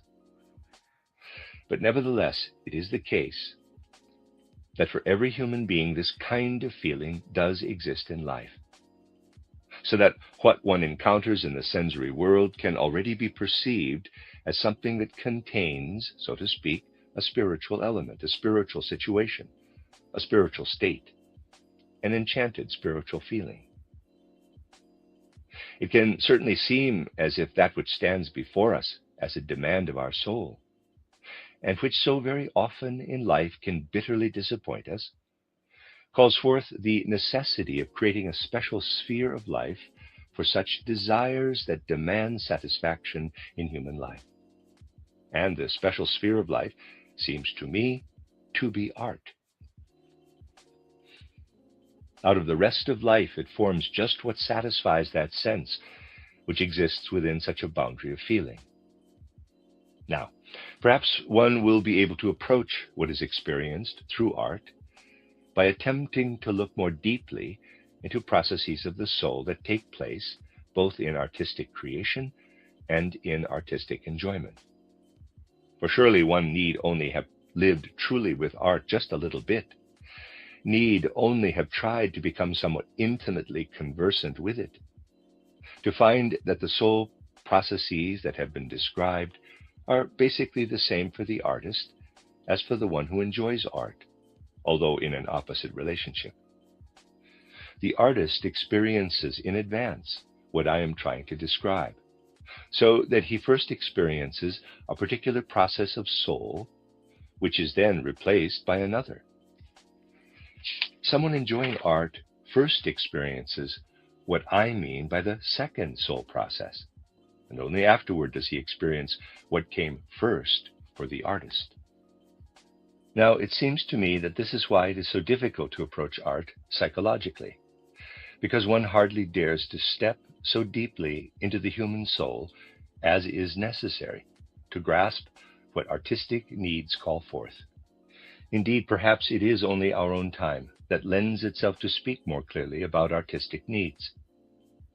For whatever one might think of various recent and current artistic directions, of Impressionism, Expressionism, and so forth, and indeed, talking about such things sometimes stems from a truly inartistic need, one thing cannot be denied.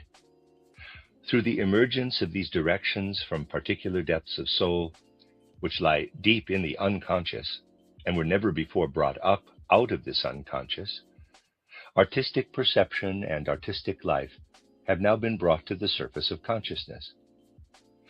Of necessity, because of all the talk about Impressionism and Expressionism, there is far more interest for artistic soul processes and the enjoyment of art than there used to be in earlier times, when the aesthetic concepts of the learned gentleman were so far removed from what actually lives in art.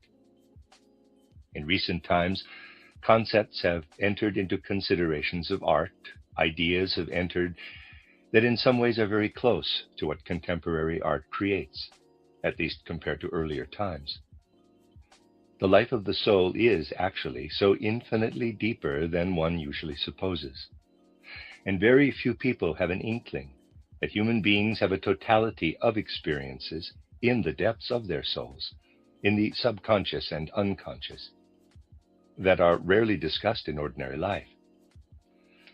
But one must step somewhat more deeply into soul life to find that area between the indicated boundaries of feeling. Our soul life swings like a pendulum between the most diverse conditions, which all fall, more or less, nothing I am saying today is meant to be pedantic, into two types. On the one hand, there is something in the depths of the human soul that freely wants to arise out of the soul, and that sometimes, though quite unconsciously, torments this soul if the soul is particularly inclined toward the indicated mood.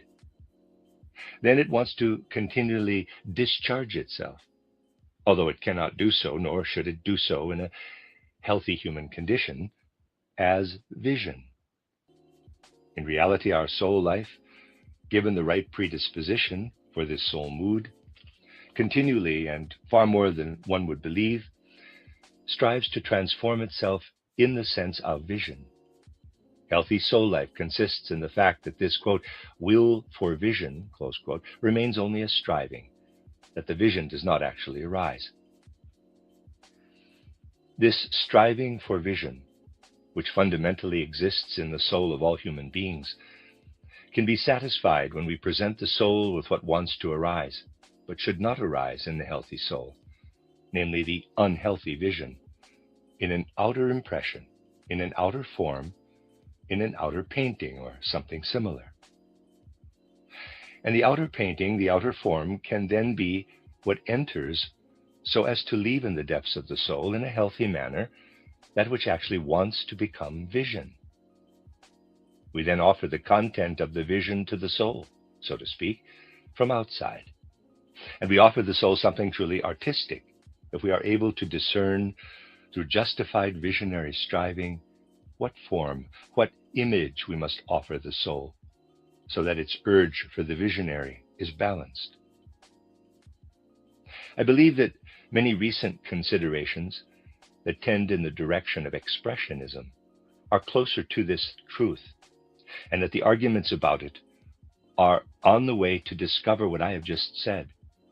But they do not go far enough, do not look deeply enough into the soul, and do not get to know this irresistible urge for the visionary that actually exists in every human soul.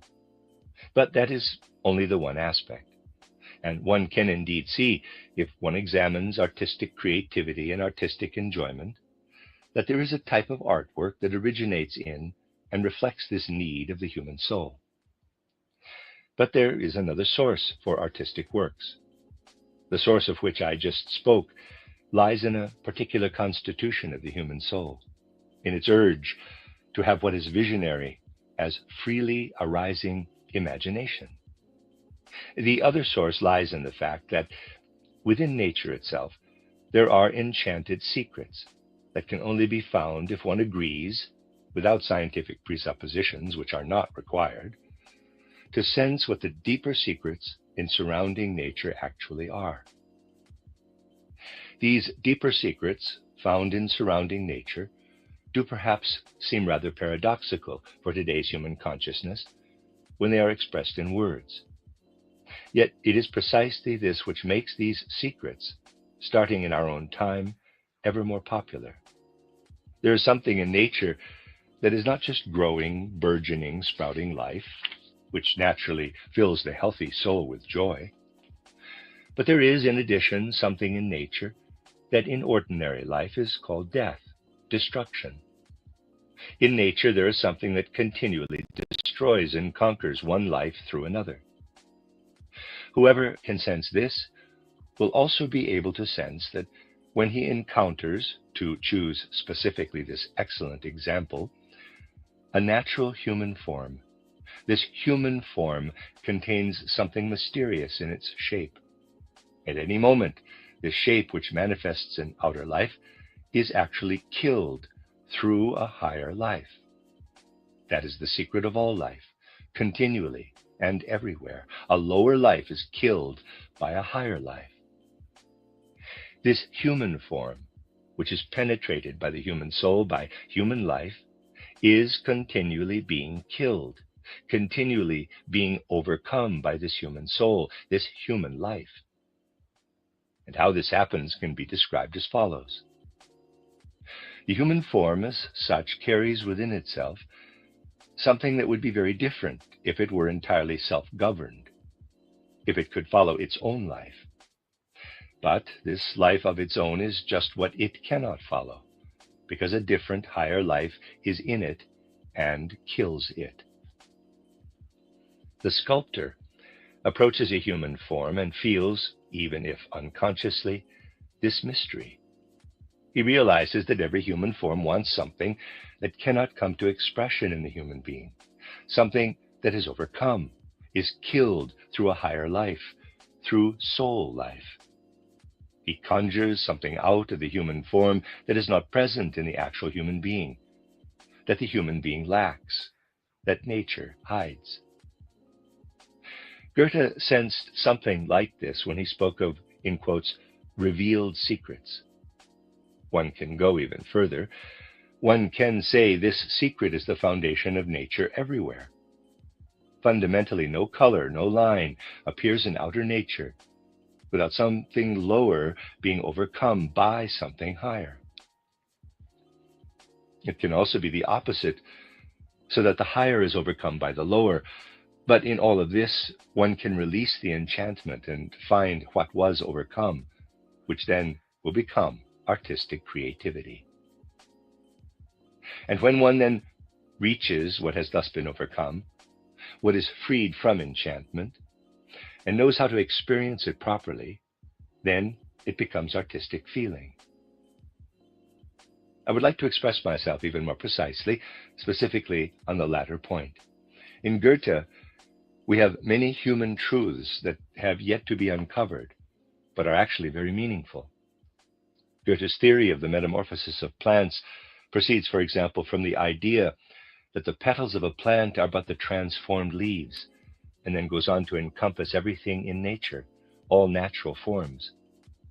This Goethean theory of metamorphosis, if what is contained within it is extracted through a far more comprehensive knowledge of nature than was possible, in accordance with the age in Goethe's day, this theory is capable, if only nature is revealed through comprehensive observation, of becoming something far, far greater.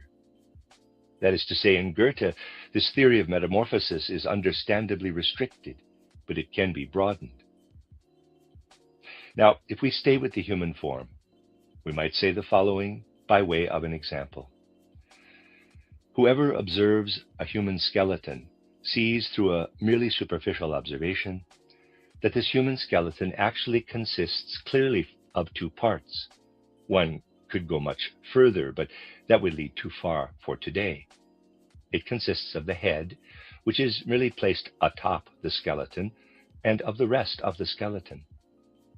Whoever has a sense for the transformation of forms, whoever can see how one form leads to another, just as Goethe believed that the green leaf becomes a colored petal, will become aware when he expands this way of observing that the human head is a totality, that the rest of the organism is also a totality, and that the one is a metamorphosis of the other.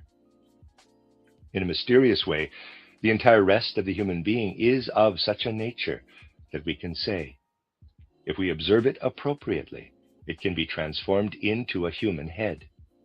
And the human head is something that contains the entire human organism, only in a more rounded form. But the notable aspect is this.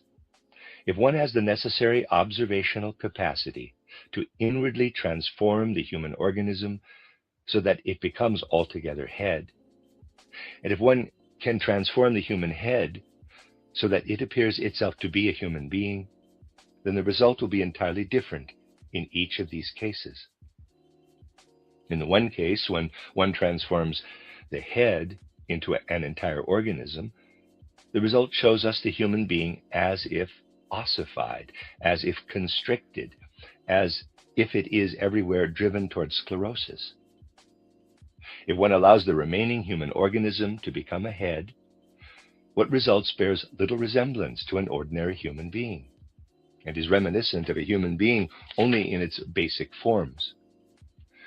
What results has not ossified into indications of the shoulder blades, but rather wants to become wings, even wants to grow beyond the shoulders and develop over the head from the wings, and then it appears to emanate from the head, and wants to grasp the head in such a way that what ordinarily presents itself as ear in the human form expands and connects to the wings. In short, one perceives something of a spiritual structure. This spirit form rests magically within the human form. It is that which, if one expands what Goethe, through feeling, arrived at in his theory of metamorphosis, it is that which shines into the secrets of human nature, so that through this example one can say, nature is something that actually strives in every detail, not just abstractly, but perceptibly and concretely, to become something very different from what it presents to our senses. Nowhere will one have the feeling, if one thoroughly grasps things through an inner sensitivity, that any form whatsoever, that anything at all in nature, does not have the possibility of becoming something beyond what it is. Such an example so significantly expresses how within nature a life is always overcome, is virtually killed by a higher life. The only reason we do not perceive what we bear within us as this human duality, as a dichotomy in human growth, is that something higher, something suprasensory, unifies and harmonizes these two sides of human nature, in such a way that the ordinary human form arises before us. That is why, not taken outwardly, spatially, but in an intensively internal way, nature appears so magical, so mysterious. For in every part of itself, it actually wants more, unendingly more than it can offer. What it separates into, what it organizes, is composed in such a way that a higher life swallows a lower life, which is thus allowed to achieve only a limited development. Anyone who guides his feeling in the direction given here will find that this revealed secret, this enchantment that permeates all nature, is like the inner striving for what is visionary. But now it acts from the outside, to inspire the human being to go beyond nature, to set to work in a given place, to extract a particular detail from the whole, and from there to let stream out what nature wants in a particular place, a part that can become a whole, but in nature is not a whole. Perhaps the following may be mentioned here. In the construction of the building of the Anthroposophical Society in Dornach, near Basel, the attempt was made to realize sculpturally what I have just indicated. The attempt was made to create a sculptural group out of wood, representing, I would like to say, a typical human being, but representing this typical human being in such a way that what is usually merely a tendency, kept in check by a higher life, is represented so that the form momentarily becomes gesture, and this gesture is then brought once more to rest. The attempt was made here to awaken sculpturally what is kept in check in the ordinary human form, not the gesture that comes from the soul, but the gesture that is killed in the soul and kept in check by the life of the soul, and then to let it come to rest again. The attempt was made to bring the quiet surfaces of the human organism into movement gesturally, and then to bring them to rest again.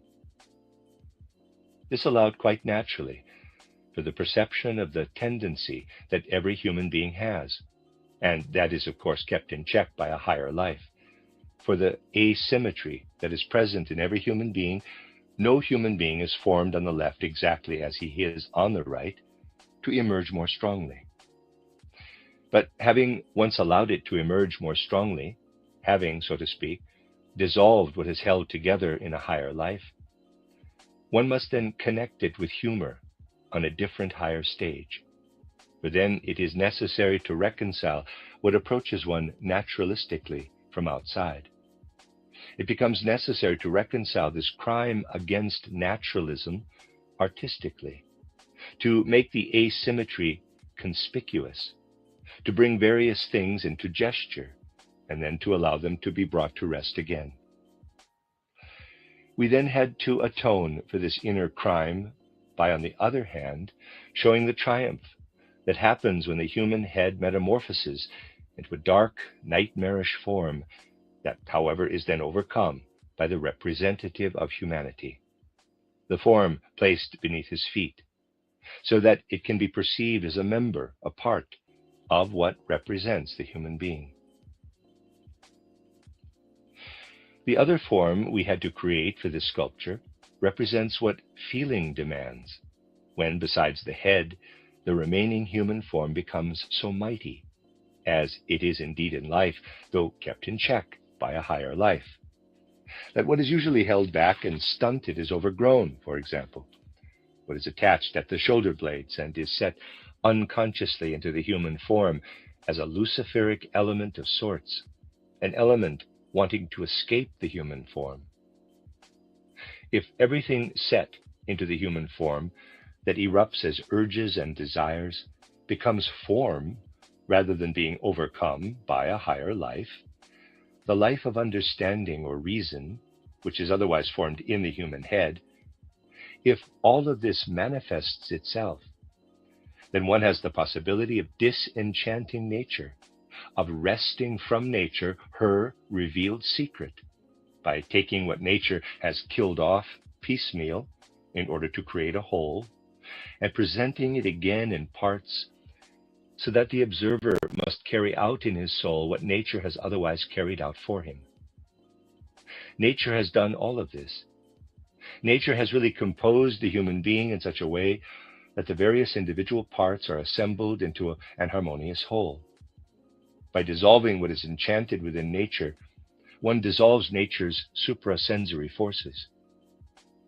The occasion does not arise in either a wooden allegorical or in a reasonably creative manner to search for something as idea, as something thought up, as a merely suprasensory spiritual presence underlying nature.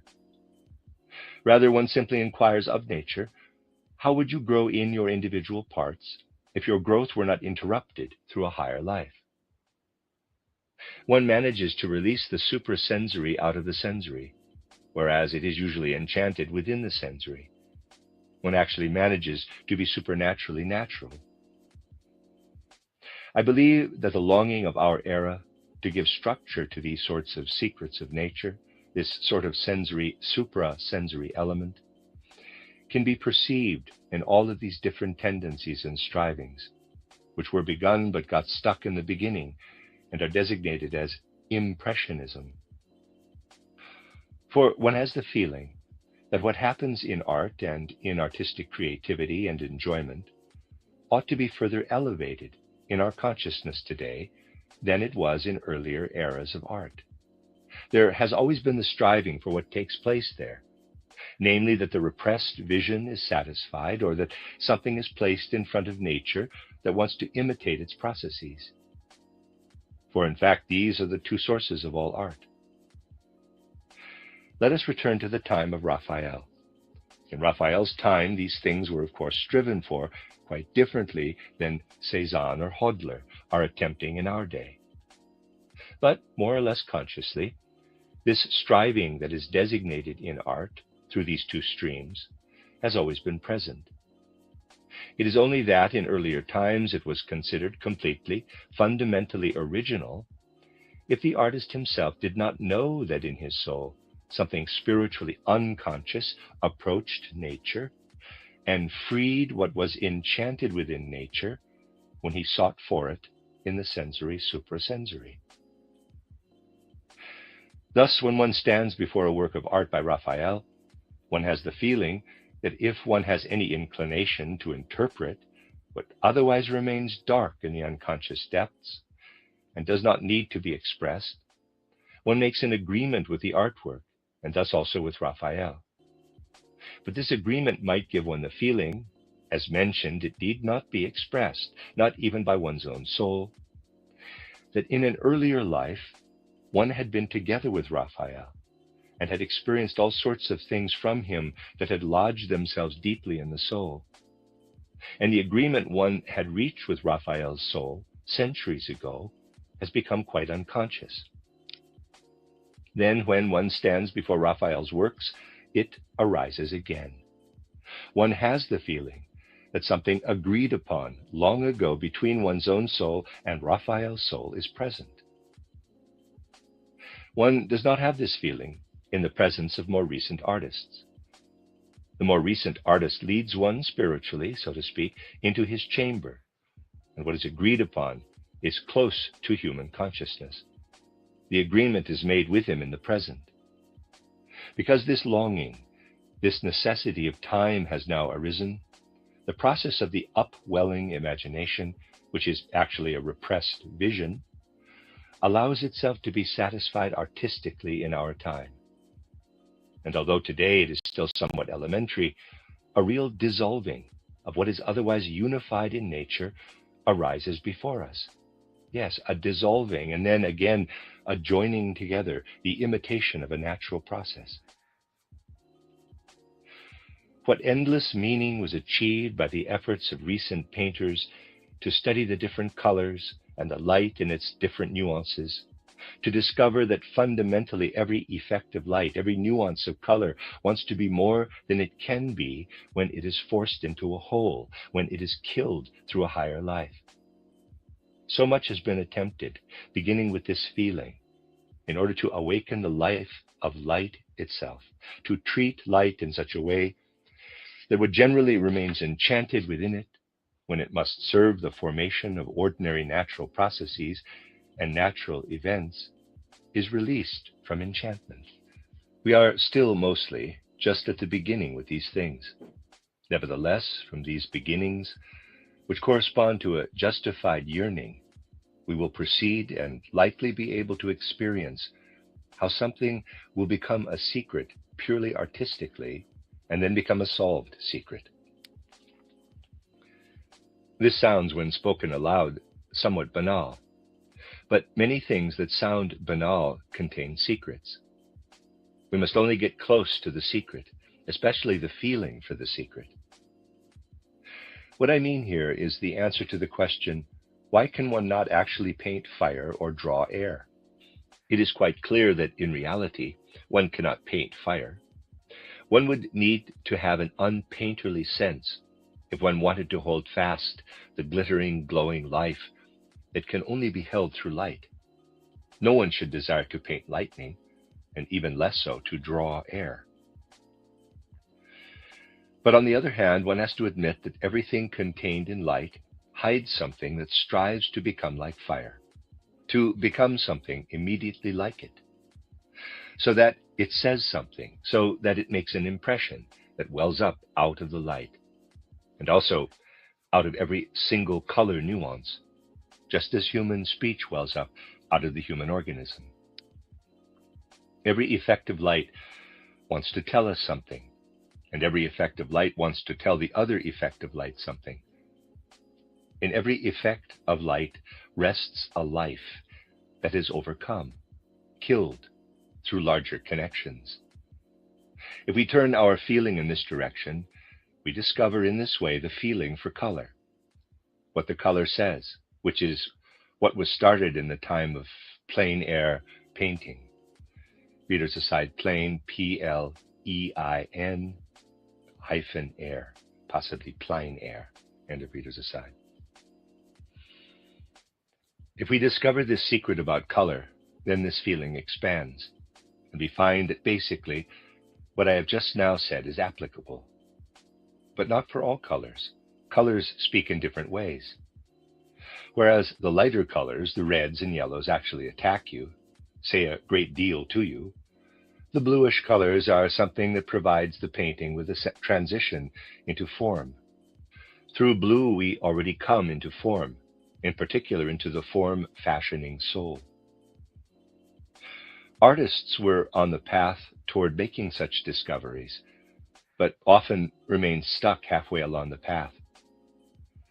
Many a painting by Steiner therefore seems so unsatisfactory, even though in other ways it can be quite satisfying, because blue is handled in just the same way as, let us say, yellow or red, without there being the consciousness that the blue spot of color placed next to the yellow has a totally different value than the red next to the yellow.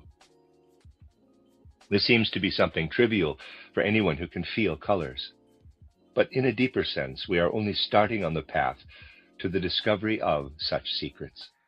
Blue and violet, These are colors that definitely lead the painting from the expressive into the inner perspective. And it is definitely possible that merely through the use of blue next to other colors, we could bring about a wonderful perspective in a painting without any sort of drawing. This is how we progress. We come to the realization that drawing can really be what we would call the work of color. If we succeed in transforming the color into movement so that we see the drawing rather mysteriously under the guidance of the color, we will notice that this is particularly possible with blue, less so with yellow or red, because these are not suited to being led in such a way that inner movement arises, that there is movement from one point to another. If we want to create a figure that moves inwardly, that flies, for example, and because of this inner mobility becomes inwardly now smaller, now larger, then we will find ourselves compelled, not by starting with some sort of principle of reason or some kind of learned aesthetic, which is never justified, but by starting from the most elemental feeling, to employ nuances of blue and to lead these over into movement. We will notice that in principle a line can only appear, that drawing only arises, that something figurative can only appear if we continue what we started when we allowed the blue tints to be set into motion. For every time we move from the painterly, the coloristic, into the figurative, the form, we will transform what is sensory into the basic color of the suprasensory. In transitioning to lighter colors, through blue and from there arriving inwardly at drawing, we will have in these lighter colors the transition to the sensory suprasensory, which contains the suprasensory in, so to speak, a narrower tone. For color always wants to say something. Color always has a soul that is suprasensory. And we will find that the more we are involved in drawing, the more do we become involved in the abstract suprasensory, which, however, must fashion itself in a sensory form because it appears in the sensory world. Today, I can only give indications for these things, but it is clear that in this way we can perceive how, in a specific area, color and drawing can be applied by artistic creativity in such a way that the application contains what I would like to express in the following words. Nature holds it under enchantment, and we disenchant what is hidden in the sensory through a suprasensory element that has been killed by a higher life. If we look at sculpture, we will find there are always two interpretations for the surfaces, as well as for the lines. But I would like to speak about only one interpretation. Firstly, healthy feeling does not allow the sculpted surface to remain as it is in the natural human form, for there it is killed off by the human soul, by human life, by something higher. We must look for the life of the surface itself by first spiritually removing the life or the soul incarnated in the human form. We must look for the soul of the form itself. And then we notice how we find it when we do not allow the surface to have single curves, but rather add another curve to the single curve so that we have a double curve. We notice how we can guide the form so that it speaks.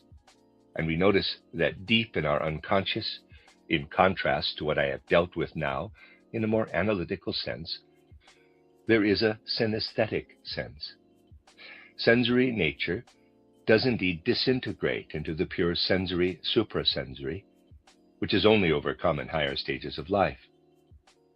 Within the indicated soul boundaries, we have an elementary urge to release nature from enchantment in this way, so as to see how the sensory, suprasensory, dwells within it in various forms, like crystals in a druse, and how, because they are in their druse, their surfaces are truncated, Reader's aside, Druse is spelled D-R-U-S-E.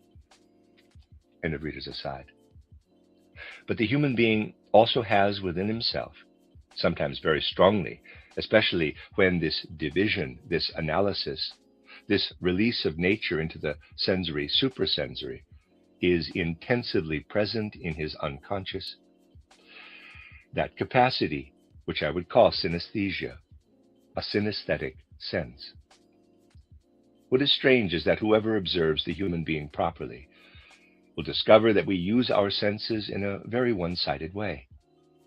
When we see colors, forms, effects of light with the eye, we develop the eye in a one-sided way. In the eye, E-Y-E, there is always something like a mysterious sense of touch. The eye always feels while it sees. In ordinary life, however, this is suppressed.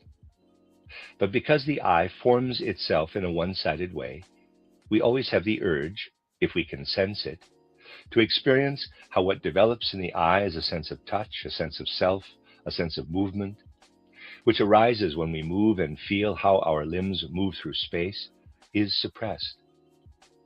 That element of the other senses, which is suppressed in the eye, we experience as stimulated, although it remains standing still, in the other person when we look. And what is thus stimulated in the observed person, but is suppressed by the one-sidedness of the eye, that is what the sculptor remodels again. In fact, the sculptor fashions forms that the eye does indeed see, but so weakly that this weak seeing remains entirely unconscious. The sculptor serves a direct transmission of the sense of touch into the sense of sight. That is why the sculptor is compelled, or at least must attempt, to release the quiet form, which is otherwise the only object of the one-sided eye, into a gesture that always prompts imitation by another gesture. And this gesture, which one has now released from enchantment, must be brought to rest again. For fundamentally, what is animated in one direction and then brought to rest in the other, what is active in us as soul process, whenever we are active artistically or are appreciating art, is on the one hand always like what happens when the human being breathes in and out. This process, raised up out of the human soul, makes a grotesque impression, although it calls forth, on the other hand, a feeling of the great infinities that are enchanted within nature. The development of art, and this is demonstrated by certain beginnings that have been with us for decades and are especially prevalent now, certainly moves in the direction of unlocking such mysteries and of really forming these things more or less unconsciously. One need not talk about these things a great deal, for they will take form more and more through art. For example, there will come a time when we will sense the following. Indeed, in regard to certain artists, we can say that they have more or less unconsciously sensed something like this. For example, we understand the recently deceased Gustav Klimt especially well if we take into account such preconditions in his feeling, in his understanding. There will come a time when we will sense the following. Let us say we felt the urge to paint a beautiful woman. Then something like a picture of this beautiful woman would have to form itself in the soul. But someone with subtle feelings will sense that at the very moment in which he has made something out of a beautiful woman, he has, in a spiritual, suprasensory way, led this beautiful woman from life into death. At the very moment we decide to paint a beautiful woman, we have killed her spiritually. We have taken something from her. Otherwise, we would be able to encounter this woman in life and would not develop what can be artistically developed in the painting. We must first artistically have killed this woman, and then we must be capable of harnessing as much humor as is necessary to bring her to life again inwardly. In fact, the naturalist is unable to do this. Naturalistic art grows ill because it lacks humor. That is why it furnishes us with so many corpses, with what in nature is killed by higher life, but it lacks the humor necessary to re-enliven what nature has killed in the first process. Even with a comely woman, in her presence we feel not only as if we had mysteriously killed her, but as if we had first mistreated her and only then killed her. That is always a process that moves in one direction, this process of killing, which is connected with the fact that one must recreate what in a higher life overcomes the will for existence in nature. It is always a killing and a bringing back to life through humor that must transpire in artistic creativity and in the appreciation of art. Someone who wants to plant a dashing farm boy up on the alpine pasture is not required to recreate what he sees. Rather, he needs to be clear that what he has grasped as an artistic concept kills the dashing farm boy on the alpine pasture, or at least rigidifies him, and that he must awaken this rigid painting back to life by giving it a gesture that reconnects what has been killed off individually with the rest of nature, thereby giving it a new life. Hodler tried such things. They correspond to the longings of contemporary artists. These two sources of art correspond to the deepest desires, the unconscious desires of the human soul. The fulfillment of what wants to become vision, but must not become vision in healthy human nature, will always lead more or less to the expressionist art form, though we need not pay too much attention to this catchword. And what is created in order to gather together what we have in some form dissolved into sensory suprasensory parts, or from which we have killed the immediate sensory life so as to infuse it with suprasensory life, will become impressionistic art. These two desires of the human soul have always been the sources of art. It is just that through the general evolution of humanity in the immediate past, the first source was pursued expressionistically, the second impressionistically. This will likely develop in larger measure in the future. In the future, we will have an artistic feeling when, instead of using the intellectual consciousness, we expand our feelings more and more in these two directions. These two directions, and because of various misunderstandings, this must be emphasized again and again, do not represent something pathological. Pathology will pervade humanity if the movement toward the visionary, within certain limits of elementary natural health, were not satisfied by artistic expressions. Or if what our unconscious does continually, this dividing of nature into sensory, suprasensory components, were not time and again permeated by a higher life through a truly artistic humor, so that we are able to imitate in our works of art what nature achieves creatively. I thoroughly believe that the artistic process lies deep, very deep in the subconscious, but that under certain circumstances, such strong, such intensive conceptions of the artistic process can be meaningful for life, can affect something in the soul that weak conceptions never can, namely to be able to really cross over into feeling. When these two sources of art announce themselves feelingly in the human soul, then one will certainly see how healthy Goethe's feeling was at a certain moment of life. Such things are, of course, always one-sided. When he felt that the purely, genuinely artistic element lies in music. He said that music represents the highest in art. As mentioned, it is one-sided, because any art can achieve these heights, but one always characterizes one-sidedly when one makes characterizations. Music represents the highest in art because it is entirely unable to imitate nature, but instead is in its own element, both content and form. But every art will become content and form in its own element if, instead of fabrication or clever ideas, it wrests secrets from nature through the discovery of the sensory suprasensory in the manner indicated today. I believe, however, that becoming aware of this sensory suprasensory in nature is often a rather secretive process in the soul itself. Goethe himself coined this expression, sensory suprasensory. And although he calls this sensory suprasensory a revealed secret, it can only be found when the subconscious forces of the soul are able to immerse themselves entirely in nature. In a manner of speaking, what is a visionary arises in the soul when the suprasensory experience wants to release itself. It rises out of the soul.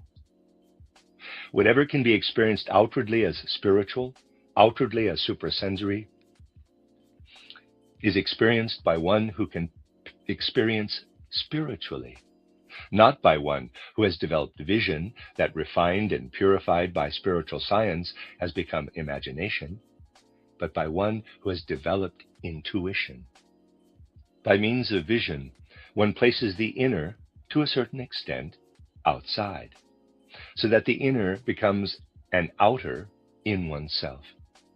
In intuition, one goes out of oneself, one steps down into the world. But this stepping down remains unreal if one is not capable of releasing that which nature always keeps enchanted, and what it always wants to overcome through a higher life. If then one places oneself into this released nature, then one experiences intuition. These intuitions, insofar as they make themselves felt in art, are certainly related to intimate experiences that the soul can have when it becomes one with things outside of itself. That is why Goethe was able to say about his own rather impressionistic art to a friend of his, "I want to tell you something that will clarify the relationship people have to what I have created. My work cannot become popular. Only those who have experienced similar things, who have gone through similar circumstances, will, in reality, be able to understand my work at all." Goethe already had this artistic feeling, especially in Part 2 of Faust, which is still hardly understood. It appears in poetic form. Goethe already had this artistic feeling, leading him to look for the sensory suprasensory, by recognizing that part of nature which wants to become a whole beyond itself, which becomes something else through metamorphosis, and then is combined with this other into a product of nature. A product that is, however, killed through a higher life. When we penetrate nature in this way, we reach a true reality in a much higher sense than ordinary consciousness believes. Entering into this provides the greatest proof that it is not necessary for art merely to recreate the sensory or suprasensory, merely to express the spiritual, which can err in two directions, but rather that art can shape, can express what is sensory in the suprasensory, what is suprasensory in the sensory. Precisely by recognizing the sensory suprasensory, we are, perhaps in the truest sense of the word, naturalists. And in particular, we are naturalists as concerns the sensory suprasensory, because we can only grasp it if at the same time we are supernaturalists. That is why I believe that genuine artistic experiences will truly shape themselves in the soul in such a way that they can also stimulate artistic understanding, artistic enjoyment, so that we will, even to some degree, be able artistically within art to live independently and even to develop.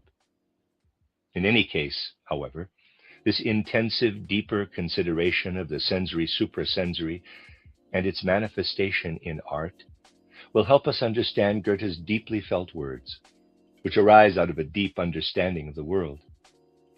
This was my point of departure, and it is with this that I also want to end. These words seek in a comprehensive way to highlight our relationship to art as human beings, precisely at the point where we are able to value art deeply in its relationship to the true suprasensory reality. and humanity, because it can never exist without the suprasensory, because the sensory alone would die if it did not live in the suprasensory, will more and more through its own needs make Goethe's words a reality. Quote, "The one to whom nature begins to reveal her open secret feels an irresistible longing for her worthiest interpreter, art." Close quote. The end of lecture 6.2. You are listening to RudolfSteinerAudio.com. If you are listening to the podcast, it is located at RudolfSteiner.podbean.com as well. Please consider becoming a patron. And there are two publishing houses, SteinerBooks.org in America and RudolfSteinerPress.com in England, which are the sole publishers of Steiner into English and have given me permission to do these recordings. Please consider patronizing them as well. This is a reading of Collected Works, Volume 271 by Rudolf Steiner, entitled Art and Theory of Art.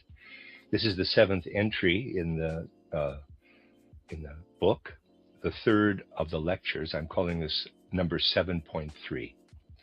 entitled The Sensory Suprasensory in Its Realization Through Art, Part 2, given in Munich on February 17th, 1918. There is a very witty man who uttered a remarkable phrase about all human philosophizing.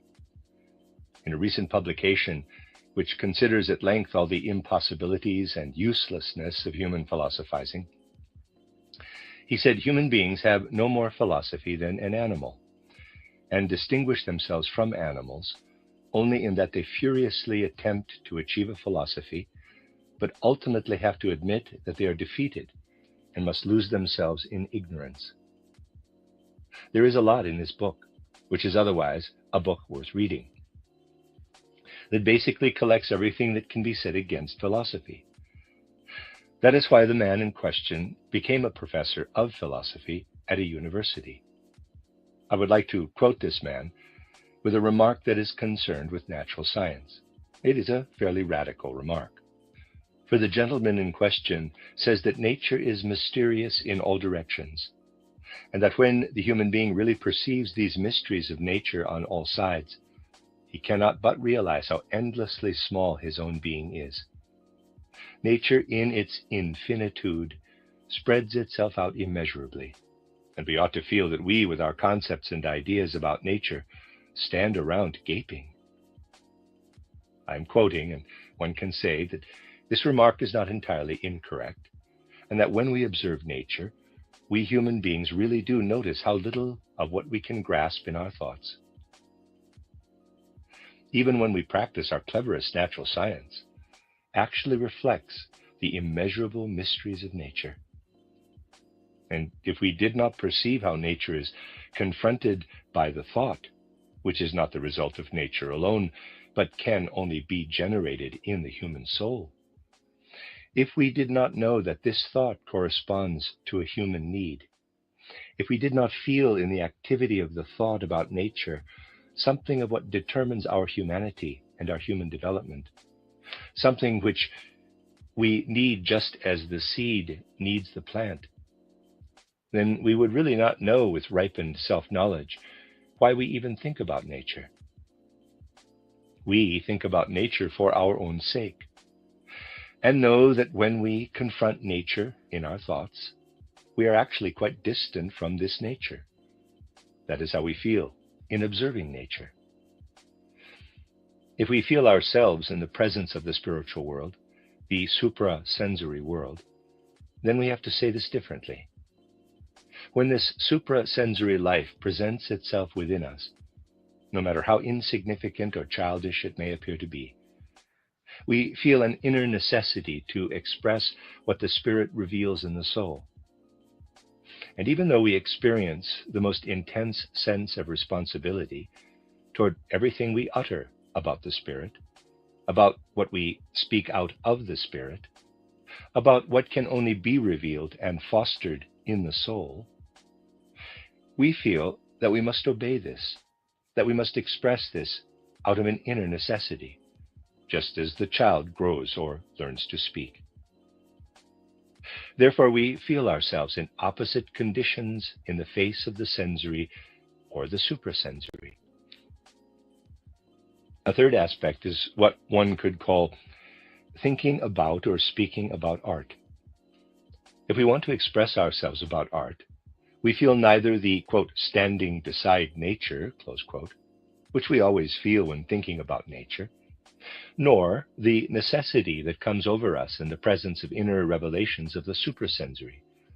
Instead, when we try to express ourselves about art, we have the feeling that we are disturbing ourselves continually with the thought we are developing.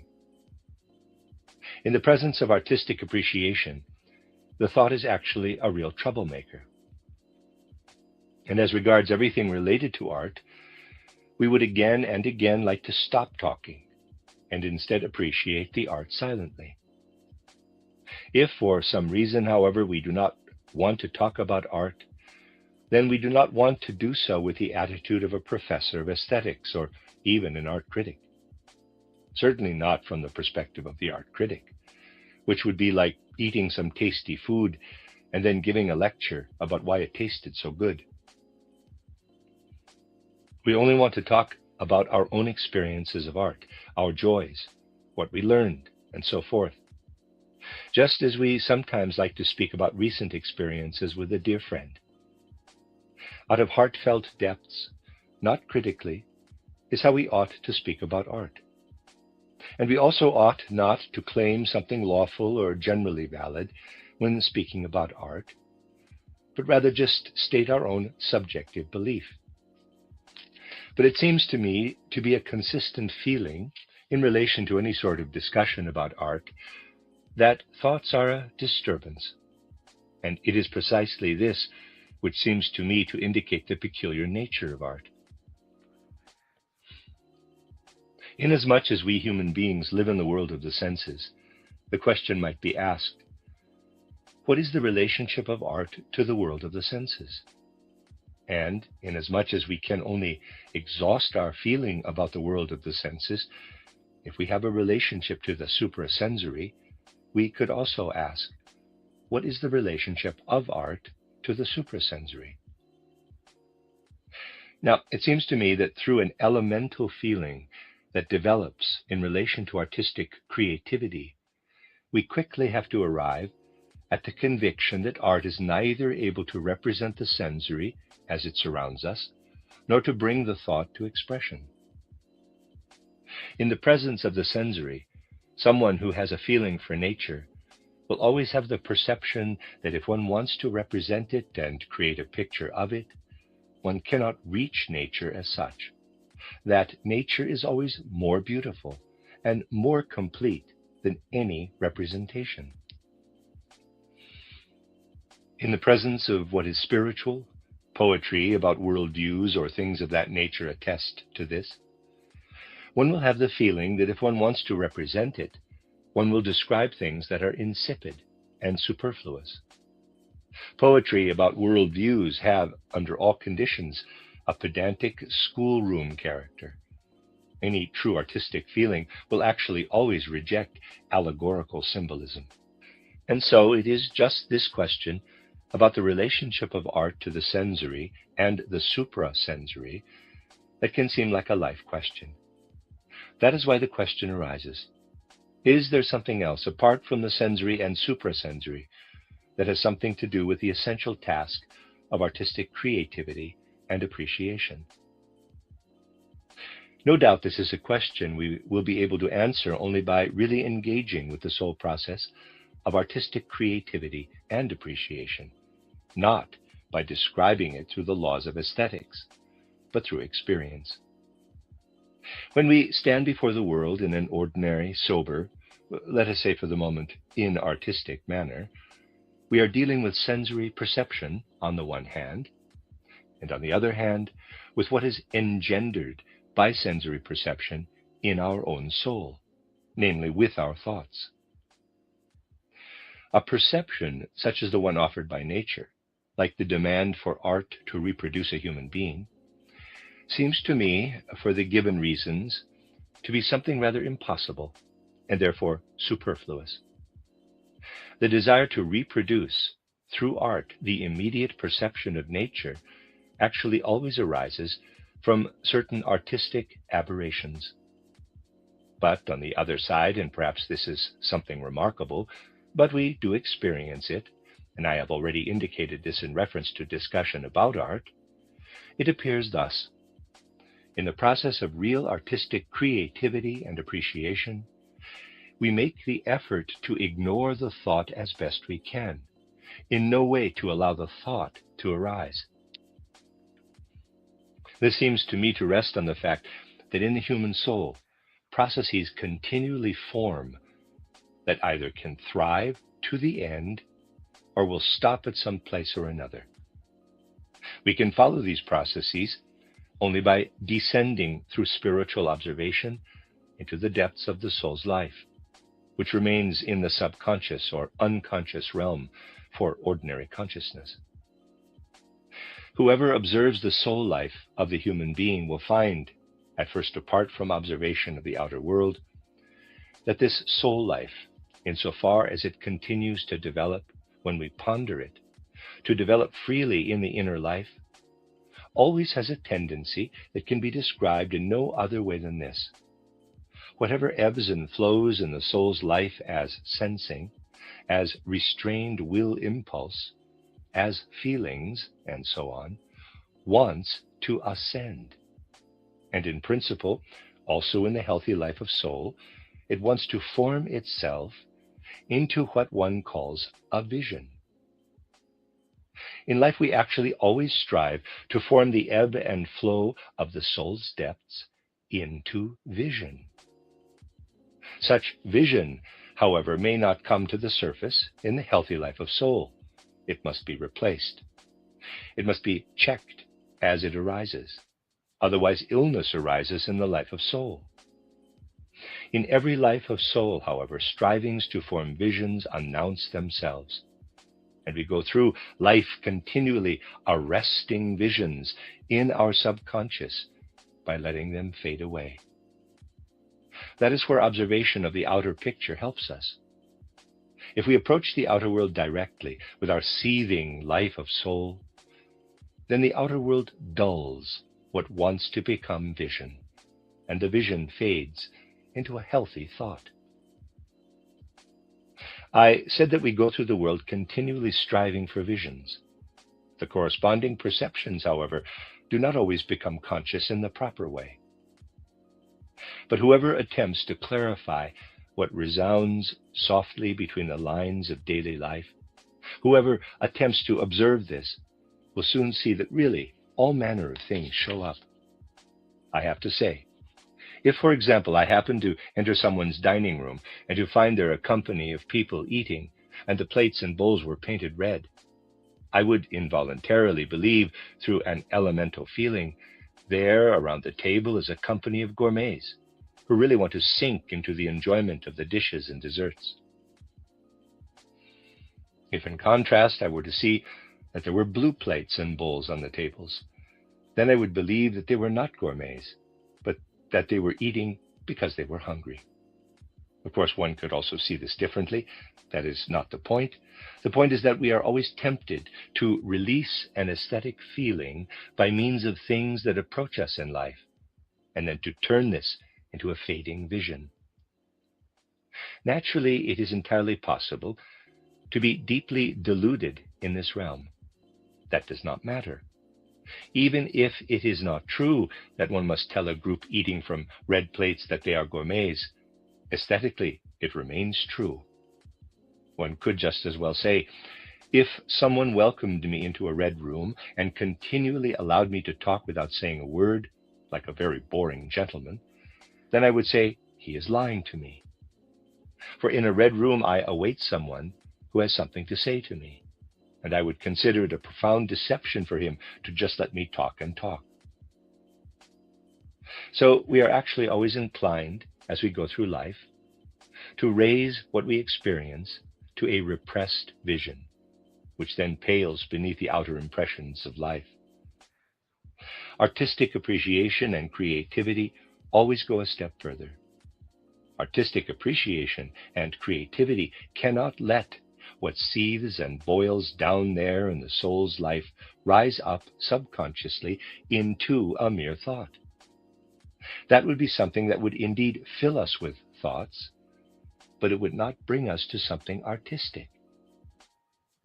If, however, we are able as artists, or because the artist approaches us, to take what wants to rise up in the soul and to arrange something outwardly, I mean an arrangement of color, and if our perception is such that this color arrangement gives us something we need, so that the corresponding rising vision, which, however, must not be allowed to become vision, has an outer complement, then we definitely have something artistic before us.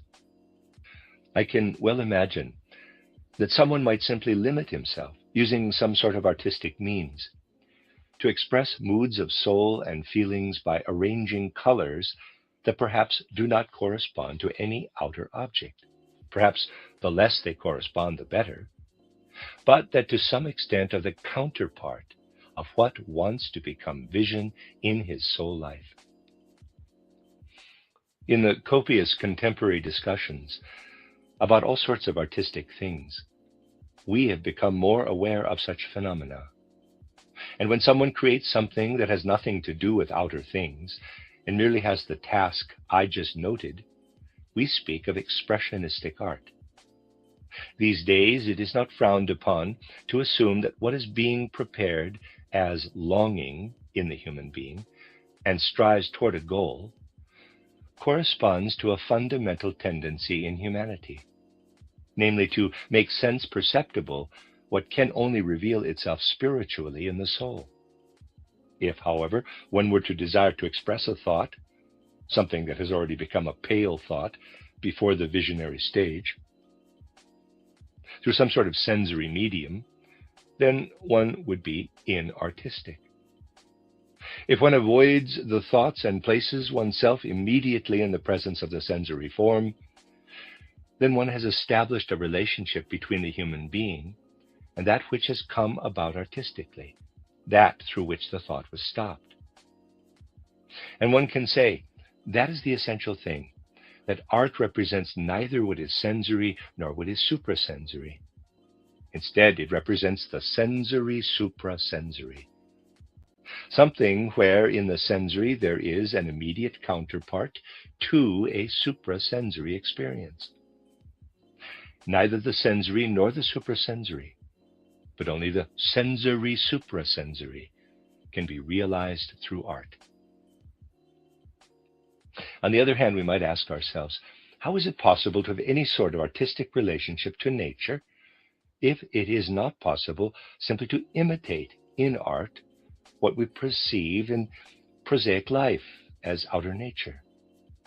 If nature did not include anything but what it offered through outer perception, which stimulates the formation of thoughts, there would be no necessity for the genesis of art.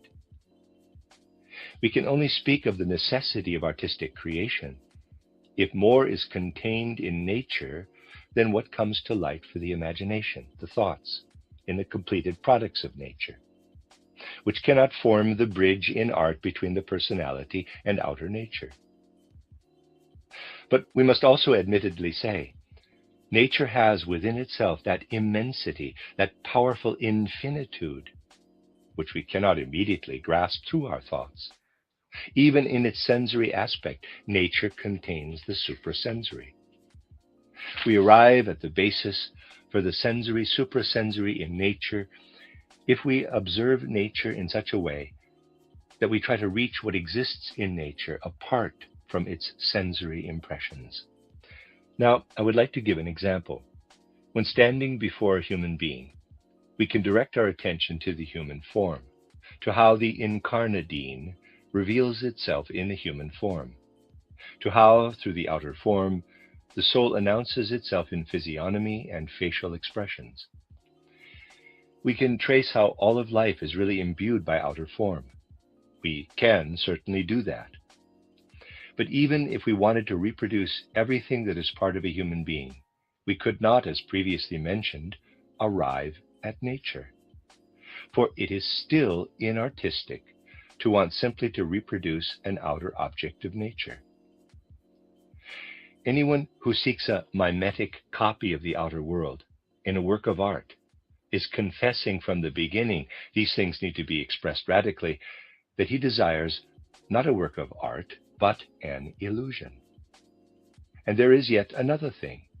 We must say, if we follow what is expressed in the human form, then what appears there as form is killed through everything else that lives in it, through the tone that comes directly from life, through the soul content. And that is the secret of nature, that it is so endless in its detail that each detail withstands being killed through something superior. But if we have a sense for this, we can awaken out of its own being what has been killed. What is killed in the human form by the higher life, killed through being permeated by the soul, can be so enlivened that the form itself now becomes a living being without harboring in itself life and soul content. For example, as sculptors, we ourselves can provide the form for what we need to use because we are working in materials. We realize that nature is so powerfully infinite that in every one of its details, it hides endlessly more than it reveals. When it places a form before us, it kills the inner life of that form. Life is enchanted within it, and we can break its spell. When in nature something that is colored presents itself to us, we can be sure that the object's color has been killed through something else. If I take just the color itself, then I can awaken something out of the color that has nothing to do with what the color is in the object. I create a life out of the color, a life that only lies enchanted in the color when the color appears on the surface of a natural object. In this way, it is possible to break the spell of enchanted life in everything that appears to us in nature. It is possible to release what exists in nature and its intense infinitude, to release it everywhere out of this nature, and never to create imitations of nature, but to break the spell of what has been killed in nature through something higher. When we speak of these things, or try to speak of these things, we are tempted to speak in paradoxes, but that, I believe, does not matter, because these extreme radical cases can show how things actually function in less radical cases. Just as I can, on the one hand, think that when the artistic element is worked out of the inner being through the stem division, and I create the counter-image in forms and lines and colors, these lines and colors may be so composed that they reflect nothing other than the restrained vision. So, on the other hand, I can say, it seems possible to me that I can create something living out of a natural being, let us say, a human being in which life itself has been killed, making it a corpse, by re-enlivening the corpse artistically through something I extract out of the common universal element. Such extreme cases are not required. It is, however, possible as a borderline case that when nature has already killed a being, a new creation, even if it is the corpse, can come into being, because something which is very different from what the human being is himself, with his soul being, can be added in order to imbue the form with soul. I could well imagine that a bewitching work of art might come about because a corpse sprouts forth new life that reflects these secrets, which exist in relation to the human being and are hidden only because until his death, the human being actually contains his soul being in himself. We need not stumble on account of such borderline cases. It is, after all, a borderline case. It can clarify that artistic creativity in the presence of outer nature can be effective.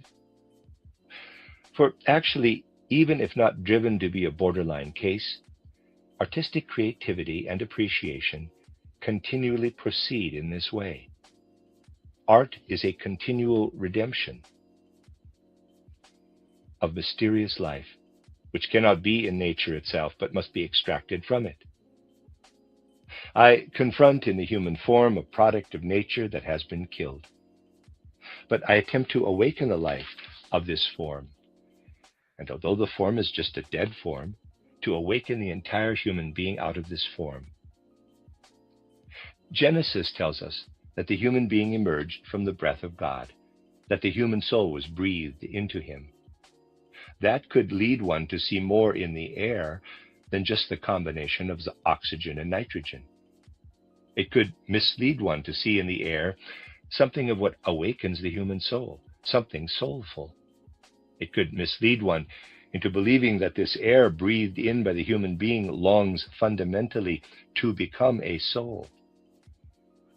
One might be able to see in the air the counter-image of what is human soulfulness. In other words, more than something merely lifeless, a longing toward the human being. But it is the case that having such a perception about the air will be very difficult, because air and fire do little to inspire artistic formation. No one will actually want to paint fire, just as little as lightning, nor will anyone want to draw the air. So as far as the air is concerned, we will not easily come to this feeling. But it seems to me that a true artistic feeling about the worlds of light and color can come to this feeling. We really can have this feeling in the presence of the world of light and color. Every color, or at least the relationships among the colors, have the longing to become either a whole human being or part of a human being. As part of the human being, either they find themselves as an inner expression of his being, or the light illuminates him and is reflected. But we can say that if one lives in the light itself, then one lives in the longing of the air to form itself, for example, into a human face. We can have the feeling red and yellow want something. They want to form themselves into something that is part of the human being. They have a language that is inherent within them. Then we will not attempt merely to reproduce the human being in a prosaic way. In any event, it must become an ideal of artistic creativity to become liberated from the model. Whoever does not overcome the model the moment he begins to create, whoever does not view it as something that guides him in how to eavesdrop on the secrets of nature, will remain dependent on the model and create mere illustrations.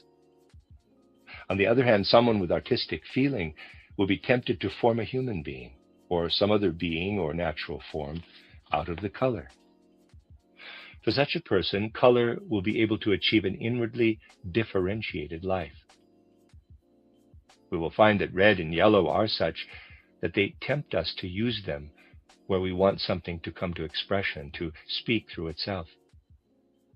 What faces us in red, in yellow, will express itself on its own, will generate through its own strength the ideal of art, namely to exclude the thought.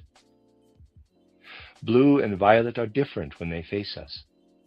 There, it is more a matter of having the feeling that blue and violet, at least in one direction, come near the thought. We will have the feeling that we cannot represent with blue or violet something that expresses its own nature, but rather something that expresses another thing besides itself.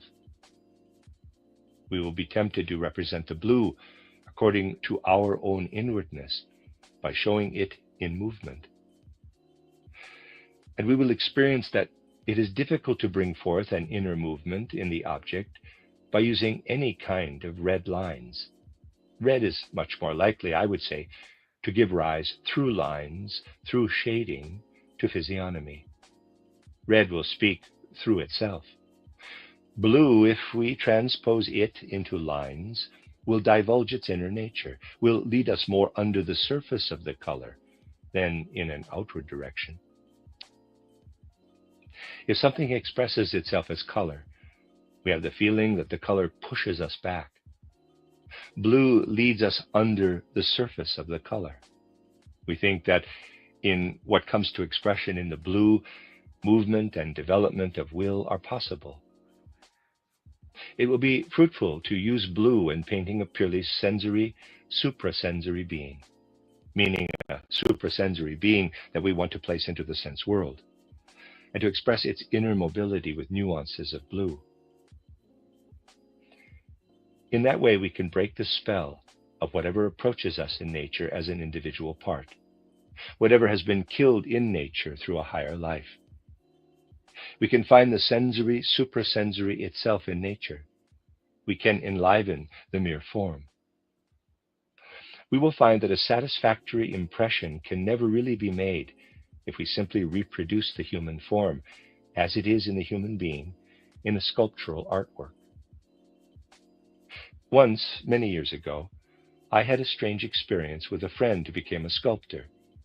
He told me at the time, both of us were very young people, quote, "Yes, you see, one would accomplish the right sculptural work of art by exactly imitating each individual change in the surface," close quote. I have to admit that this utterance made me wild, for it seemed to me that this was the path to the very most horrible artistic achievement. For in any case, if we want to reveal in the stone or wood what the human form has as form, what it is in him that kills life through something higher, without this inner life, then we would have to enliven it. The surface must be called upon to express what it never can express in the outer nature of the human being. We will find, for example, that if we curve a surface and then curve it again so that the curved part is bent again, we have the simplest archetypal phenomenon of the inner life. A surface that is curved in this way, so that the curve is curved again, can be used in the most varied ways. And of course, this needs to be further developed. The inner life of the surface will emerge from the surface. Such things prove to us that there is a relationship between outer nature and the human inner realm, which in truth has the character of the sensory suprasensory. We recognize the thought formation of outer nature when this outer nature kills off, through something higher, what otherwise holds a higher spiritual life under enchantment. Thus we are forced to grasp the dead life by means of a dry thought. If we avoid this pale thought and attempt to grasp what lies enchanted in the individual parts of nature, and try on our own to carry out the process of gathering it together, of giving it a higher life, then we experience the process of artistic creation or artistic appreciation.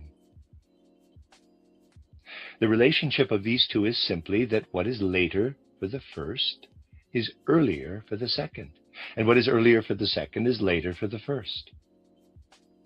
If we follow this method of observation that is directed toward the intense infinitude of nature, toward the possibility of breaking the spell of the secrets of nature, of what it represents in the soul life of the human being, then we must say, the pale world of thought is not called forth in this way.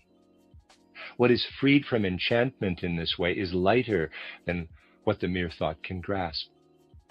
It again provides a connection between the outer object and the human soul, a connection in which thought is eliminated, but in which there is, nevertheless, a striving for a spiritual relationship between the human being and the object. Of course, this can proceed further, and there we come to what can today seem to be really absurd, even horrible to many people. This is understandable, but people have always taken as horrible what they later take for granted once they have gotten used to it. If you observe someone, you need only consider his skeleton.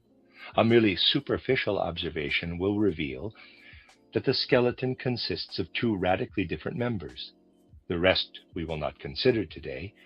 First, the skull, which is, so to speak, just set atop the skeleton. And second, the rest of the body of the skeleton. For someone who has a sense for form, not through anatomical observation, but through a feeling perception of skull and skeleton, it becomes evident that the one is a metamorphosis of the other, that we can think of the form of the main bones in such a way that wherever there is a bump, the bone could expand. And on the other hand, wherever there is an expansion, it could contract. Through metamorphosis alone, we really can, through the change of forms, have the skull arise out of the body of the skeleton, and to a high degree, have the body of the skeleton arise out of the skull. Thus we can say, the entire human being is enchanted within the head. Even if we are confronted by a skeleton without a head, we will be tempted, if we do not want to be stuck in the sensory observation, to supplement this skeleton with a head in a sensory, suprasensory way.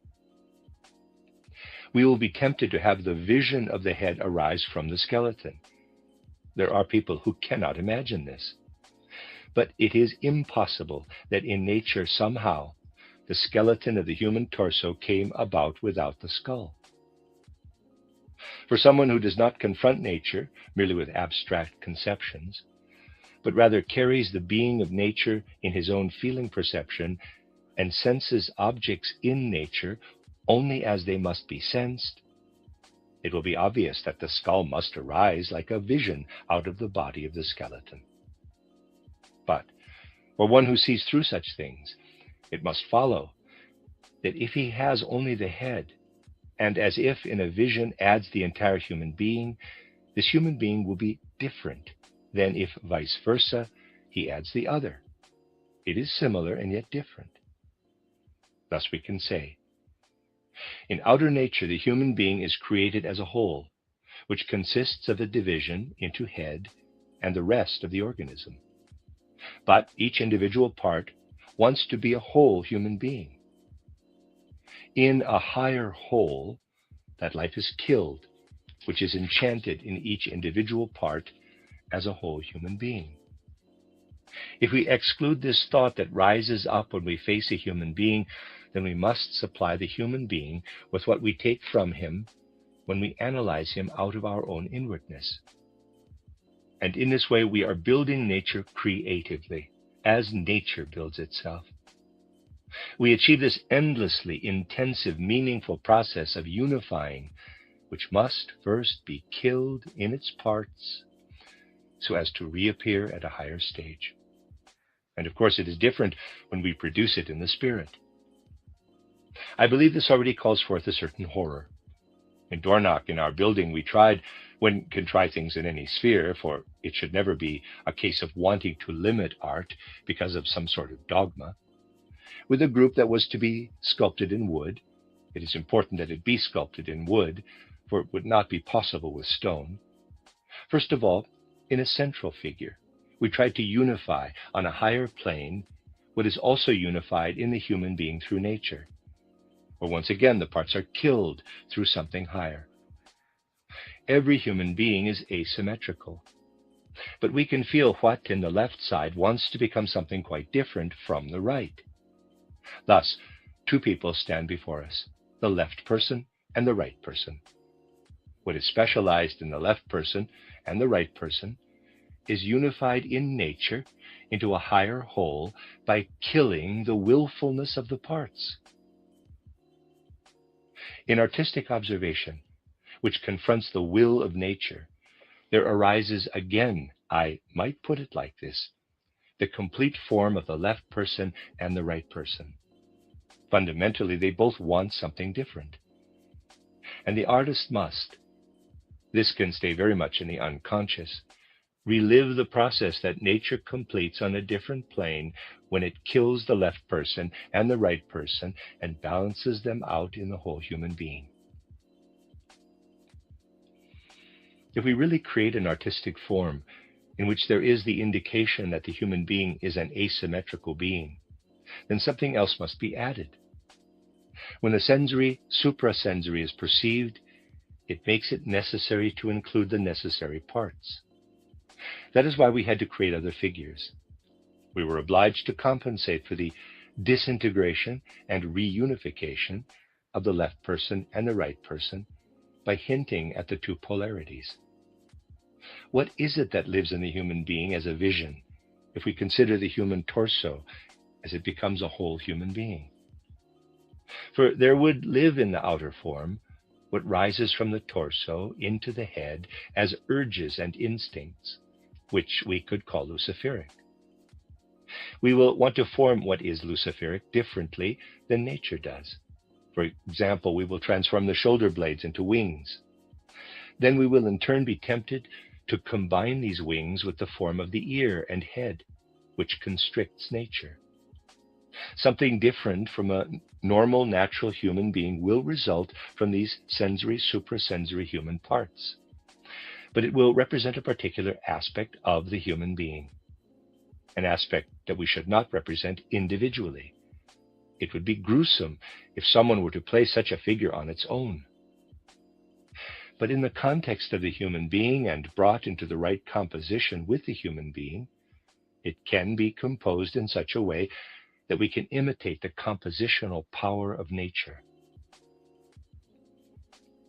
We must also copy in the opposite way what wants to become a whole human being in the human head, what wants to become an entire human being in the human head that will be calcified, hardened. That is what we continually have to overcome in ourselves. What we do actually overcome when we add impulses effectively from the rest of our organism to those which we carry in our head, impulses that keep the hardening fresh. We have to overcome what is head by what originates in the heart organism as blood. There, the sensory, suprasensory constitution of the human being provides the possibility of observing in the separate forms what nature itself composes in a hidden way on another plane. In actuality, what we could call a process of creative imitation, a process in the human soul, becomes something that nature does not only imitate abstractly, outwardly, but that the development of nature itself carries out in the human being. This presupposes that the artist and the appreciator of art confront nature and themselves in a very complicated manner that remains in the unconscious because the thought is stopped. This is understandable. We must really say, as far as the soul is concerned, we are in a very complicated process with what ought to become artistic. If someone really wanted to reproduce a beautiful woman, then by only imitating what nature provides, he would kill this woman inwardly. He would represent her as dead. She would not be alive in him, especially if he reproduces her very faithfully. We must be able first to transform her into a corpse, but then, which is really true humor, recreate her beauty out of an entirely different element. Without, metaphorically speaking, killing a beautiful woman pictorially, we must really first somehow turn her into something dead. We cannot draw her properly. Her beauty is present in nature through something quite different than it must be in a finished work of art. We must first discover through humor what will newly create that which we must actually kill. We could say, if we sit opposite an earnest scholar and make a copy of him, then the copy will first be a joke. Perhaps we will be tempted to laugh at his earnest expression, but we will only be finished artistically with the earnest scholarly expression if we bring it to life again through something else in a humorous way. We will in turn have to do this lovingly, and will then understand it from an entirely different perspective. It is therefore a matter of resuscitation, of breaking the spell, of redeeming through our own subjective life what is killed in nature. If I were to observe a dashing young farm boy walking through the alpine meadow and simply reproduce him, I would probably create something very dead. But if I make the effort to, so to speak, kill him first, and then through the lines I draw, bring about harmony between him and surrounding nature, I will create something artistic. Hodler tried such things, and we can see that in the subconscious, similar things are attempted everywhere. This led to artistic discussions about what can be called, on the one hand, the creation of the counter-image for the unfinished vision, and on the other hand, the creation of the subjective counter-image through what is enchanted in nature and continually killed through a higher life. Thereby, the sensory-suprasensory nears the human being from two sides. Thereby, the human being can try to bring this to a higher, new existence in art. In my earlier lectures on this theme, I tried to connect these thoughts about how the sensory-suprasensory can realize itself through art to certain thoughts of Goethe. This was held against me, and I now notice that I have been able to speak here without reference to Goethe. All sorts of complaints are raised just when one refers to Goethe, because people who consider themselves to be especially close to Goethe think that if they repeat something of his that they do not understand, they can make judgments about those others who take the trouble to penetrate the matter. We can understand these things. It is a natural process in human life. And we sometimes have to be downright happy when something we say is subject to such judgment. We could even have the point of view, if someone else has experienced a confirming judgment, then we must have said something really superfluous or stupid. What I've been able to avoid here, I do at least want to bring forward at the end. I truly believe that anyone who approaches Goethe with understanding will find in his broad-minded and sound observation of art, although perhaps expressed differently, what today was described as the sensory-suprasensory element of art. Even the expression is borrowed from Goethe, and I believe, although I am certainly of the opinion that in a certain sense it is correct for someone who has experienced art's secrets to possess a fairly unspoken antipathy toward the intellectual criticism of art or aesthetic scientific observation, I believe that art can only be talked about from the standpoint of life, that the artists themselves have the most correct way of talking about art. Admittedly, this can sometimes lead to remarkable experiences. As a general rule, artists grumble terribly about what the other artists create. And though one may enjoy the artist's works of art, one does not always enjoy what the artists say about their artworks, because they occasionally live in delusion about their own works of art. But the artist really must create out of illusion, and it is just this which might be right, which provides the right impulse for his artistic creativity. Even if I admit all of this, and if from a particular point of view I understand that the artist is really always fairly aloof from everything that approaches him as pandering from the side of aesthetic, scientific, or other such observation, I nevertheless do not believe that it is entirely unnecessary to form feeling-like ideas about art.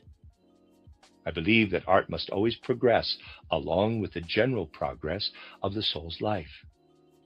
I believe that it is just through this consideration of the sensory-suprasensory, as it forms itself out of the restrained vision, as it appears to us out of outer nature when we free it from its enchantment, that art solves the riddles of nature in a sensory-suprasensory way. Thus, in conclusion, I want to summarize today's considerations by quoting this beautiful worldly utterance of Goethe. Quote, "The one to whom nature begins to reveal her open secret feels an irresistible longing for her worthiest interpreter, art." Close quote. The end of lecture 7.3. You are listening to RudolfSteinerAudio.com. If you are listening to the podcast of this, it can be heard at RudolfSteiner.podbean.com as well. Also, there are two publishing houses, steinerbooks.org in America and rudolfsteinerpress.com in England, which are the sole publishers of Steiner to English and have given me permission to do these recordings. Please consider patronizing them as well. This is a reading of Collected Works, Volume 271 by Rudolf Steiner, entitled Art and Theory of Art. This is the lecture 8.4. It's the fourth of 8 lectures and the 8th section in the book. There's essays and lectures in this book, translated by Dorrit Winter and Clifford Venno. It's entitled The Sources of Artistic Imagination and Supra-Sensory Knowledge, Part 1, given in Munich on May 5th, 1918. Since ancient times, human beings have felt the connection between artistic imagination and suprasensory knowledge, that which we can call visionary consciousness, or if the term is not misunderstood, as is easily possible, clairvoyance. For the spiritual researcher of today, who attempts to penetrate into the spiritual world from today's perspective, this relationship between artistic creation and suprasensory knowledge is much more meaningful than the more frequently emphasized relationship between visionary life, which is fundamentally based on pathological conditions, and clairvoyance that truly lives only in the soul without the help of the body. Now, we know that poets and artists in general often feel a very close relationship between their whole way of working, between their experience on the one hand and clairvoyance on the other. Artists, especially those who seek a path into suprasensory realms in their work, writers of fairy tales or others who work artistically in an attempt to embody the suprasensory, speak, justifiably and out of a living reality, about how they see the figures they create standing before them, how the figures move and act before them, making a real objective impression on them when they concern themselves with these figures. As long as this confrontation with what one recasts into an artistic form does not rob the soul of its clarity, as long as it does not pass over into compulsive visions over which the human will and the mind's clarity have no control, so long can one still speak of a kind of borderline event between artistic intuition and clairvoyance.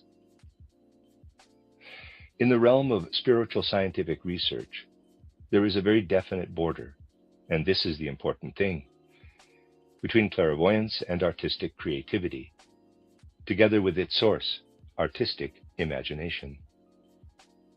Whoever cannot see this border clearly, or cannot make it fruitful for his own life, will easily end up where many who came to me as artists ended up, who had a certain fear of being harmed by their own work, because something of the visionary penetrated their consciousness.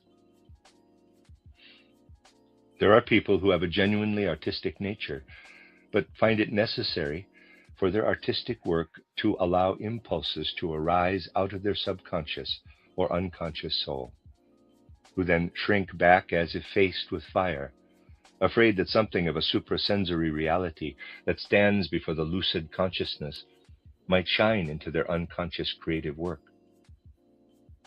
There is a great difference, subjectively, in their relationship to the experience of artistic enjoyment, reception, and understanding, and the experience of the suprasensory world through suprasensory sight. Artistic creativity, reception, and viewing allow the soul within which they develop to direct the personality to the outer world with the help of outer perception and with the help of visualization, which then becomes memory. We need only recall the characteristics of all artistic creativity and enjoyment to be able to say, certainly in artistic receptivity and also in artistic work, there is perception and sensory understanding of the outer world. It is not present in as crude a form as it otherwise is in sensory manifestations. It is a spiritual understanding and creativity, which freely interacts with perception and visualization, and with what lives in the artist as recollection and the content of his memory.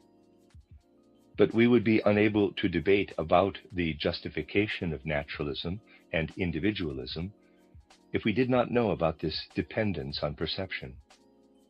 In the same way, we can convince ourselves that hidden memories, elements that lie unconscious in the soul and constitute human memory, contribute to artistic work and enjoyment. All of this disappears in the true suprasensory knowledge of modern spiritual research. For there we are concerned with a complete withdrawal of the soul from sensory perception, as well as from the usual visualization and whatever is connected as memory with this visualization. Yes, the big difficulty lies in convincing contemporaries that there is something like an inner experience that excludes perception and ordinary conceptions and memories. Especially the naturalist will not admit that this could be the case. He will always claim, "You say that nothing flows into your clairvoyance. I see that you are mistaken. You do not know how hidden content lies dormant in your memory and then cunningly rises up."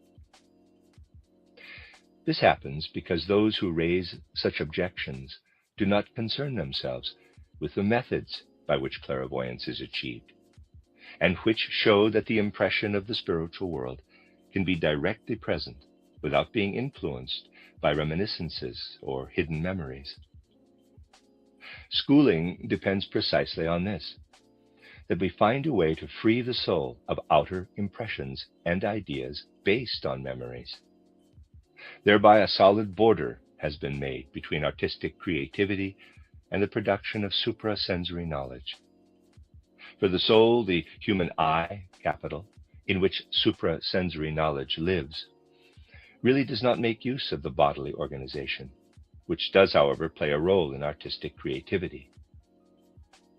But because this is the case, the question that arises all the more is, what is the relationship between that which arises from subconscious soul depths as impulses that weave into artistic creativity and enjoyment, and that which comes out of the purely spiritual world through direct, immediate impressions born of suprasensory knowledge? To answer this question, I would like to consider several experiences of art that the seer himself has. These experiences with art are generally characteristic right from the beginning. It becomes apparent that if we have learned to stand in the suprasensory life, to collect suprasensory knowledge, then we actually become capable of excluding, for certain periods of time, all sensory impressions and pictures remaining in the memory that connect to these impressions. Now, if someone who is standing within this suprasensory sight then also tries to clearly grasp, in relation to a work of art, everything that he is used to grasping in relation to an outer sensory phenomenon, an entirely different experience arises. In the presence of a sensory phenomenon, the seer is always able to exclude sensory perceptions and inner pictures stemming from memory. But this is not the case in the presence of works of art. The seer always retains an important inner content of the artwork that he neither can nor intends to exclude, in spite, of course, of excluding all sensory and memory impressions. The work of an art offers something that proves to be related to his clairvoyance. Then the question arises, what is the basis for this relationship? We realize this if we attempt to grasp what is active in the human being when he sees purely spiritually in suprasensory knowledge. Then we recognize the inadequacy of the ideas we human beings have about ourselves and our relationship to the outer world when we remain in our ordinary consciousness. We believe that our ideas, feelings, and will are strictly separated from one another. Psychology does indeed point out the interrelatedness of these activities, but not skillfully enough. Someone who experiences the complexities of soul life as they are present in vision knows that such a differentiation between thinking, feeling, and willing does not actually exist. Instead, in ordinary consciousness and life, there is, in thinking, always a residue of feeling and willing, in feeling a residue of thinking and willing, and in every willing a residue of thinking and even of perception. Willing retains a hidden unconscious residue of perception. This needs to be kept in mind if we want to understand clairvoyance. For from what has previously been said, you can see that thinking and perception are silenced in spiritual sight, but that feeling and willing are not silenced. Yet it would not be clairvoyance if the person developed feeling and willing as happens in ordinary consciousness. On the contrary, when the person passes over into a state of spiritual sight, all willing, as it exists in ordinary life, must be silenced. The person enters a state of complete calm.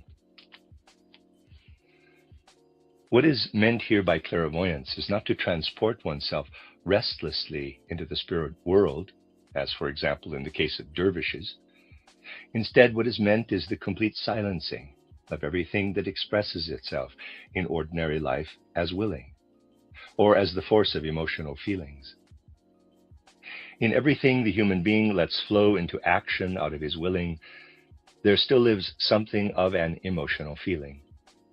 This feeling, also in reference to the revelation of willing, must be silenced. But it is not the emotional feeling as such that is silenced, and above all, not the impulse of the willing. Perception and thinking are silenced, but the impulse of the emotional feeling and willing are justified. Only they pass over into a condition of soul stillness, and therefore develop the character of their perceiving and thinking in a different way than usual. If we were to remain at the mere feeling, or at a falsely mystical inner expression of willing, we would not be able to enter the spiritual world.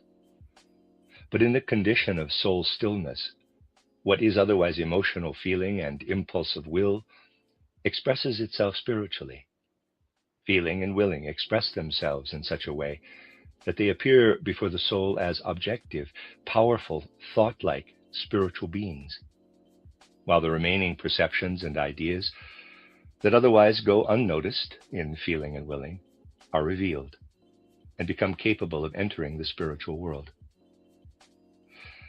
Once we have grasped how, as seers, we live in feeling and willing, in the way that human beings usually live in thinking and perception, not in unclear thinking and feeling, not in nebulous mysticism, but as lucidly as otherwise in ideas and perceptions, then we can understand art fruitfully, admittedly in such a way that we only then come to realize the worthlessness of such summaries as are expressed through the word art.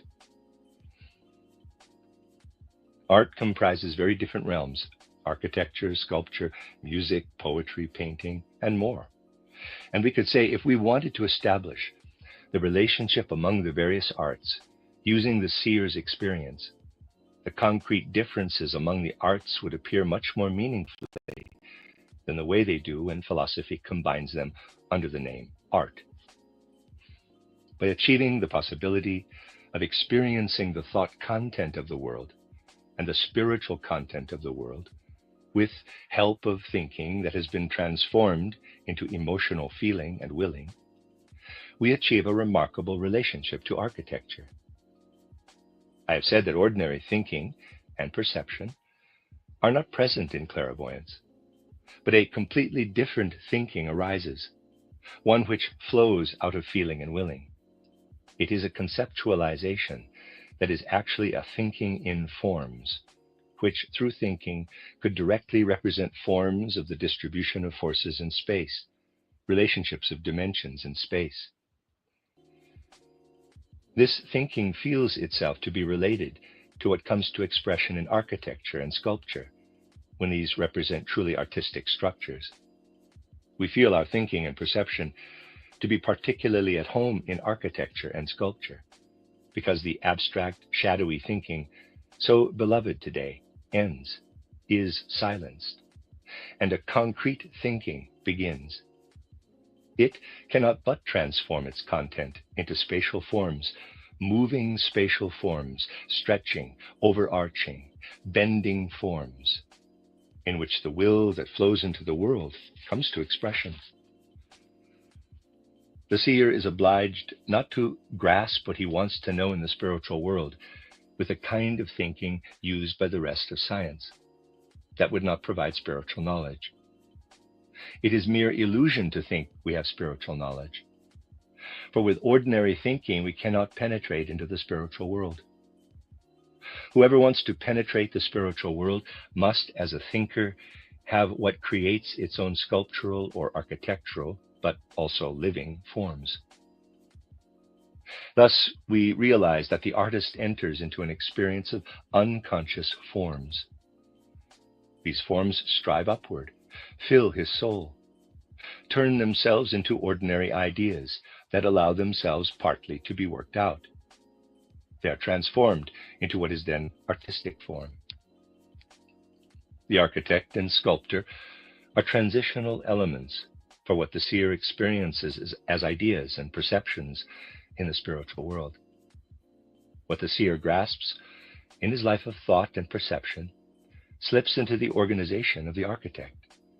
Deep down in the soul life, it rises up in waves and becomes conscious.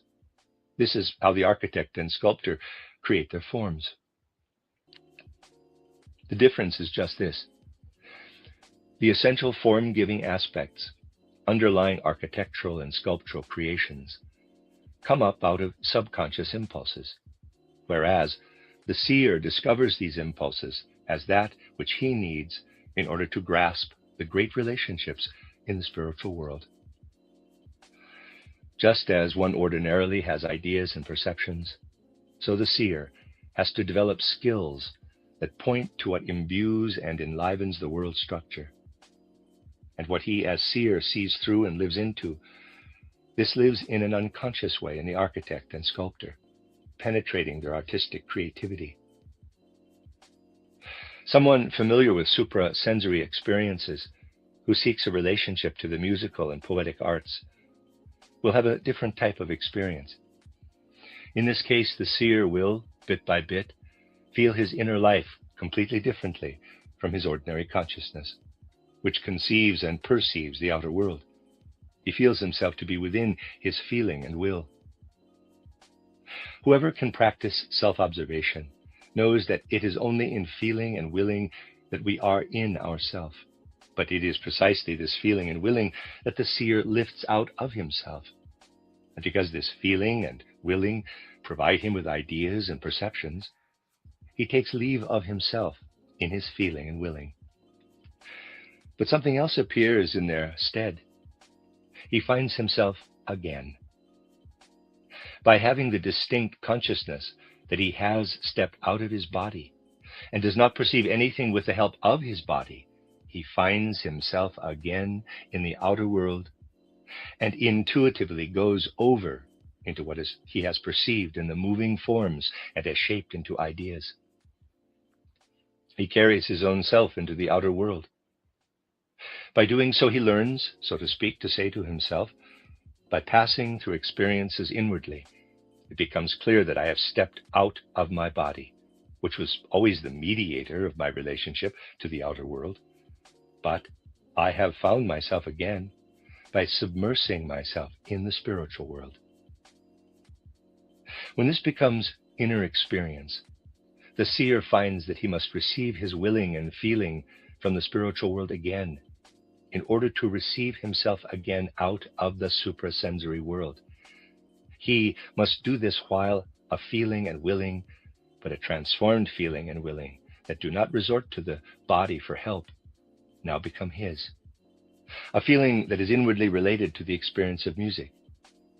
That is, indeed, so related to the experience of music that we could say it is even more musical than the comprehension of music itself.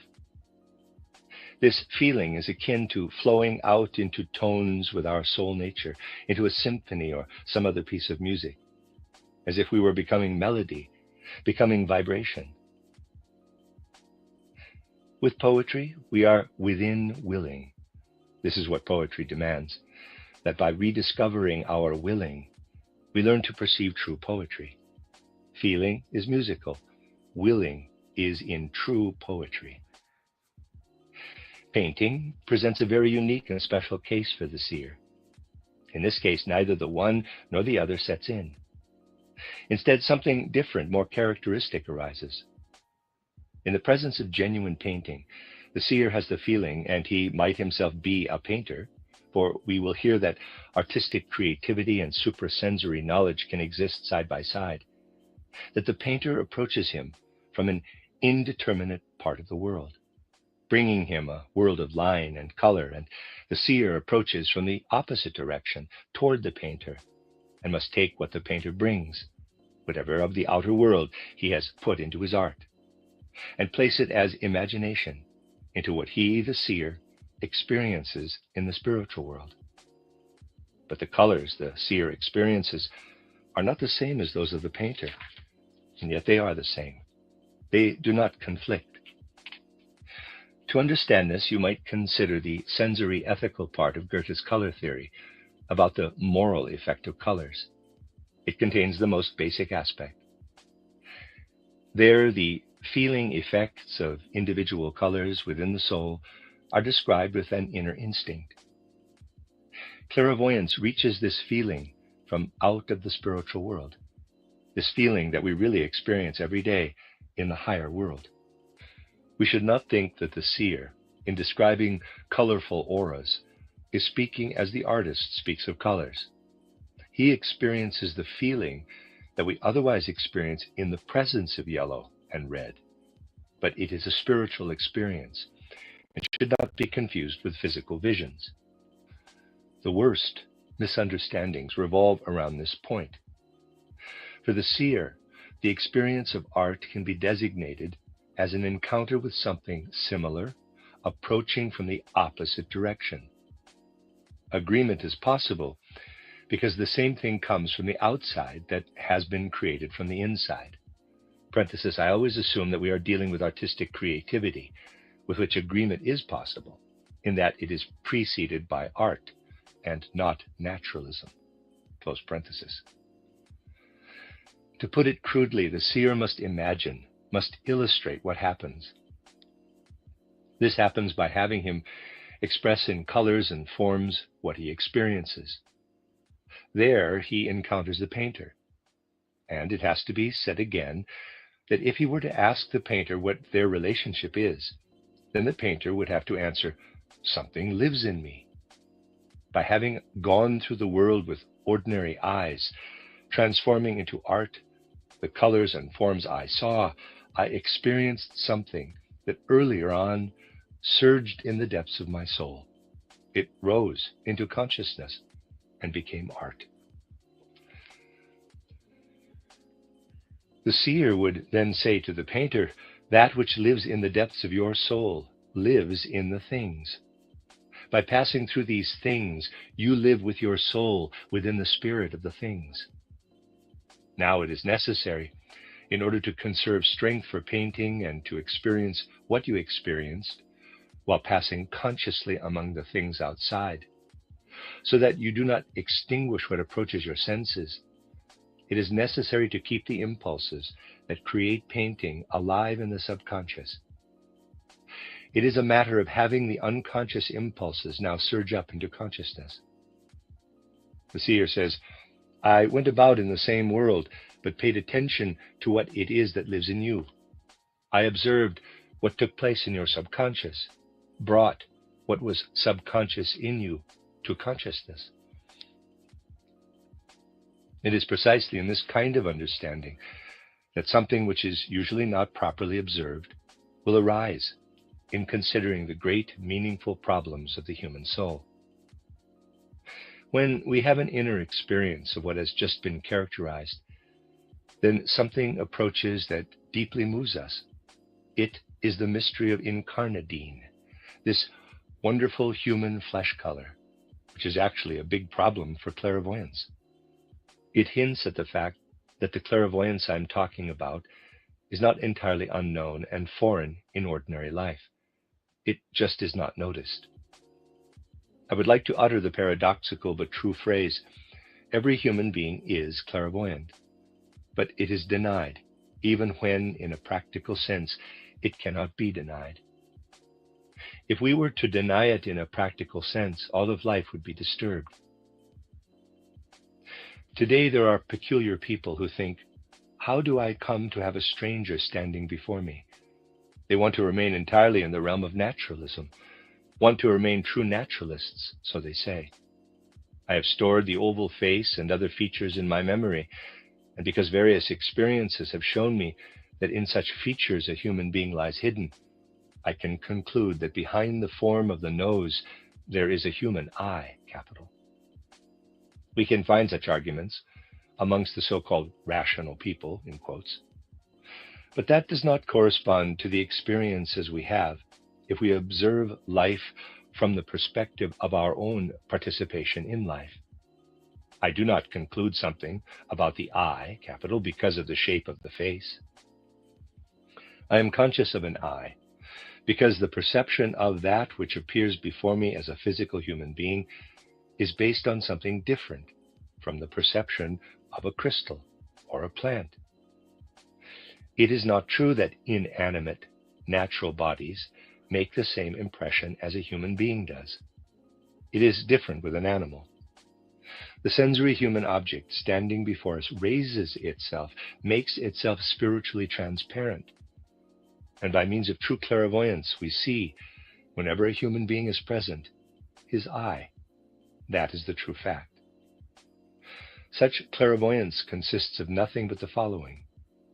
We take the way in which we stand in our own subjective nature in the presence of a human being and expand it throughout the world so as to see whether there is something else that we can see through in the same way as we see through the human being. We really cannot get a true impression of clairvoyance without taking into consideration the basis for the differentiated understanding of the other human being. For this understanding is based on the clairvoyant perception of the other soul. Incarnadine plays a special role in such clairvoyance. When the human being is seen outwardly, this incarnadine appears finished. For one who sees spiritually, the incarnadine changes in the experience of being observed. It is an intermediary stage. It results when clairvoyance, which is spread across the other realms of the world, is directed at the human form, so that the quiet incarnadine swings between the polarities and the middle. We perceive paleness and blushing. The latter is like a raying out of warmth. The middle is present in the perception of paleness and blushing. Connected with such an experience of the being and movement is the knowledge that we are diving into the outer being of the human being, not just his soul, but into his eye. We dive down into what he is in his body because of his soul, because of his incarnadine. This leads us into the relationship between artistic understanding and suprasensory knowledge. For what becomes so malleable in the inner grasping of incarnadine lies unconscious in the artistic creativity of the incarnadine. The artist need only be subtly aware of this. Nevertheless, only by seeking this experience will the artist be able to place fine, living vibrations into the center of the incarnadine. So, we see how in painting, sources of artistic imagination collide with suprasensory knowledge. They collide in ordinary life, even if one does not notice it, in the realm of language. Nowadays, language is usually considered also scientifically in a very intellectual manner. But the life of language is present in us in a threefold way. Whoever approaches language clairvoyantly and has to express what he perceived in the spirit world first acquires a perception in relation to language, which one might well call insane. When people talk amongst themselves, even when they are involved in science, everything they say is a degradation of language, below the level on which language ought to stand. Language as mere means for communication is a degradation. We perceive that language lives in its own being, where poetry flows through language, where what arises out of the human inner life flows through language. then the spirit of language is itself at work. The poet actually first determines where the level of language is, and experiences ordinary speech as neglecting the higher level of speech. We can feel why a sensitive poet like Morgenstern would remark that a lower limit of language is actually perceptible, and that it is quite widespread, this limit, which we can call idle chatter. He finds that chatter has its origin in ignorance of the sense and value of the individual word, that the chatterer manages to take the word out of its firm contours and to make it obscure. Morgenstern feels that this expresses a deep secret of life. He says, language takes revenge on the obscurer, on the obscured. Because he was able to bridge poetry and clairvoyance, this statement is just as comprehensible as when he finds the affinity between tone, picture, architecture, and so forth. This same affinity was, after all, the basis of all of Goethe's creativity. For a time in his life, he did not know whether he should become a poet or a sculptor. The clairvoyant, however, experiences the content of spiritual experience outside the realm of speech. It is difficult to make this clear because most people think in words, but the clairvoyant thinks wordlessly and must then pour what is a wordless experience into the fixed language. He must adjust to the formal conditions of language. He need not experience this as coercion, for he reaches behind where the mystery of language creation exists. He can make himself understood by stripping away the common intellectual aspect of language. That is why it is so important to grasp that how the clairvoyant speaks is more important than what he says. What he says is determined by the conception that everyone brings in from the outside. It is necessary, if he is not to be considered a fool, that what he says be clothed in feasible sentences and conceptual associations. For the highest realms of spirit, how the clairvoyant says something is important. We gain a proper understanding of this if we note the how, if we note how the clairvoyant is careful to say some things briefly, others more broadly, and still others not at all. That he must formulate a sentence from one side and then another from the other side. The structural aspect is important to the higher parts of the spiritual world. That is why it is less important for comprehension to listen to the mere content, which is, of course, also important as revelation from the spiritual world, than it is to penetrate through the content to the manner in which the content is expressed, and so to see whether the speaker is merely coupling sentences and theories, or whether he speaks from experience. Speaking from the spiritual world becomes visible in the how of what is said, not so much in the content insofar as it is of a theoretical character, but rather in how it is expressed. It is possible, in the case of such communications out of the forms of language, for the artistic element of speech to work into what inspires the seer to raise himself up to the process of speech creation in such a way that he recreates something of what was present when speech arose out of the human organism. What then is the basis for what appears in clairvoyant consciousness, for what lives into the spiritual world through artistic creativity, for what lives in artistic imagination, unconsciously and subconsciously? Naturally, artistic creativity is conscious, but the impulses, the drive, must remain in the unconscious, so that artistic creativity is free from bias. Only someone who knows that for certain reasons ordinary human consciousness is designed for something other than entering into the fullness of the world will be able to understand what this is about. Our ordinary consciousness tends, on one side, toward observing nature, but what it delivers is the result of our concepts, which do not penetrate into the realm of space where matter haunts, so says Dubois-Raymond. And further, what lives in the soul cannot be fulfilled by reality. However deeply the mystical is experienced, it always hovers above reality. The human being does not come to the totality of the world either through seeing into nature or through seeing into the soul. An abyss is there which usually cannot be bridged. It is consciously bridged in clairvoyant consciousness, in artistic creativity. Then self-knowledge must become something different from what is usually designated as such. Mystical insight finds that it is accomplished enough when it says, "Within me I have experienced God, my higher self." But true self-knowledge wants to perceive how what we otherwise experience only as the point of the I lives creatively in the organism. In that we have ideas and perceptions, we are not just conceiving and perceiving beings, but we also breathe in and out continually.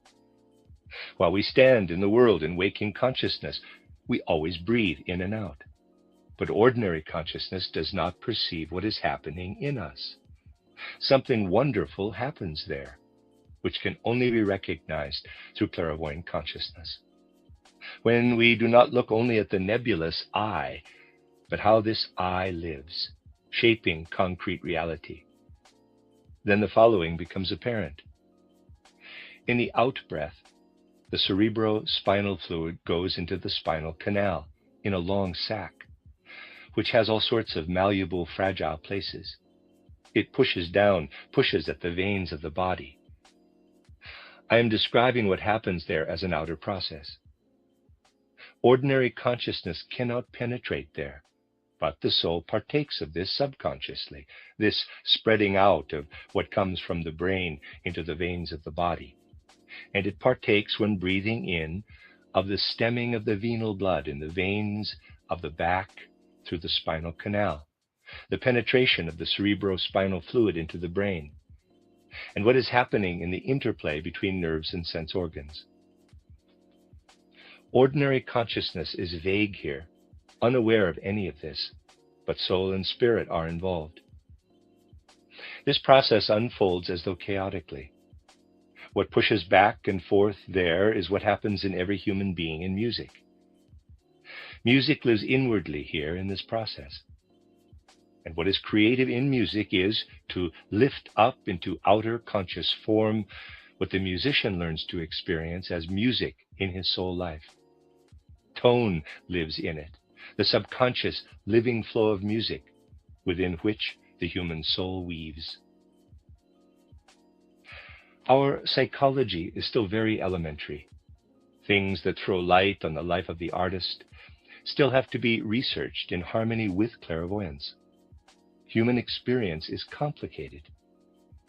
The impulse for artistic imagination is actually this subconscious knowledge of the soul, in that the musical life takes place between the spinal canal and the brain, into which blood shoots, and the cerebrospinal fluid sounds upward against the brain so that the nerve is made to vibrate.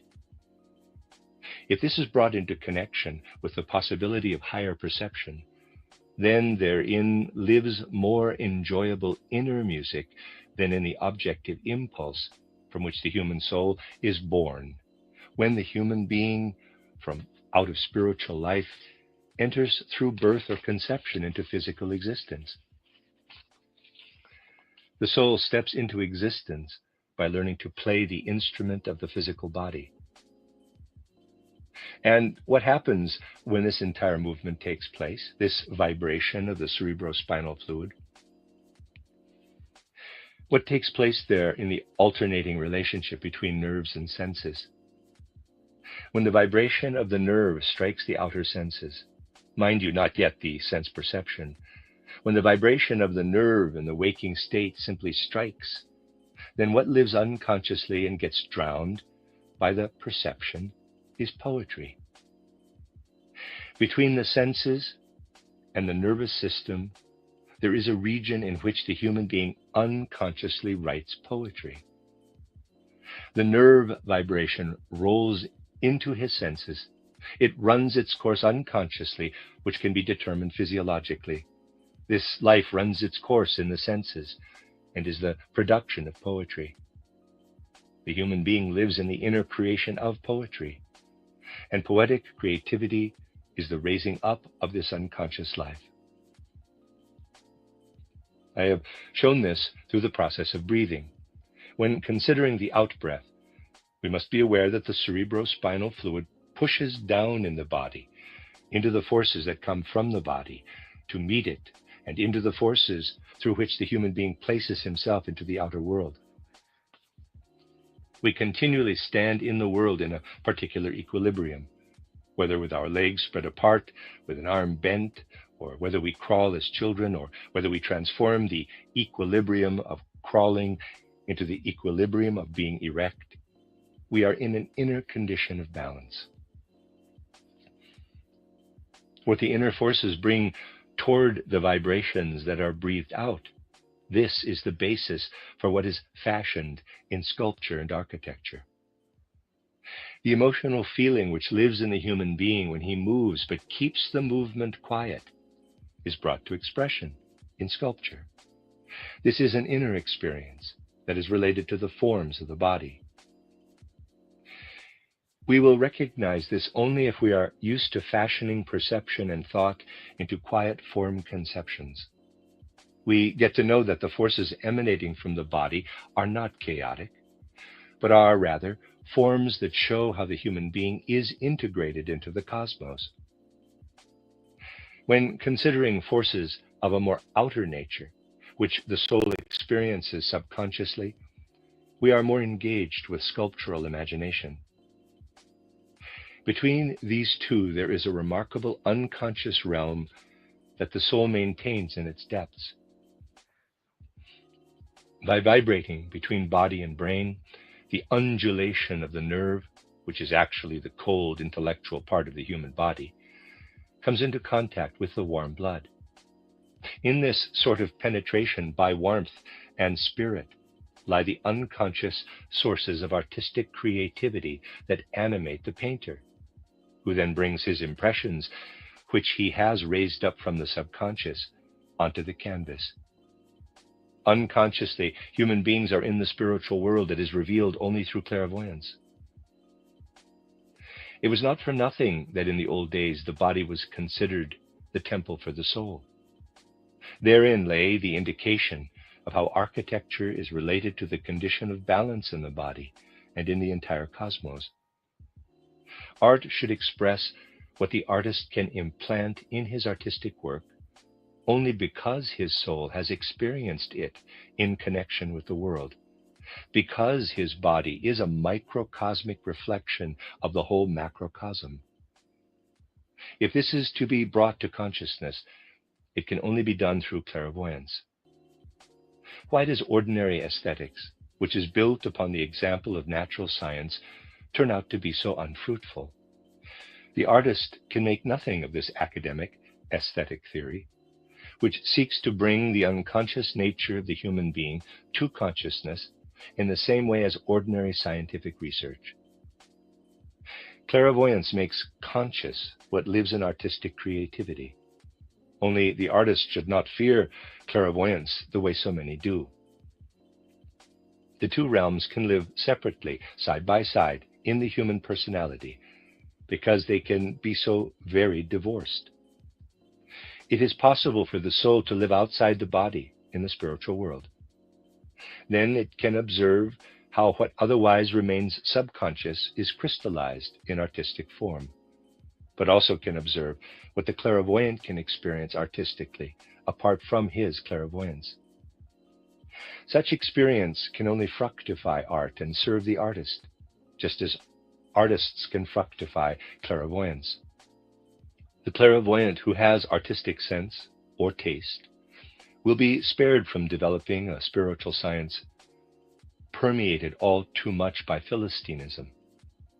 He will represent this spiritual world flexibly, will be able to form the how of spiritual science that I mentioned earlier in a more considered way than one who made his way into the spiritual world without artistic sense. It is not necessary to develop fear of clairvoyance, as so many artists do. I am talking about serious fear, not just the fear someone might have of being called an anthroposophist. I am speaking of the very prevalent, fundamental fear that clairvoyance will impair the immediacy of artistic creativity. In fact, such impairment does not take place. But we live in an age in which, through the historical necessity of human evolution, the soul is pushed to make conscious what used to be present in subconscious naivete.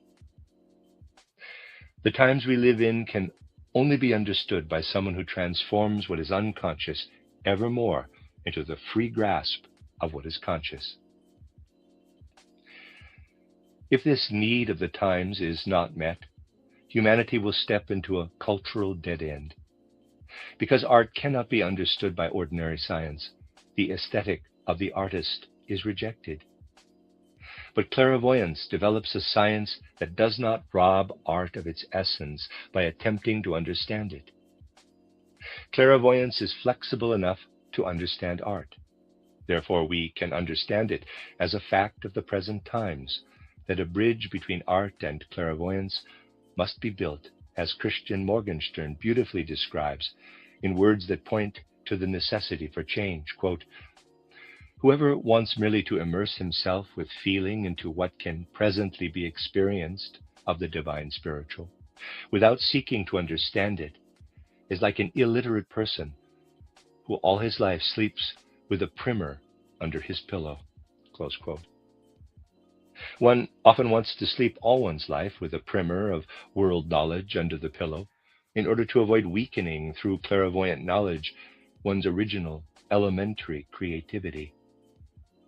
Whoever grasps clairvoyant knowledge in the best sense in which it is meant today will understand that in the sense of Morgenstern, one must emerge from illiteracy, that one can build bridges between art and clairvoyance, and that new light will thus be shed on art, and through art, new warmth will be given to clairvoyance. Thus, as the fruit of appropriate efforts in the beneficent future, through clairvoyant light and artistic warmth, a deeply meaningful impulse can be introduced into future human development. The end of Lecture 8.4. You are listening to RudolfSteinerAudio.com. As well, you may listen to this podcast at RudolfSteiner.podbean.com. Please consider becoming a patron. Also, there are two publishing houses, SteinerBooks.org in America and RudolfSteinerPress.com in England, which are the sole publishers of Steiner into English and have given me permission to do these recordings. Please consider patronizing them as well. This is a reading of Collected Works, Volume 271 by Rudolf Steiner, entitled Art and Theory of Art, translated by Dorrit Winter and Clifford Venno. This is Lecture 9.5, which means it's the 9th section of the book, but the 5th of 8 lectures that are at the end. This book is made up of essays and lectures. It's entitled The Sources of Artistic Imagination and Suprasensory Knowledge, Part 2, given in Munich on May 6, 1918.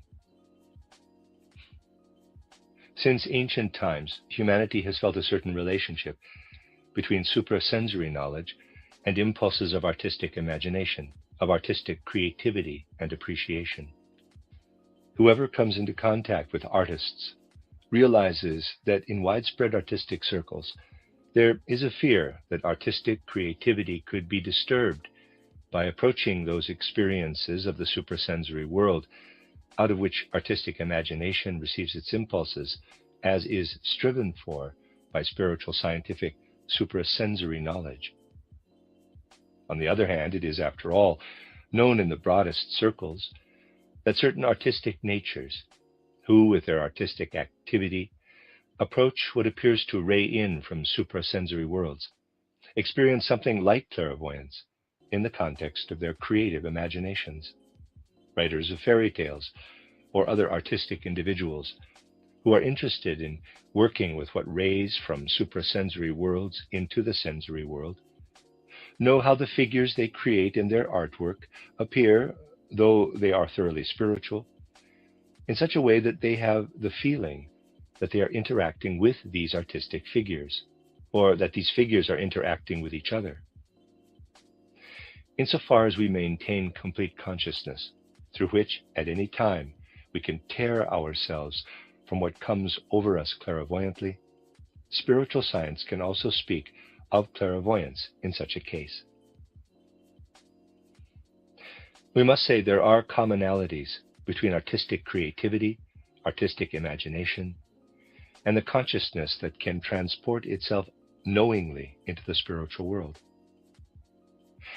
Nevertheless, some find it necessary to stress, particularly in the face of such spiritual scientific perceptions as are meant here, that the artist should not let himself be robbed of his originality because of what he takes up consciously from the spiritual world. With such a view, one overlooks the essence of the relationship between artistic imagination and clairvoyant vision in the spiritual world. For the clairvoyant vision referred to here is one that develops in an entirely independent way through pure soul activity, independent of physical bodily means. Today, I cannot detail how it is possible for the soul to enter the spiritual world free of the body. I simply want to point out that what results as affinity and connection between genuine artistic activity and true, genuine clairvoyance interests the anthroposophical spiritual researcher more today than the relationship between clairvoyance and visionary conditions, abnormal conditions, which, although there is the attempt to designate them as clairvoyance, are nevertheless still connected to bodily conditions and do not represent pure soul experiences.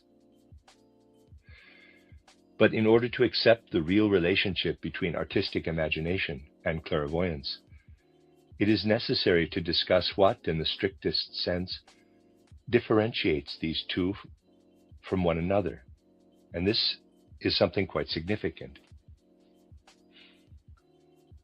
Whoever is active creatively in artistic imagination will not, as is the case in ordinary sensory perception and examination of what is perceived, take up the sensory world and reproduce it in himself. Rather, he will change it, idealize it, or whatever one wants to call it. The orientation does not matter. It does not matter whether one takes things up realistically or idealistically, whether one is impressionistic or expressionistic. But in all art, there lives a metamorphosis of what is usually reproduced by the human being from the reality. But in artistic creativity, what can be called perception of the outer world remains alive. The artist abides by the perceptions of the outer world. In his artistic creativity, the conceived images which depend on outer perception and on whatever is connected with it in the memory remain present. Everything the artist has taken up in his life continues to work in his subconscious. And the more that the experiences deposited in the soul work on in the soul, the richer will the artistic product live in the artistic imagination as a connecting link between the personality and the outer sense impressions, the faculties of thought and of memory. That is not the case with what lives in clairvoyance when a person penetrates into the spiritual world through suprasensory vision. The essential point is that we penetrate into the spiritual world only if we can silence not only the sensory observations, but also the inner pictures that flow over into memory. Recollection, memory, the capacity to perceive outer sense impressions must be utterly silent for suprasensory knowledge. It is indeed difficult to clarify for our contemporaries that something like this is possible, that the human soul with its slumbering powers can really develop such strength that the soul's life can remain fully alert while conceptualization and perception are repressed. For that reason, in the striving for suprasensory knowledge, when it is developed methodically, the objection should not be raised that in the case of willful clairvoyance we are dealing with a repository of memories that surge up out of the subconscious. The essential thing is that whoever wants to penetrate the spiritual world, as a spiritual researcher, must get to know the method that makes it possible to utterly repress the capacity for memories, so that his soul lives only in the present impressions, without any reminiscences coming up out of the subconscious, so that the soul stands with what it conceives and experiences in a world that it consciously seeks to penetrate, and that nothing unconscious remains. If we consider that many mystical, so-called theosophical strivings contain the longing for all manner of nebulous blurriness, even those who consider themselves adherents will certainly see that this striving is confused with what is meant here by clairvoyance. But this nebulous blurriness is not what we mean here by clairvoyance. There we can see how basically different this clairvoyance is from artistic creativity. They both rest on different states and moods of soul. But whoever strives for suprasensory knowledge in the way it is meant here will have particular experiences with art. First, a cardinal question. One cannot be a spiritual researcher from morning till night. Observation in the spiritual world is bound to certain times. One knows the start and finish of the condition in which the soul penetrates the spiritual world. In this condition, the soul is capable, through its own forces, of entirely ignoring outer impressions, so that of everything that the outer senses see as colors or hear as tones, nothing remains. It is by means of this looking at the nothingness that the perception of the spiritual world emerges. I would say the seer can blot out everything that penetrates him from the outer world, which surges up into soul consciousness from the ordinary trove of memories. But he cannot blot out, even when he transports himself into this condition, certain impressions that come to him from works of art that stem from true artistic imagination. I do not thereby mean that the seer in this condition has the same impressions of a work of art as the non-seer. These the seer has in moments when he is not seeing in the spirit. But in clairvoyant moments, he has the possibility of entirely blotting out anything sensory or anything connected with memory as it relates to the outer world. The seer cannot do so, however, with respect to an artwork he encounters. These experiences are specific. It becomes evident that the seer has particular experiences with the individual arts. It is in the details of their effect that such words as art lose their ordinary meaning. The individual arts become richer unto themselves from the perspective of suprasensory knowledge. Architecture becomes different from music, painting, and so forth. But to survey the clairvoyant experience of art, it is necessary to point out that the question must be raised. If the seer must suppress the effects of the outer world and whatever belongs to memory, what does he have left? In the soul there lives, of the three soul activities spoken about in the study of the soul, that which is always present in the human soul. Conceptualizing and perception are not present, but feeling and willing are present, though in an entirely different manner than in ordinary life. We really ought not to confuse suprasensory knowledge with the nebulous feeling-like losing of oneself in the spiritual world, which must be designated as mysticism. We must be clear that although suprasensory knowledge springs from feeling and willing, it is different from feeling and willing. In addition, we must take into account that for clairvoyant knowledge, feeling and willing must so fill out the soul that the soul grows still, and that the entire remaining human being finds itself in utter stillness. What must occur is what the human being otherwise does not have in feeling and willing. He must develop feeling and willing completely turned inward. Impulses of will generally develop in outer manifestations. Outer manifestation ought not to occur in clairvoyance. Dervishism and similar practices are in opposition to knowledge of the spiritual world.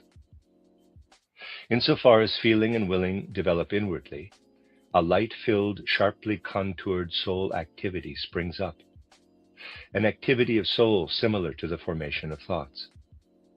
Ordinary thought formations are faded. For the seer, something objective, which, however, is not determined or saturated any less by reality than ordinary thinking, springs up out of feeling and willing. It is precisely through experiences of art that we can characterize in detail what the seer experiences in his soul capacities.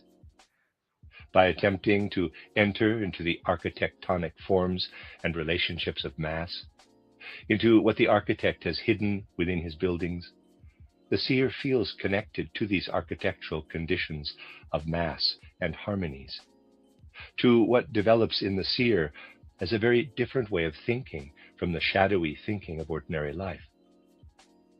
We might add, the seer develops a new thinking that is related to nothing as much as to the forms in which the architect thinks and which he then fashions. The thinking that holds sway in ordinary life has nothing to do with clairvoyance.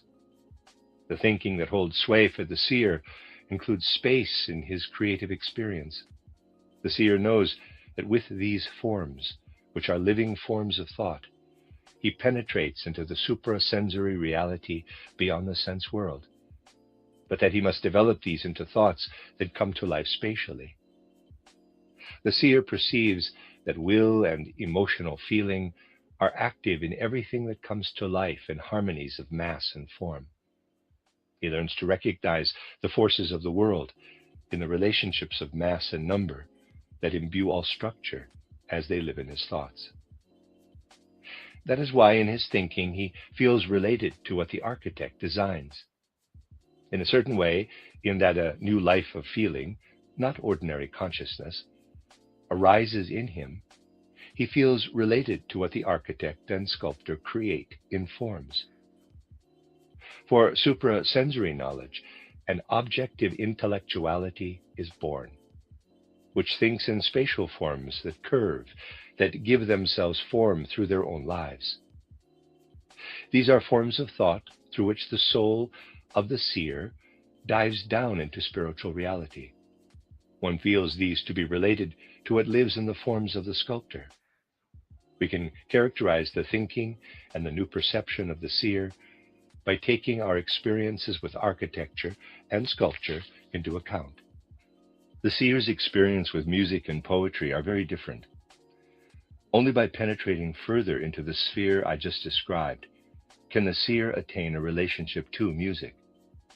It is true that at first the new spiritual intellectuality develops out of the inwardly turned feeling and willing. We can penetrate into the spiritual world by having the experience that we penetrate only by means of the soul, which does not make use of the bodily organization. Then the next stage comes. If we did not progress to the next stage, we would penetrate the spiritual world incompletely. It does not consist of developing this intellectual spirituality, but instead of becoming as conscious of spiritual realities outside of the body as one is conscious of standing in the physical world, standing on the ground with one's feet, grasping objects, and so forth. By beginning to know, think, and perceive in the spiritual world in this way, as I have just described it, we develop a new deep feeling and willing, but it is a willing in the spiritual world that does not come to expression in the sense world. Only by experiencing ourselves in this willing can we have certain experiences of music and poetry.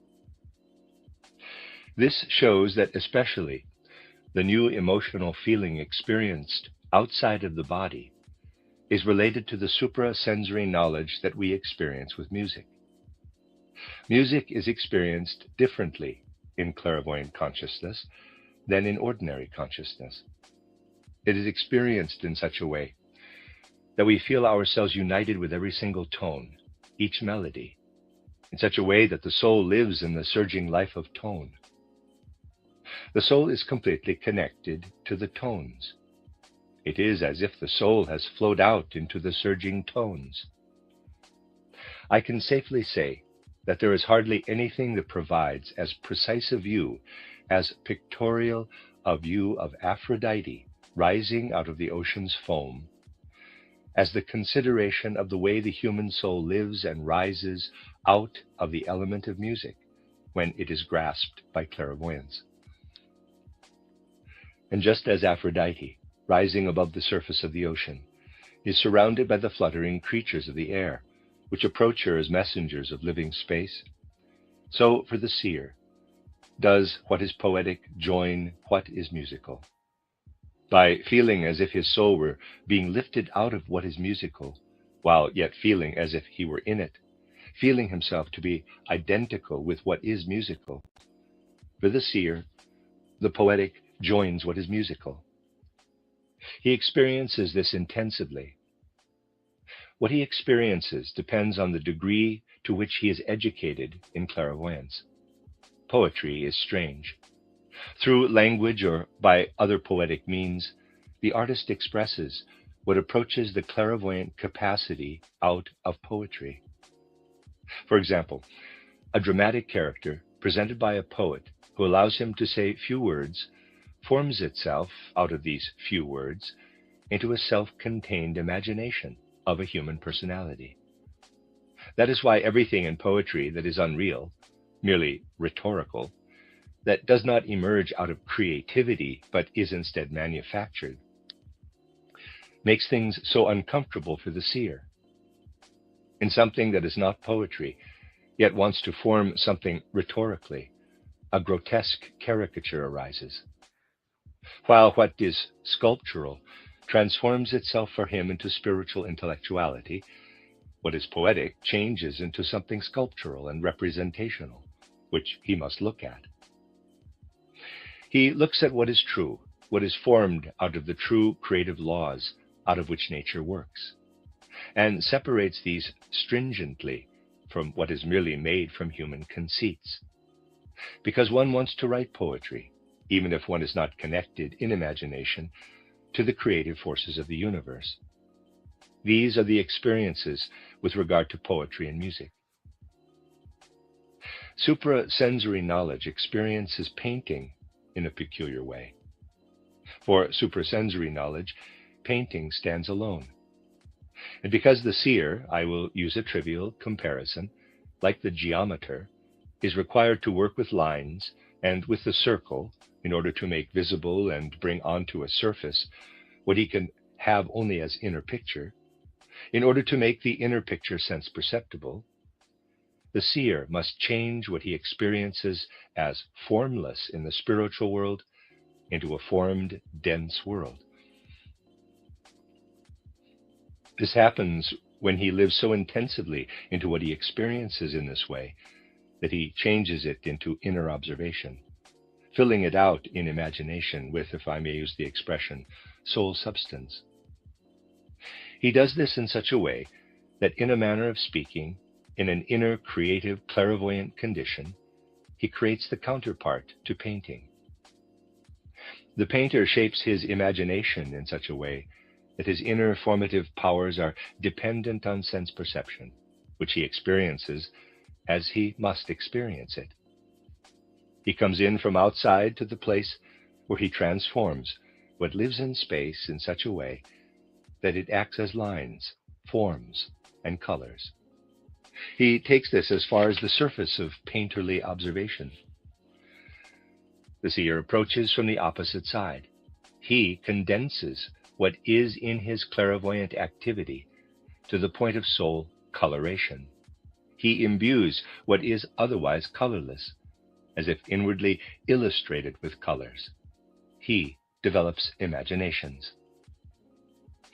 We need only imagine in the right way how what the painter accomplishes from the one side is met from the opposite side, through what the seer brings about from inside out. In order to imagine this, one ought to read the elementary concepts in the last chapters of Goethe's color theory on the sensory moral effects of color, where he says that every color causes a condition of feeling. This condition of feeling is what the seer receives as the last thing, with which he colors what would otherwise be colorless and formless. When the seer speaks of things like the aura and refers to colors related to what he sees, we should be clear that he colors what he experiences inwardly with this condition of feeling. When the seer says that what he sees is red, he experiences what is otherwise experienced when there is red. The experience is the same as when one sees red, but spiritually. What the clairvoyant sees is the same as what the artist conjures up on the canvas, but seen from a different side. This is how the clairvoyant encounters the painter. This encounter is a notable, meaningful experience. It allows painting to appear as a characteristic feature of suprasensory knowledge. This becomes particularly evident in a phenomenon that must become a problem for every soul, the incarnadine, the color of human flesh, which for anyone wanting to penetrate further into such things has something both mysterious and interesting about it, which allows one to see into the depths of natural and spiritual conditions. The seer experiences this incarnadine in a special way. In relation to this, I would like to point out a few things. In speaking of a seer or of clairvoyance, people think that what is meant is something far removed from life, something that only a few bizarre people have. That is not the case. Earnest clairvoyance is always present in life. We would not be able to stand firmly in practical life if we were not clairvoyant for particular things. Much depends on the fact that the earnest seer is not describing something estranged from life, but something that only elevates life in certain directions. When in ordinary life are we clairvoyant?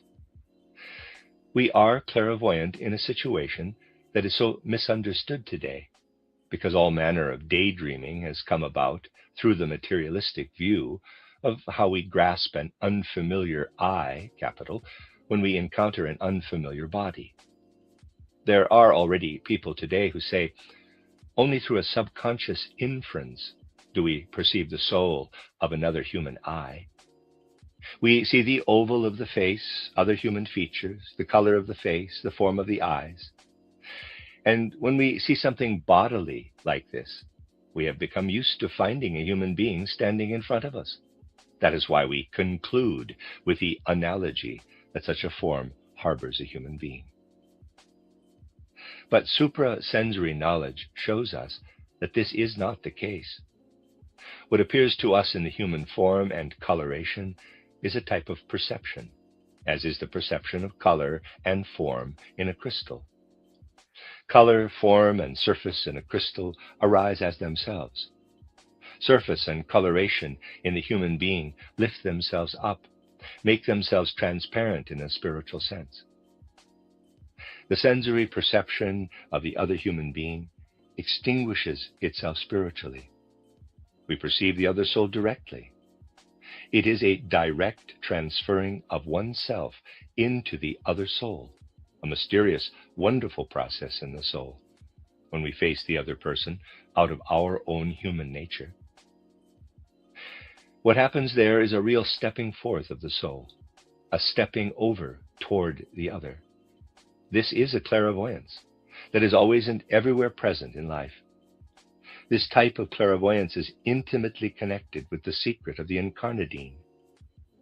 The seer becomes aware of this when he confronts the most difficult problem of clairvoyance, to perceive the incarnadine clairvoyantly. For ordinary perception, incarnadine has something calm about it. For the seer, it becomes something that actively moves. The seer does not perceive the incarnadine as something finished. but as the intermediary condition between two others. If the seer concentrates on the coloration of the human being, then he perceives a continual oscillation, a blanching and a sort of blushing, which is a higher blushing than normal blushing, and which, for the seer, moves into a sort of radiation of warmth. These are the two boundary conditions between which the coloration of the human being swings, and in which incarnadine exists. This becomes a vibration back and forth for the seer.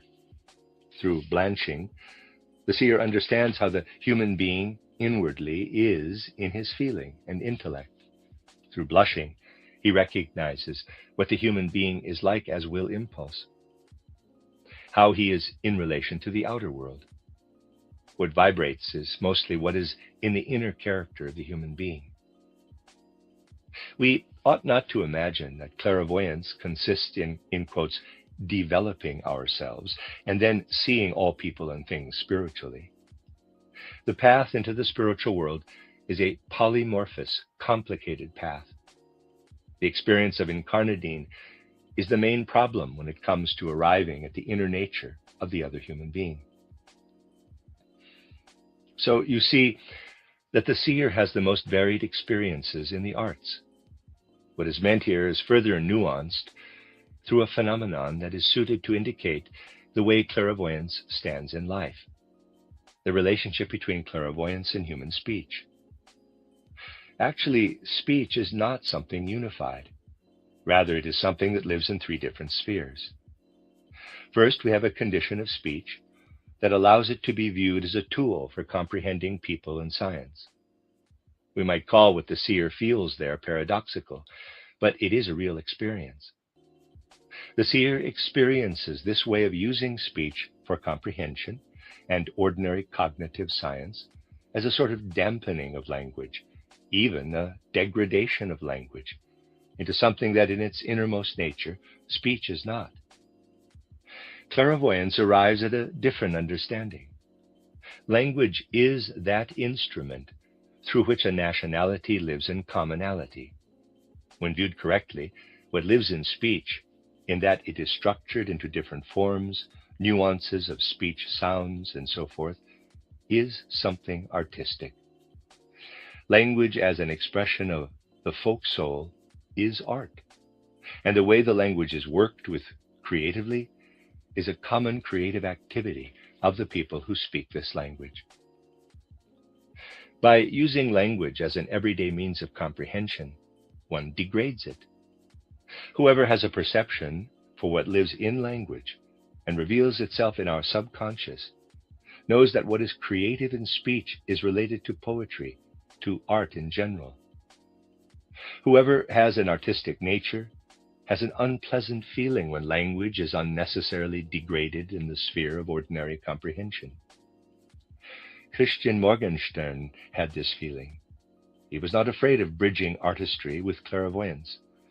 He did not harbor the belief that artistic originality would be lost through the penetration into the spiritual world. He felt that what was poetic in himself was related to what is sculptural, architectural.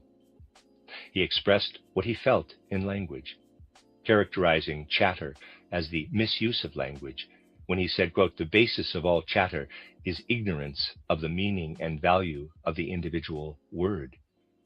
For the chatterer, language is something obscured, but it gives him a modest return, the obscurer,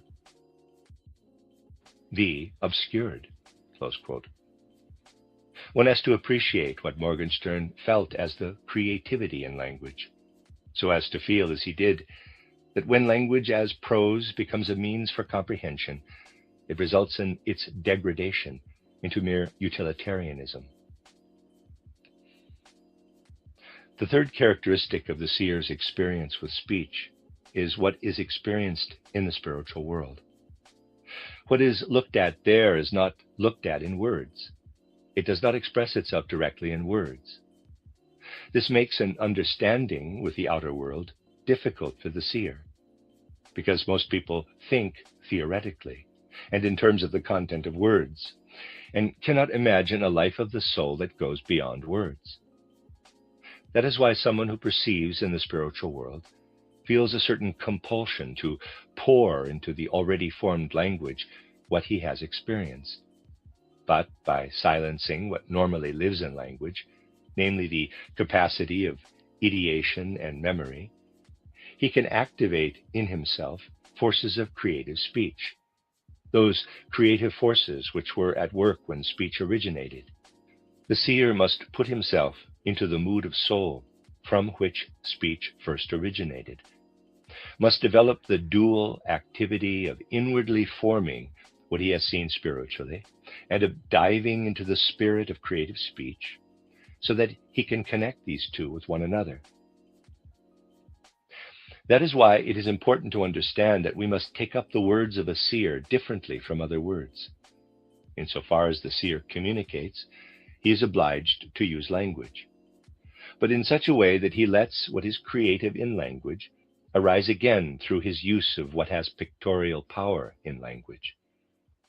Thus it becomes important for him to form the spoken word by emphasizing some things more than others, saying some things first and others later, or by setting something aside as an example.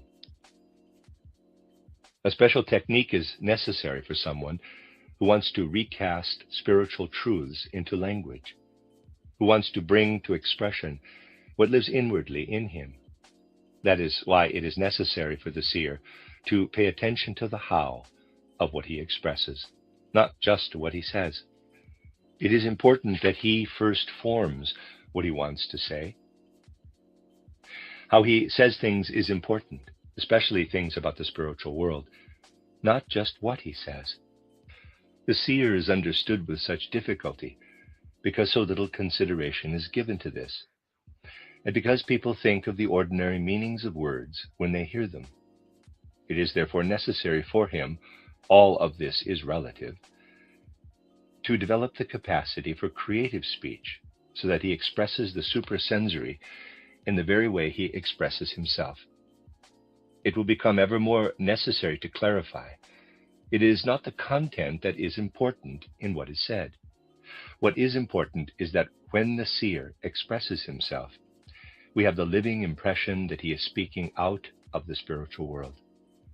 In this way, language itself is already an artistic element in ordinary life. The seer has a special relationship to language as well. Now the question arises, what is the basis for this special connection between the seer and the artist?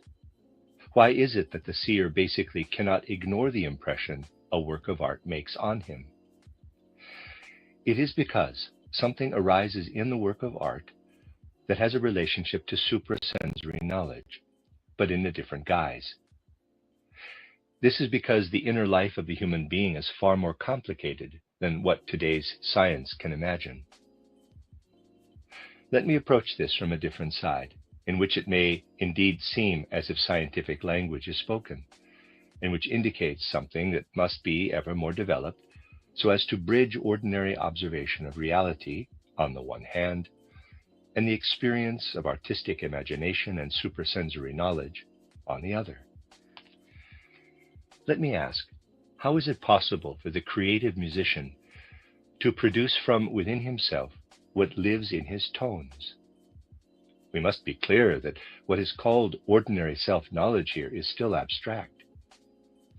Even what the mystics or the nebulous theosophists imagine in this regard is very abstract. If we believe we experience the divine in our soul, that is completely vague and nebulous, in contrast to real, concrete clairvoyance. What becomes clear is that the human being has, on the one side, his inner experiences, his thoughts, feelings, and will impulses. He can sink into them and calls this mysticism or philosophy or science. If we learn to recognize what is alive, then we know that all of this is too thin, even if we try to make it denser inwardly. Even with intensive mysticism, we always hover above reality. We do not really get to true reality. We experience only inner copies, effects of reality. And we also do not experience reality through ordinary observation of nature, which confronts material processes. What Dubois-Reymond says is true. Observation of nature will never grasp what haunts in space.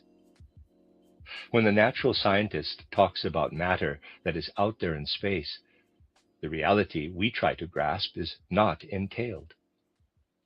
For ordinary consciousness, what prevails is that, on the one hand, we have the inner life that does not penetrate reality, and on the other hand, the outer reality that does not reveal the inner life. Between these, there is an abyss. This abyss, which one must know, is an impediment for human knowledge. It is overcome in no other way than by developing the suprasensory clairvoyance in the soul, a clairvoyance, as I have described it today, in relation to the artistic element. When this clairvoyance develops, we step into an outer relationship to ourselves and the material reality that is present as the body. The body becomes something new, does not remain brittle and inwardly ungiving. What is inner does not continue to hover above reality, but rather it impregnates itself, permeates itself in its own bodily aspect with what has material existence in the body. But all material existence contains spiritual existence. Let us try to consider this in conjunction with the art of music. While the human being develops musical or other ideas and perceives in ordinary consciousness, complicated conditions arise in the interior of his body. He is unaware of these, but they take place. Clairvoyant consciousness penetrates to this inner, complicated, wonderful bodily experience. The cerebrospinal fluid, in which the brain is embedded, pours itself out into the spinal cord tissue during exhalation, penetrates down, thrusts the blood to the abdominal veins. During inhalation, everything is thrust upward. A wonderful rhythm accompanies everything we think and perceive. This breathing, this rhythmical dynamic, penetrates into and out of the brain. A process takes place that accompanies human experience. It happens in the subconscious and is known to the soul. Current physiology and biology are still almost completely ignorant of these things, but it will become a widespread science. In times different from our own, one had to seek spiritual life in a different manner. But the time for seeking spiritual life in an Eastern Indian way has passed. That can be studied later, but the belief that one must return to Indian methods is completely wrong. That is not for our time. It would mislead humanity. Our methods are much more intellectual. Nevertheless, we may study what it was that ancient India sought. In ancient India, a large part of the schooling to achieve higher knowledge consisted of the rhythmically ordered breathing process. They wanted to regulate the breathing process. If you compare what was sought there with what was just said, you will find that the student of yoga wanted to experience in himself what I just described by inwardly experiencing the stream of the breath. The Indian experienced this by attempting to feel the breathing process that surges up and down. Our methods are different. Whoever follows this with understanding finds that we should no longer live into the organism in this physical way. Instead, we should try to grasp what streams down through a meditative approach of the intellect, and what streams up through exercises of the will, and in this way try to confront the stream with our soul life and to feel it as it streams up and down. A particular kind of progress in human development is based on this. This is something about which science and everyday consciousness knows nothing, but the soul in its depths knows it. What the soul there knows and experiences can, under special circumstances, be raised up by consciousness. It is raised up when a human being has an artistic nature as regards music. By what means does this happen? In the ordinary human condition, which one could also call bourgeois, there is a strong connection between the soul spiritual and the physical bodily. The soul spiritual is strongly bound to the aforementioned processes. If the balance is unstable, if the soul spiritual is loosened, then through this construction based on inner destiny, one is musical or musically receptive. This unstable relationship is the basis for special musical talent in other spheres as well. Someone who has this talent is able to bring to the surface what otherwise takes place only in the depths of the soul. For in the depths of the soul, we are all musicians. What takes place there cannot be raised to the surface by someone who has a stable balance. He is not an artist. Whoever has an unstable balance, and here one could speak as a scientific Philistine of degeneration, whoever has an unstable balance of soul and body brings to the surface more, whether dark or light, of what is active in the rhythm and forms it through tonal matter.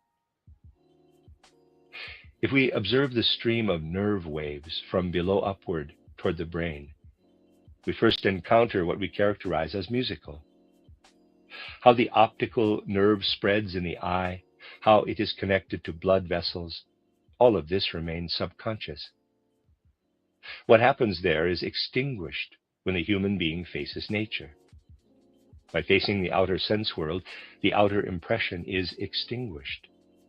But what happens between the nerve waves and the sensory processes, that was always a poet there. A poet lives in every human being.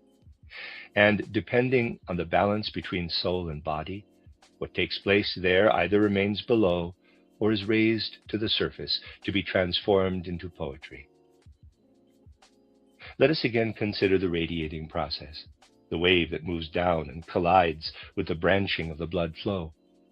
There we have the impression of how our own individual balance impacts the balance of the environment. The subconscious experience is especially strong when the human being rises from being a crawling infant to stepping into upright balance. That is an incredible subconscious experience. That one has what is merely caricatured in the ape, what will become significant for humanity, that the line through the middle of the body coincides with the center of gravity line. This is an incredible inner experience. In this way, one experiences unconsciously the architectural sculptural relationship. Architecture, sculptural mass, is experienced unconsciously when the nerve wave moving downward encounters the bloodstream. And then it is brought to the surface and brought into form by means of unstable or stable conditions. Painting, and what is brought to expression there, is experienced inwardly, where nerve and blood wave encounter each other. The artistic process is conscious, but the impulses are unconscious. Clairvoyance sinks consciously into what underlies artistic imagination as impulse, as inner experience, which should not be characterized as abstractly as it is today, but instead so concretely that one can find every single phase again in the configuration of one's own body. In the old days, there was a correct perception that with respect to architecture, every form, every mass is present when one places oneself into the outer world. The architecture of antiquity and Gothic architecture stem from different ways of sensing this relationship to mass, but both stem from a sense for the relationship between the conditions of one's own balance and the conditions of the cosmos. Here we recognize that the human being is, in his own structure, a reflection of the macrocosm. That is why one called the body the temple of the soul. A lot of truth is contained in such utterances.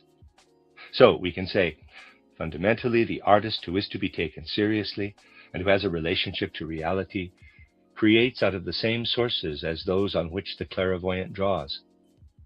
For the clairvoyant, what is to remain as impulse in his working appears in his consciousness. whereas when the impulse remains subconscious, he brings to the surface what the artist makes visible. This shows us that these realms of human experience are strictly separated.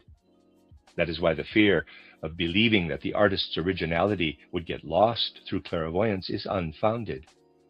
Clairvoyance is developed through the same conditions that can be taken from artistic creativity and experience, but the two cannot interfere with each other if they are experienced properly.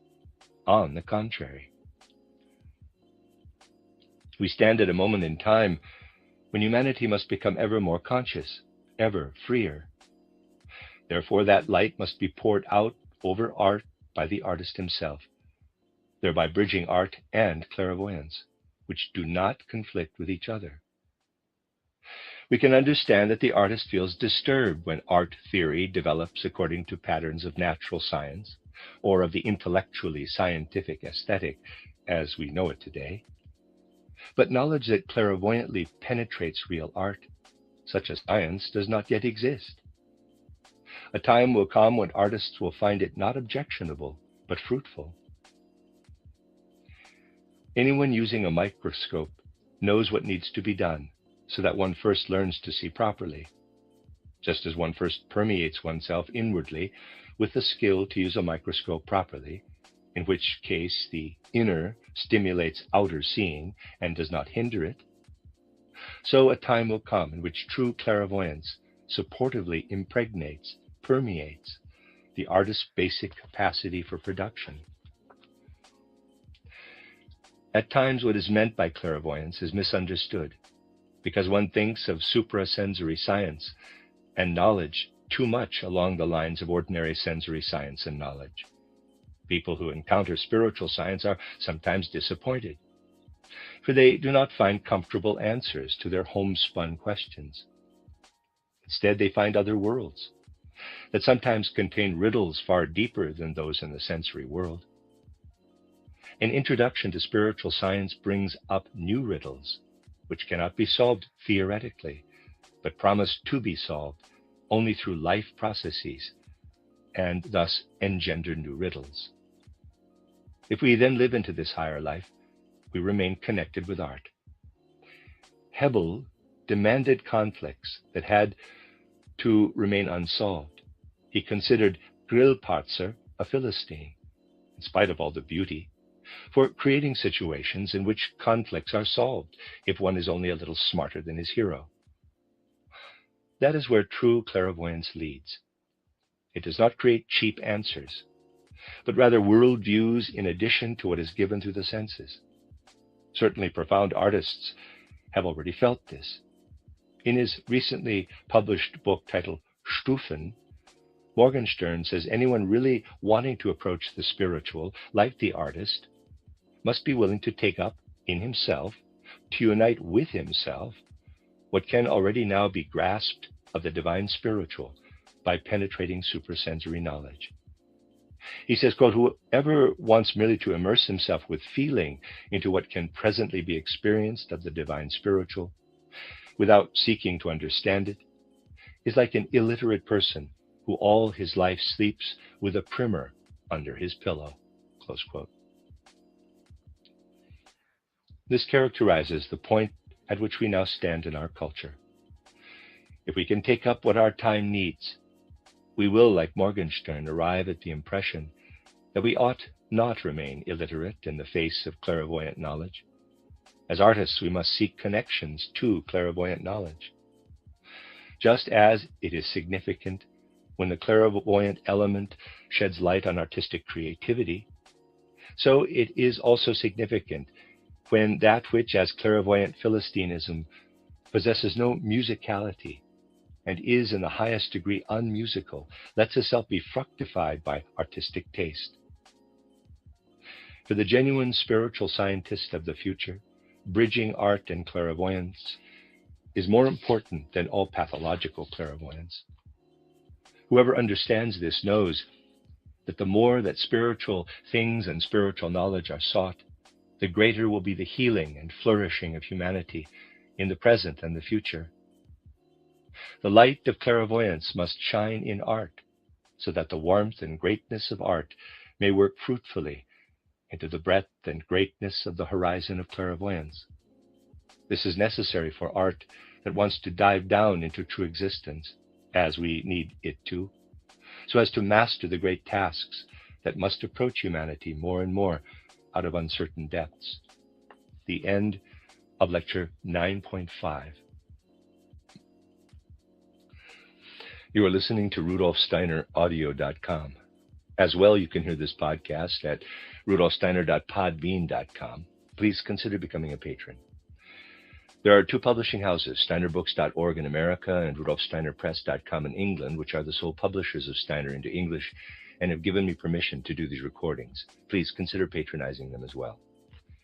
This is a reading of Collected Works, Volume 271 by Rudolf Steiner, entitled Art and Theory of Art, translated by Dorrit Winter and Clifford Venno.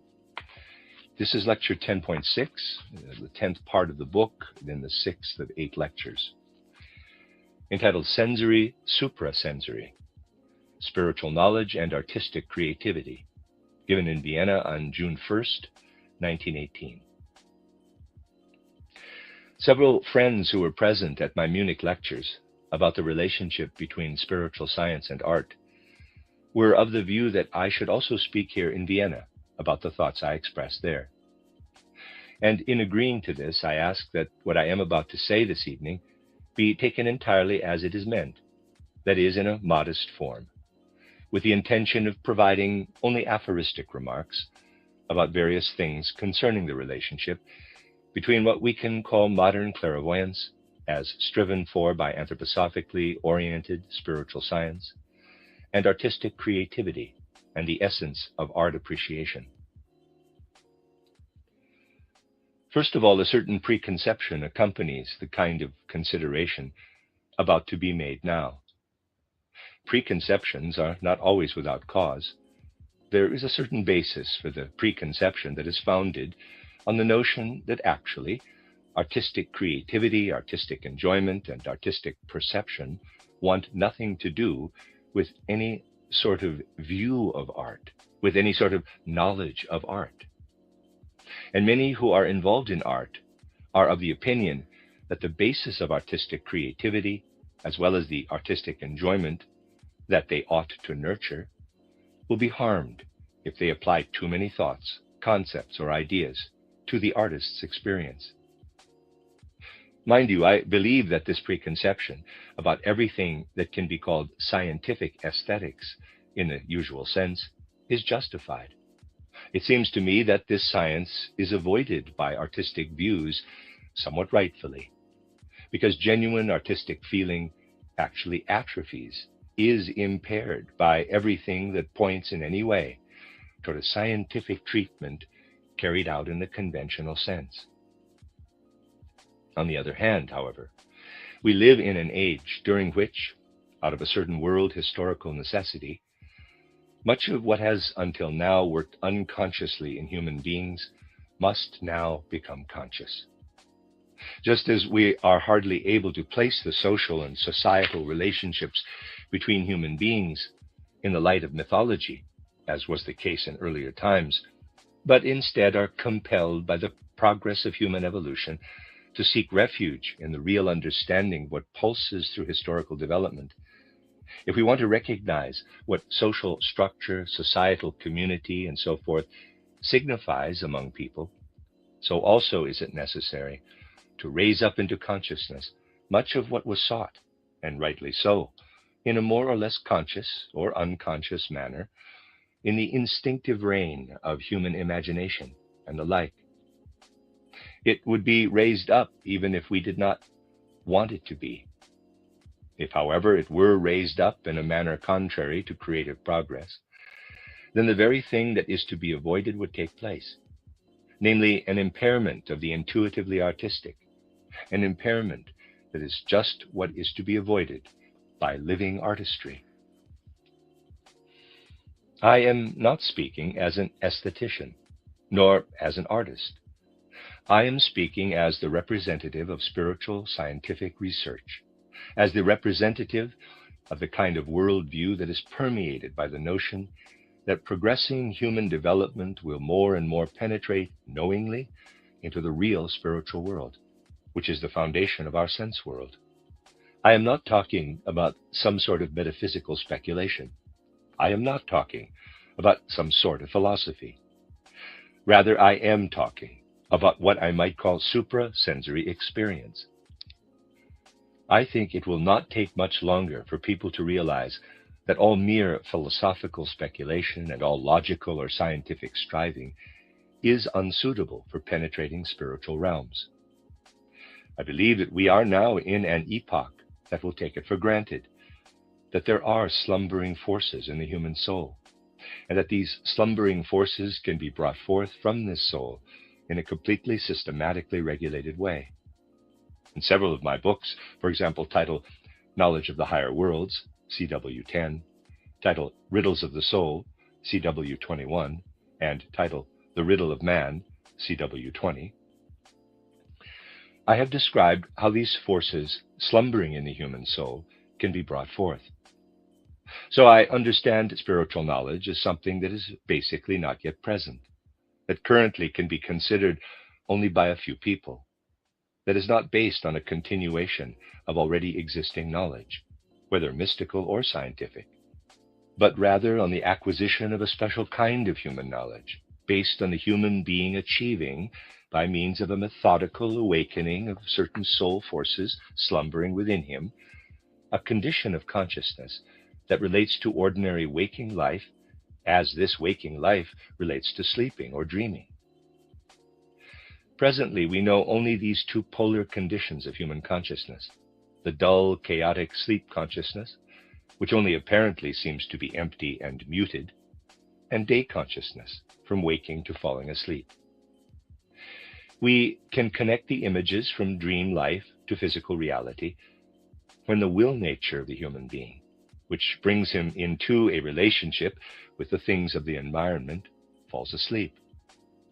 In the same way, by developing further, humanity will achieve an awakening from this day consciousness into what I call a clairvoyant consciousness, in which we do not have outer objects and events before us, but rather a real spiritual world that is the basis of our physical world. Philosophers want to deduce it, but one cannot deduce it. One can only experience it. And one cannot experience spiritual surroundings while awake, just as one cannot experience physical surroundings while dreaming, not through mysticism, not through abstract philosophy, but only by bringing one's soul state into a different condition, by going from dream life into ordinary waking consciousness. Thus we speak of a spiritual world from which the soul spiritual proceeds, just as the physical bodily proceeds from the sense world. Naturally, such spiritual research, with its idiosyncrasies, is presently unrecognized.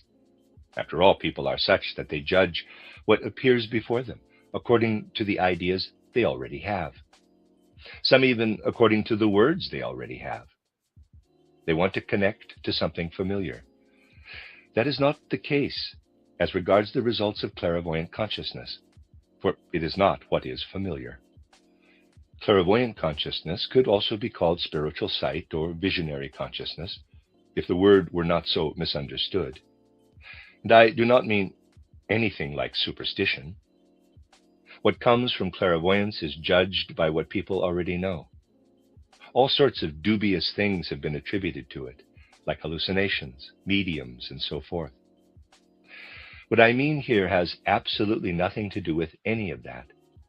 These things I just mentioned are the products of a sick soul life, a soul life that is too deeply anchored in the body and leads any old picture from the physical body into the soul. What I call clairvoyant consciousness takes precisely the opposite path. Hallucinatory consciousness goes down from the ordinary soul state into the body. Clairvoyance goes up over the ordinary soul state, lives and weaves only in the soul spiritual, makes the soul entirely free of the life of the body. In our ordinary consciousness, Only thinking is free of the life of the body. Many philosophers deny this because they do not believe that the human being can develop an activity free of the body. That is the point of departure, clairvoyant consciousness, which develops upward into the spiritual world, where there is nothing physical, can be cultivated. This clairvoyant consciousness is in no way related to anything of the nature of a medium or visionary.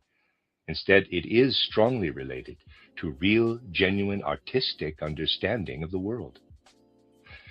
This is what I would hope and yearn for, that these two paths of human understanding, real, genuine clairvoyance and artistic experience, could be bridged in an unpedantic artistic way, whether in the creative production or the appreciation of art.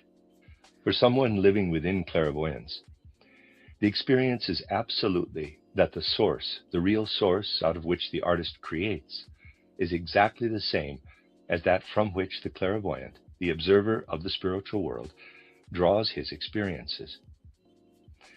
It is only that the manner in which the clairvoyant tries to shape his experiences in concepts and thoughts is different from the creativity of the artist, a considerable difference about which we may still speak today. But the source, this has to be emphasized, from which artist and clairvoyant draw, is in reality one and the same. Before taking up this fundamental question, I would like to make some preliminary remarks that might seem trivial, but that have no other claim than to show that an artistic worldview is not something that contributes to life merely arbitrarily. For the person who strives for a certain totality in life, the artistic worldview is like something that belongs to life just as much as outer Philistine activity. A worthy human existence is unthinkable without the introduction of artistic feeling into our cultural life. It is a matter of really acknowledging that wherever we go in life, there is the latent urge to grasp the world aesthetically, artistically. Admittedly, we often do not bring to consciousness the artistic experience that subtly accompanies our existence. It lives rather under the threshold of consciousness. If I am to visit someone and I come into his room and the room has red walls, red wallpaper, and he comes and talks to me about the silliest things, or perhaps he does not talk at all or is utterly boring, then I feel that an untruth exists. It remains entirely in the feeling. It does not become a thought, but I feel that there is an untruth. As odd and paradoxical as it may sound, if someone wallpapers his room in red, he will disappoint me if he does not put forward some meaningful thoughts in the red room where he receives me. Naturally, this does not have to happen in reality. It does not have to happen, but it accompanies our soul life. If, on the other hand, we enter a room full of blue and someone bubbles over with words, not letting us get a word in edgewise, and considers himself alone to be of importance, we again take it as a contradiction to the blue and or violet walls of his room.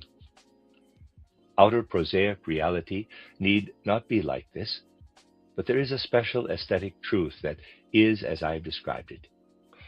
If I am snowed in somewhere, or rather not snowed in, but properly invited to a dinner, and I see that the table is laid with red table settings, is painted red, then I have the feeling that these are gourmands who eat for the sake of eating, who enjoy their food. If I find a blue table setting, I have the feeling they are not eating for the sake of eating, but want to converse while they are eating and to allow the conversation and the rest of the social gathering to be accompanied by the food. These are real feelings that always live in the subconscious. If I meet a lady on the street wearing a blue dress and she lets loose and behaves aggressively instead of being reserved, then I find this to be in contradiction to the blue dress, whereas I would find it natural if I were to meet such a lady dressed in red. I would also find it natural if a lady with curly hair were cheeky. There is something that lives in the soul as a basic tone.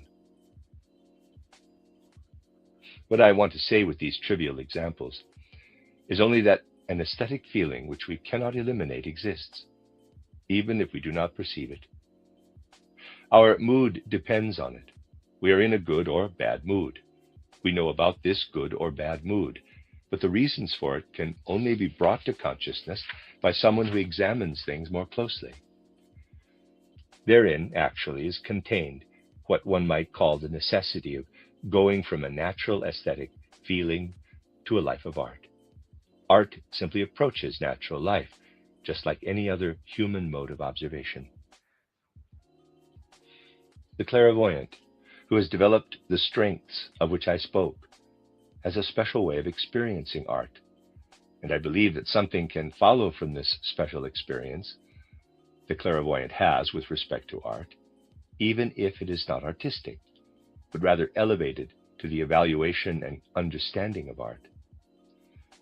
The clairvoyant who has awakened his soul so that he is surrounded by the spiritual world is able to divert, to distract his soul life from all that is merely outer sensory reality. Speaking generally rather than individually, if I have a part of an outer physical object or activity before me, I am able to exclude the perception of the space and place where the object is, so that I see nothing physical in that space.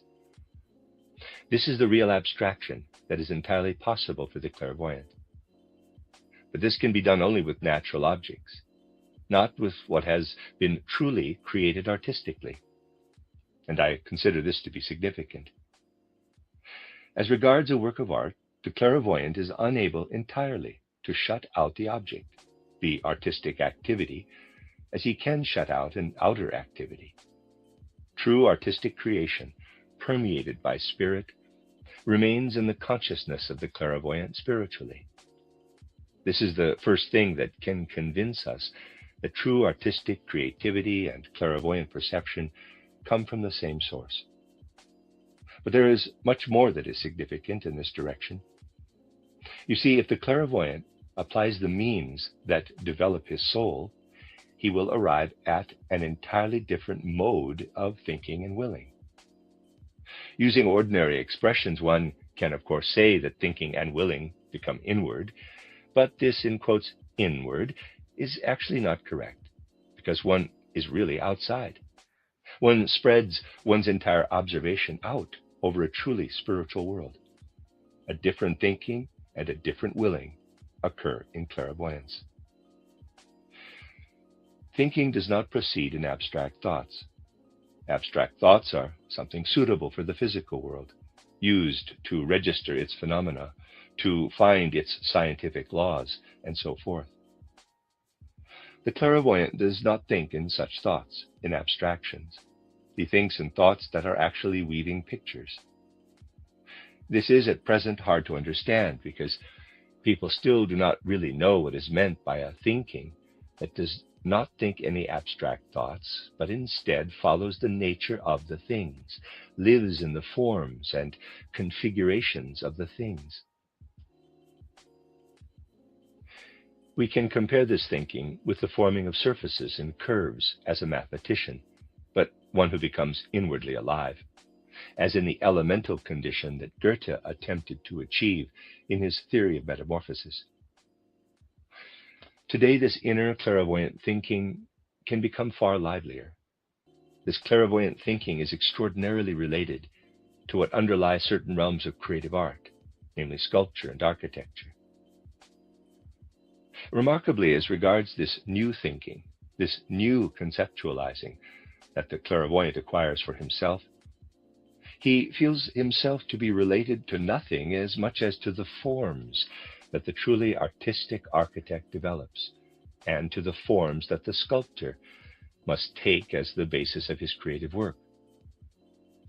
Something like an architectural conceptualizing or a conceptualizing in sculptural forms is really suited to grasp the world clairvoyantly and follow the things in such a way that one learns to understand them in their spiritual inwardness, learns to overcome oneself, learns to raise oneself purely into the spiritual world.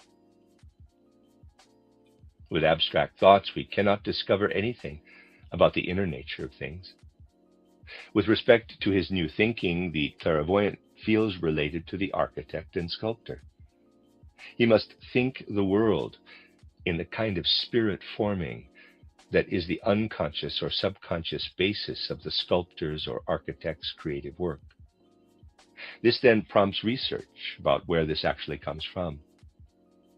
We ask ourselves, what does the clairvoyant actually make use of there? He uses certain latent senses that are present in ordinary life, but faintly, without functioning in a fully pronounced way. For example, we have a sense we could call the sense of balance. We live in it, but only in faint consciousness, not in full consciousness. When we take a step, or bend, or stretch a hand, connected to this taking of a step, to everything that somehow brings us into relationship with space, a faint, not quite conscious perception arises. As is the case with seeing and hearing, it is only that these senses are much louder and more distinctly perceptible. But the sense of balance and the sense of movement related to it are faint, because they are not specific to our inner life, but instead mediate our placement in the cosmos. How I stand in the cosmos, whether I am approaching the sun or going away from it, whether I perceive myself approaching the light or distancing myself, feel the light somehow muted, this feeling oneself to be part of the whole world can only be described like this. The human being in his movement is formed as a microcosm out of the macrocosm, and as microcosm experiences his placement into the macrocosm through such a sense. Working in sculpture is nothing other than transforming the perceptions of an ordinarily latent sense into outer surface forms and the like. That which we human beings always carry with us in our feeling for the world is unconsciously fashioned in architecture and sculpture. As strange as such a remark appears at first, anyone who can really research the relationship between individual architectural shapes, what lives in the imagination of the sculptor when he forms surfaces, whoever can research this knows that what I have just indicated is mysteriously involved in this creative work. The clairvoyant does nothing more than make fully conscious this sense of placing oneself into the world. He develops it just as the architect or the sculptor is artistically inclined to shape outer materials into forms by means of what he feels in his body. Let me say that from this vantage point, we recognize certain things. In this regard, I could speak not just for many hours, but could go on speaking for days. Whoever acquires a feeling for sculptural art knows that everything that is copied outwardly is actually not really sculptural. If we try, not abstractly but feelingly, to answer the question of what actually lies in sculptural activity, we cannot say there is much meaning in a surface that replicates a surface as it exists in external nature, in the human body, and so forth. That is not the case. What is experienced in the sculptural activity is the life of the surface itself. Once we have recognized the difference between a surface that has been curved only once and one that is curved a second time, we know that no surface that is curved only once can have any sort of sculptural life within it. Only one in which the curved surface is curved a second time can express the life of the surface.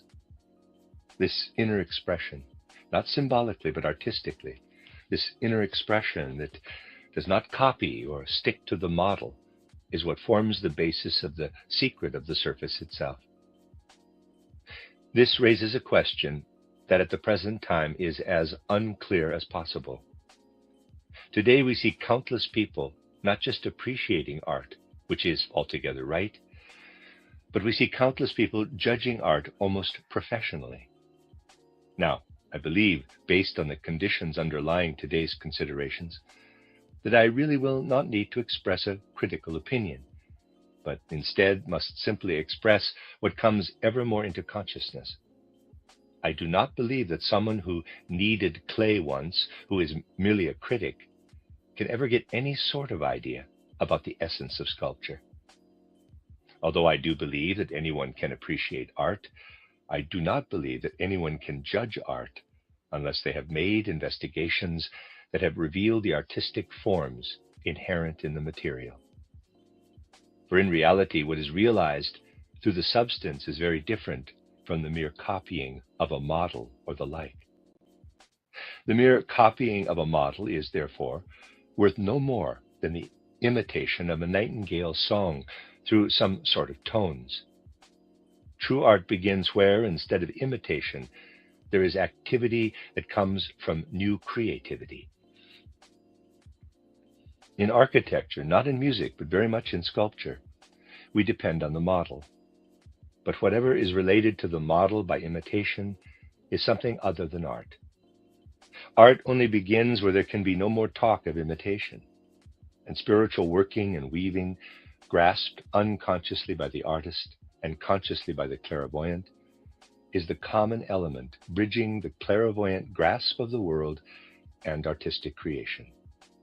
The only difference being that it can also be expressed spiritually by the clairvoyant, whereas the artist, who cannot express it verbally, but instead has it unconsciously in his hands and in his imagination, incorporates it into matter. Very different is the clairvoyant's relationship to the arts of poetry and music. It is interesting that, especially as regards the art of music, when the clairvoyant enters the realm of art clairvoyantly, his experiences take on a very different form. I need to insert a remark here about this clairvoyant experience, namely that I do not mean continually, but only in those moments when one puts oneself into this clairvoyant condition. That is why it does not hold that the clairvoyant can experience music in this way at all times, but only when he wants to. At other times, he experiences music as any other person would.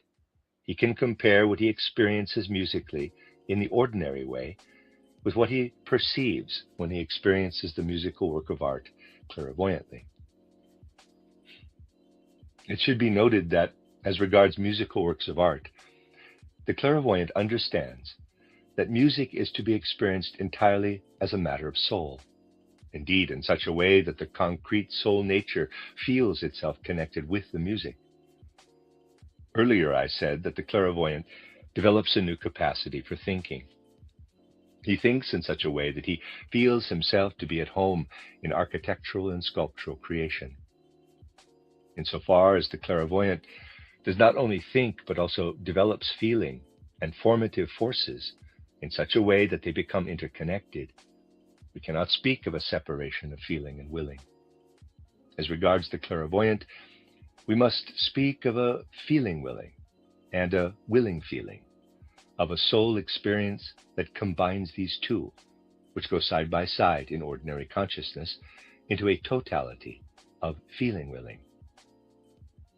Sometimes this feeling is developed with greater nuance toward willing, at other times with more nuance toward feeling.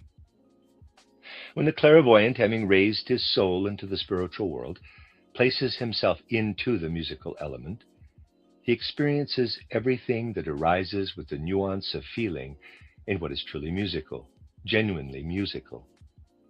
He experiences it in such a way that he does not separate the objective tone from the subjective experience of the tone, but rather that these are united in the clairvoyant experience, that the soul streams as the intermingling tones do, only everything is spiritualized. He experiences his soul poured out into the musical element. He knows that what he experiences through the newly developed feeling willing comes from the same source from which the musician draws what he enchants in the substance of the tone. It is interesting, particularly in regard to music, to research the reason why the creative musician unconsciously places the spiritual into his material. In music, the underlying element is revealed. Everything that arises unconsciously in the life of the soul joins very differently into the wonderful totality of our organism. We are realizing more and more that our organism ought not to be regarded as conventional biology and physiology regard it. Instead, it must be regarded as a reflection of a spiritual archetype. The human being steps into existence through birth, through conception, and makes use of that which he receives through hereditary laws, and of that which descends from the spiritual world and relates to the physical, in such a way that the physical really becomes a reflection of the spiritual. How this happens, I cannot explain today. It is, however, a very objective fact that in our organism such an event takes place, an event that proceeds according to laws that reflect the spiritual. This is very particularly notable as regards music. We believe that the ear is involved in the appreciation of music, and possibly the nervous system of our brain, but only in a very external view. In this realm, physiology is absolutely at the beginning. It will first reach a certain height when artistic thoughts flow into these realms of physiology and biology. The basis is something quite different from the process of hearing, or from what happens in the nervous system of the brain. The basis of musical feeling can be described like this. Every time we breathe out, the brain, the space of the head, the inner space of the head, is obliged, through the breathing, to let its cerebrospinal fluid descend through the spinal cord tissue down to the region of the diaphragm. A descent is caused. Conversely, breathing in causes the opposite to happen. Cerebrospinal fluid is driven toward the brain. A continually rhythmic rising and falling of the cerebrospinal fluid takes place. If this were not happening, the brain would not lose as much of its weight as is necessary for it to avoid crushing the blood vessels beneath it. If it did not lose so much of its weight, it would crush our blood vessels. The cerebrospinal fluid flows up and down in the area of the arachnoid membrane, in expansions that are elastic or less elastic, so that while rising and falling, the cerebrospinal fluid flows across the less elastic expansions, the more or less elastic expansions. This enables a quite marvelous rhythmic activity.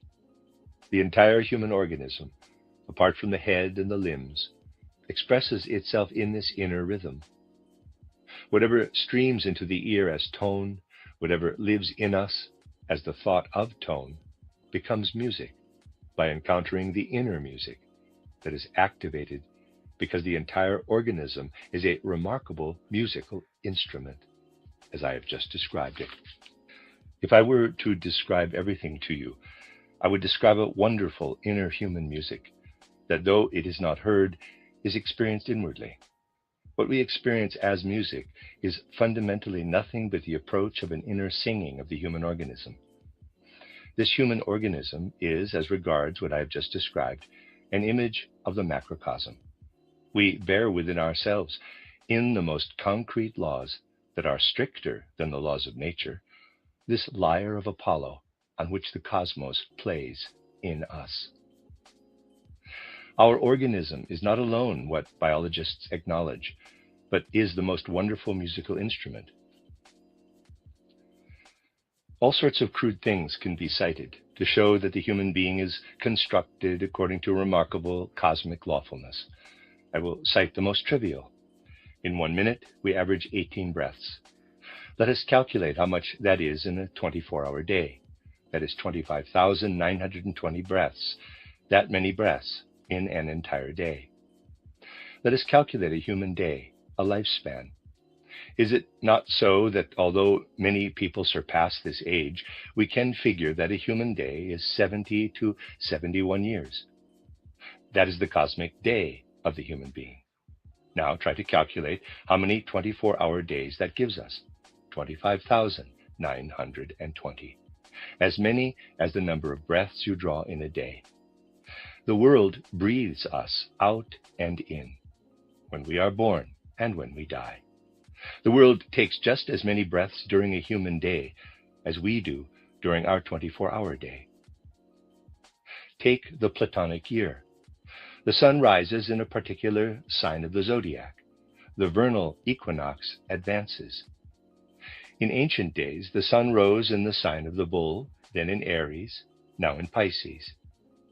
Modern astronomy makes schemes. This vernal equinox seems, admittedly, it only seems so, but that is not the point, to go around the entire sky. It moves around. Then, after a substantial number of years, it arrives back at the same point, that is, after 25,920 years. The Platonic year is reckoned as 25,920 years. Take a human day of 71 years, it numbers 25,920 individual days.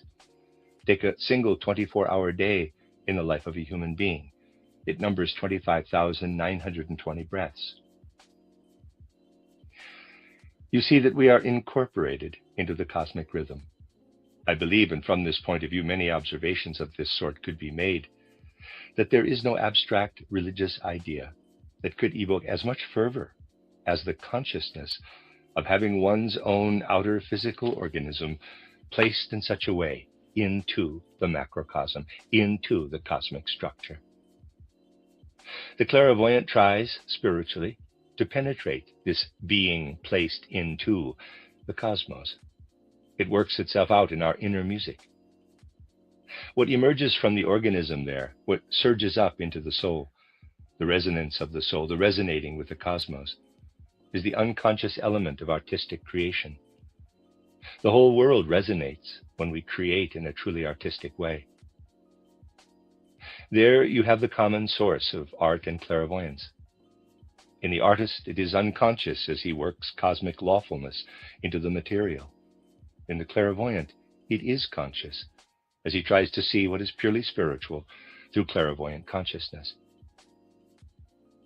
By studying these things in this way, we learn to recognize why what is inherent in the artist's material enters unconsciously into artistic creation.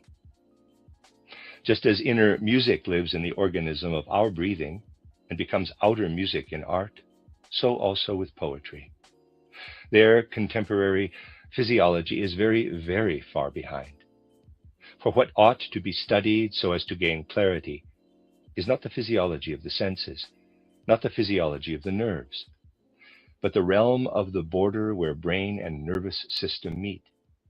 There, just at the boundary, is that physiological realm where, if the human being is disposed, one always needs a disposition for art, the source of poetic creation lies. And the clairvoyant finds the realm of poetic creation in particular when he enters that realm of his inner experience, where the feeling willing leans more toward the side of the will. Usually, the will expresses itself in the entire physical body. As regards imagination, the will lives where brain and nerves and sense organs collide. This is where the poetic images are conceived. When that is loosened from the body, it is through feeling willing that the clairvoyant enters the realm that harbors the same source from which the poet also creates.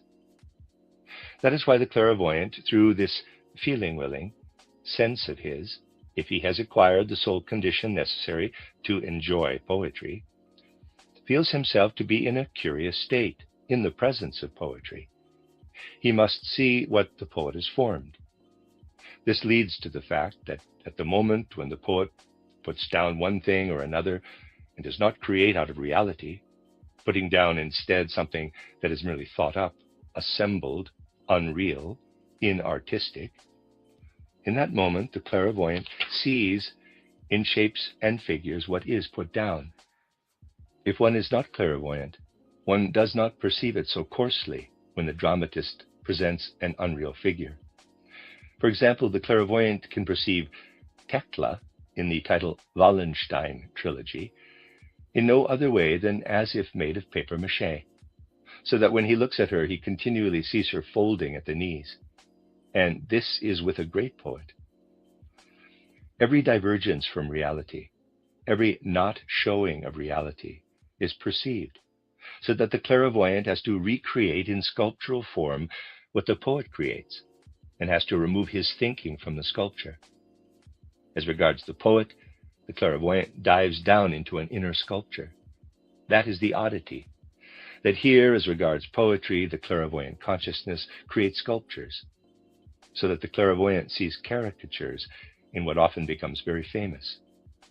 In this or that dramatic achievement, where it is not noticed that the figures are merely puppets stuffed with straw, the clairvoyant can do nothing other than see puppets stuffed with straw, marching across the stage or appearing before him when he reads the play. Thus, the clairvoyant has to endure pain on account of what is otherwise praised as a fad, for he sees what is created without true sculptural form in poetry. Christian Morgenstern, who strove for clairvoyance, uttered a fine remark. It is in the last volume of his posthumous work titled Stufen.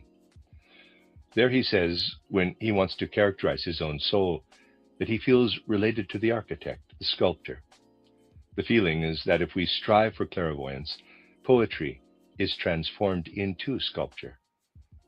If we see things in this way, we will never be able to believe that clairvoyance, with its inner mobility and receptivity for spiritual beings, could affect the artist harmfully and debilitatingly, but only as a good friend and patron. They cannot disturb each other.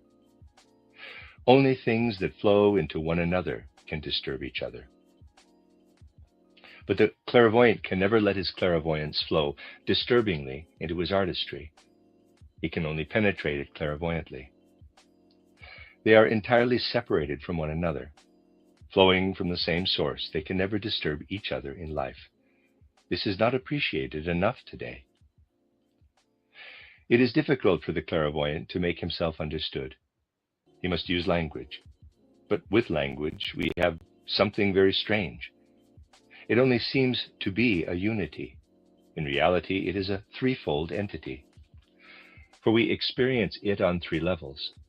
First of all, we have language that we use to make ourselves understood, one person to the next, in our Philistine life, and to say the words that must flow from person to person for the sake of this Philistine life.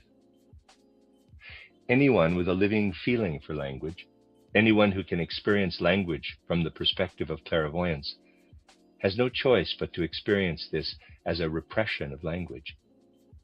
We might say, that person rants about life. He merely acknowledges that not everything can be perfect and thus fails to achieve perfection in a realm where imperfection must necessarily prevail. In outer physical life, it is definitely the case that there must be imperfections. Trees must not only grow, but also die. In life, imperfection must always be present so that perfection can arise.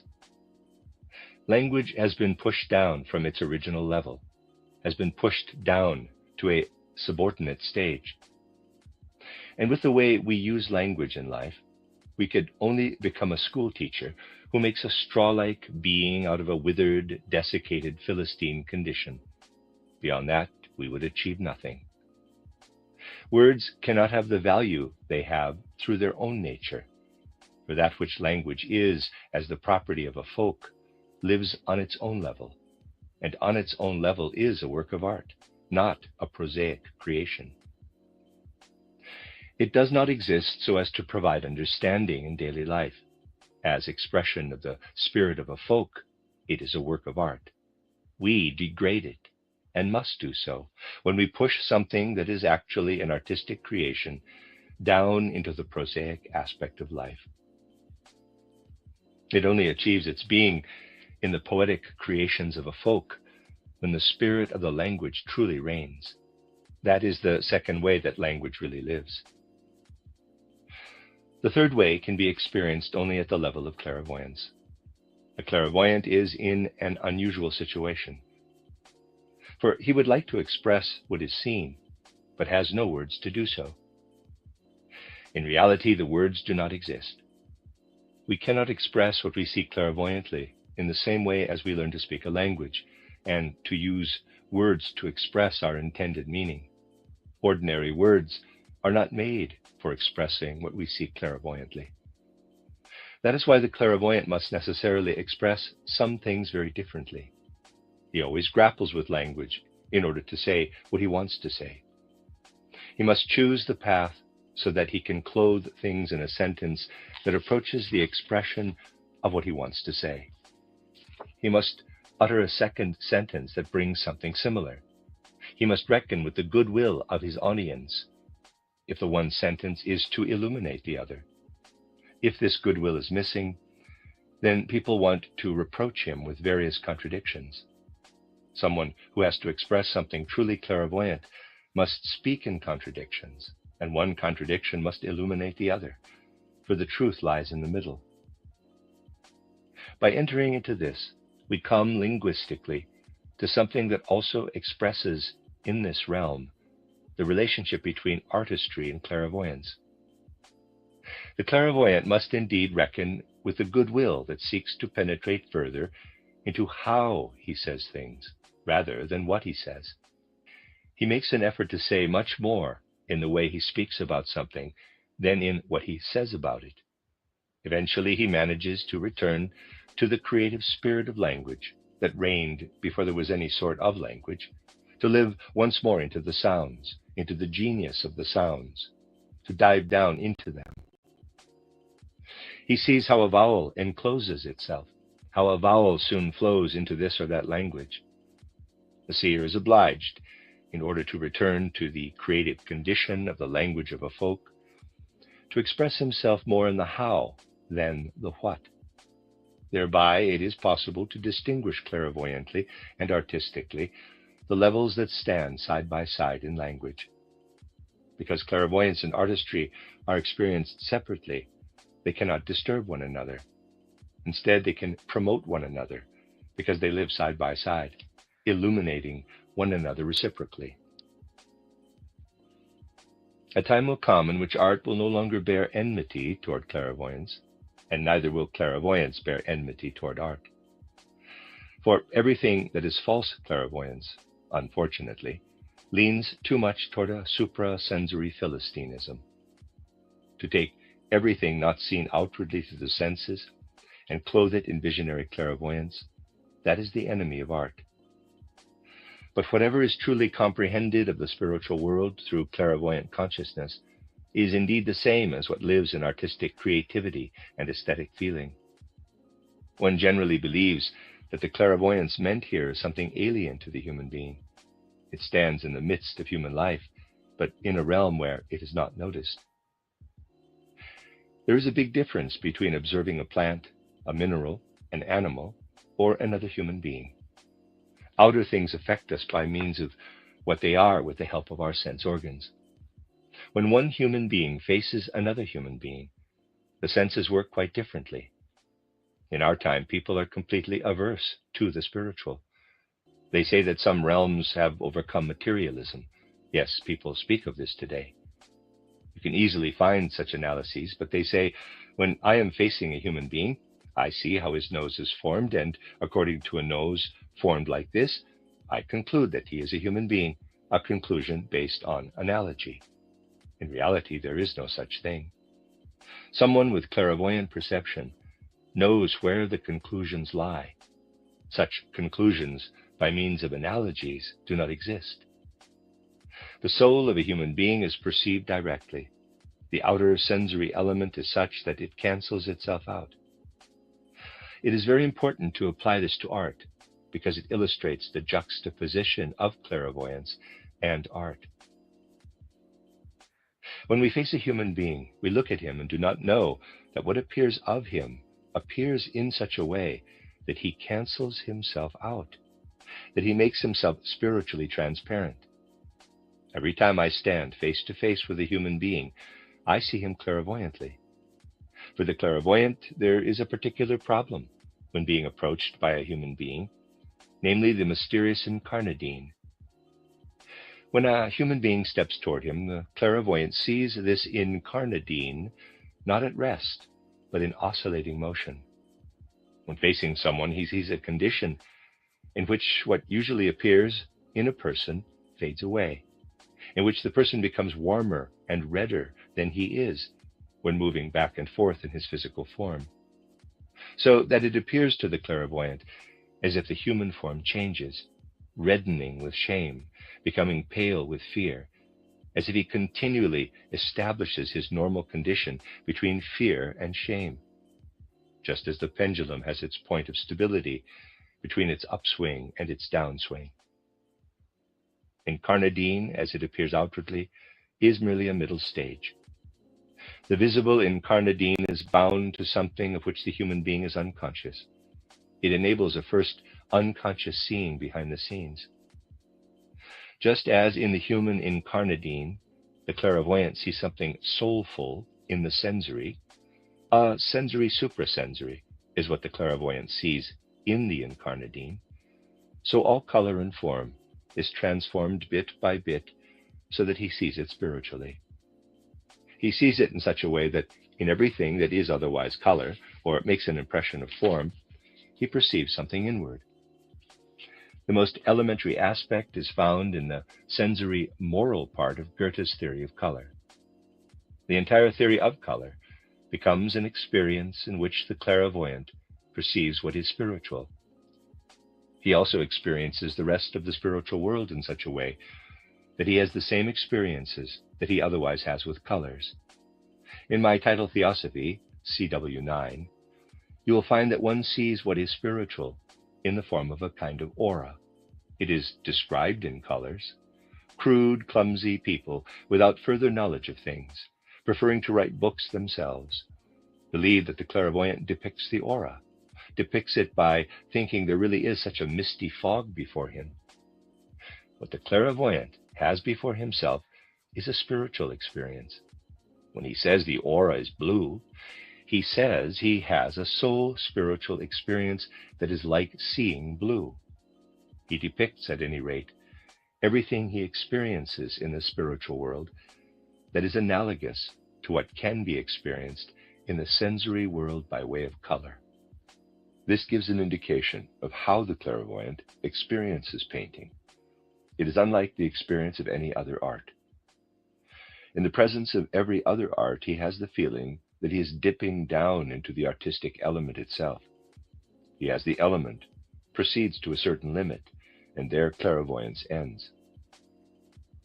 Were the clairvoyant to continue, he would have to place this color here, that color there. He would have to tint what he experiences entirely in colors if he were to proceed. When he experiences painting, this approaches him from the other side. By painting what is formed out of light and dark, the painter, when he creates in a truly painterly way, brings his artistic working to exactly that point where painting and clairvoyance meet, where clairvoyance begins. And clairvoyance extends exactly to where we would begin to paint if we proceeded outwardly. When we have a concrete clairvoyant idea, we know. There we would have to paint this color with a brush, next to it another. Then we begin to grasp the mystery of color, to grasp what is in my mystery drama titled The Portal of Initiation, CW14. Namely, that the form is the work of color, that drawing lines is actually an artistic lie. There is no line. The ocean does not border the sky in a line where the colors meet each other. That is the border. I can get help from a line, but it is only the result of how the colors meet. The secrets of colors are revealed. We discover that we complete an inner movement. That movement lives in what we paint. We know you can do this in no other way than by handling the blue in a particular way. We live with the inner nature of the color. That is what is special about painting, that clairvoyance and art and creativity touch one another. When we understand what this realm is about, we will see that what is meant by clairvoyance can be a close companion of artistic creativity, that they stimulate and fructify one another. Mind you, it will become ever more evident that someone who has never held a brush in his hand and does not know what to do with it ought not to pass judgment on the basis of abstractions. Criticism, apart from art, critical criticism, will have to move into the background when the friendship between art and clairvoyance steps forward. But the very thing that is here meant by spiritual science is very different from what one used to and still does call aesthetics. Artists have told me that such people are called, quote, aesthetic spoilsports, close quote. That is not what is meant here. What is meant here is living in the same element as the artist, only that the clairvoyant has experiences in pure spirit of what the artist shapes. I must say this seems to be one of the many challenges facing humanity. I believe that the time in which one assumed that what is elemental and original is diminished by spiritual research will end. Christian Morgenstern said, quote, whoever wants merely to immerse himself with feeling into what can presently be experienced of the divine spiritual, without seeking to understand it, is like an illiterate person who all his life sleeps with a primer under his pillow. Close quote. We live in a time in which much that is unconscious must be raised into consciousness. Clairvoyance will stand on solid ground only when it surpasses all philosophy and feels itself to be related to art. I believe that also in this realm there is something connected to the significant questions of human evolution. We will realize more and more that a suprasensory world is the foundation of the sensory world. Whatever is recognized through suprasensory clairvoyance cannot be an arbitrary addition to life. Instead, Goethe's utterance based on his life experience is the truth. Quote, when nature begins to disclose her revealed secret, we experience an irresistible yearning for its worthiest interpreter, art. Close quote. Whoever wants to understand how art is part of all life, of all future evolution, whoever understands art feelingly, according to its true being, must admit that clairvoyance will in the future stand hand in hand with artists, newly inspiring and supporting them. The end of Lecture 10.6.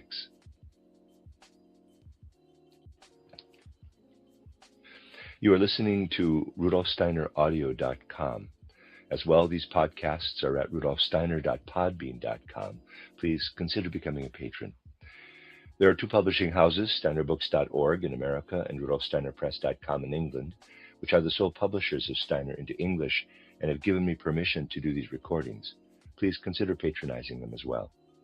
This is a reading of Collected Works, Volume 271 by Rudolf Steiner, entitled Art and Theory of Art, translated by Dorrit Winter and Clifford Benno, composed of essays and lectures. I am on section 11.7, which is the 7th of 8 lectures and the 11th section in the book. The title of this lecture is The Suprasensory Origin of Art, given in Dornach on September 12, 1920. What humanity needs to acquire as regards the necessities of evolution is a broadening of consciousness in all spheres of life. Today, humanity lives in such a way that whatever it carries out, whatever it does, actually merely connects to events between birth and death. Concerning everything that takes place in existence, one only asks about what happens between birth and death. To restore health to our lives, it will be essential that more is considered than this span of time in life, which we spend in very special circumstances. Our life includes what we are between birth and death, and also what we are and what we do between death and a new birth. Today, in our materialistic age, one has little consciousness of the life we have had between death and birth before we descended into this life through birth or conception. And in turn, one is not conscious of how in this life, here in the physical body, things take place that play into the life we lead after death. Today, we would like to point out certain things that will be able to show how certain cultural realms will take on a different relationship to human life, because human consciousness will and must expand into life in suprasensory worlds. I believe a certain question arises when we consider the entire scope of our artistic life. Today, let us look at suprasensory life from this perspective. Something will become evident that later on will also be valuable in examining social life. We know that essentially the actual high arts are sculpture, architecture, painting, poetry, music, and let us add something like eurythmy to these arts, simply out of certain foundations of anthroposophical life and knowledge. The question, I mean, which might arise for someone who contemplates the artistic life, is what is the positive, the actual reason why we bring the arts into life? Only in a materialistic age is art actually related to the immediate reality of what proceeds between birth and death. In this materialistic age, however, we have forgotten the suprasensory origin of art and consider more or less only what can be copied in outer sensory nature. Only someone who truly has a deeper feeling for nature on the one hand and art on the other will take issue with this copying of nature in art. For the question must indeed arise ever and again. Can, for example, the best landscape painter somehow conjure up a natural landscape on his canvas? Whoever is not ignorant will, even in the presence of a really well-conceived, naturalistic landscape, have to feel what I expressed in the prologue to my first mystery drama titled Portal of Initiation, CW 14. Namely, that we will never attain to nature by copying nature. For someone with superior feeling, naturalism will prove to be displeasing. Such a person will most certainly be able to consider as justified only that element in art which in some way goes beyond naturalism, which attempts, at least in the manner of its portrayal, to provide something more than what nature alone can present to us. But how do we, as human beings, manage even to cultivate art? Why is it that in sculpture and poetry we go beyond nature? Whoever gains a sense for cosmic connections will see how, for example, sculpture attempts, in its own particular way, to capture the human form, how the attempt is made to bring what is human to expression in the shaping of the form, how we cannot simply embody the human form as it appears to us in the natural human being, infused with inner ensoulment, with the incarnadine, with what we see in the natural human being apart from the form, when we work on a sculptural work of art to form a human being. But I believe that the sculptor who sculpts human beings will eventually rise to a very particular feeling, and I have no doubt that the Greek sculptor had the feeling of which I am now speaking, and that it was only in the naturalistic era that this feeling was lost. It seems to me that a sculptor has a very different kind of feeling when he forms a head than when he forms the rest of the body.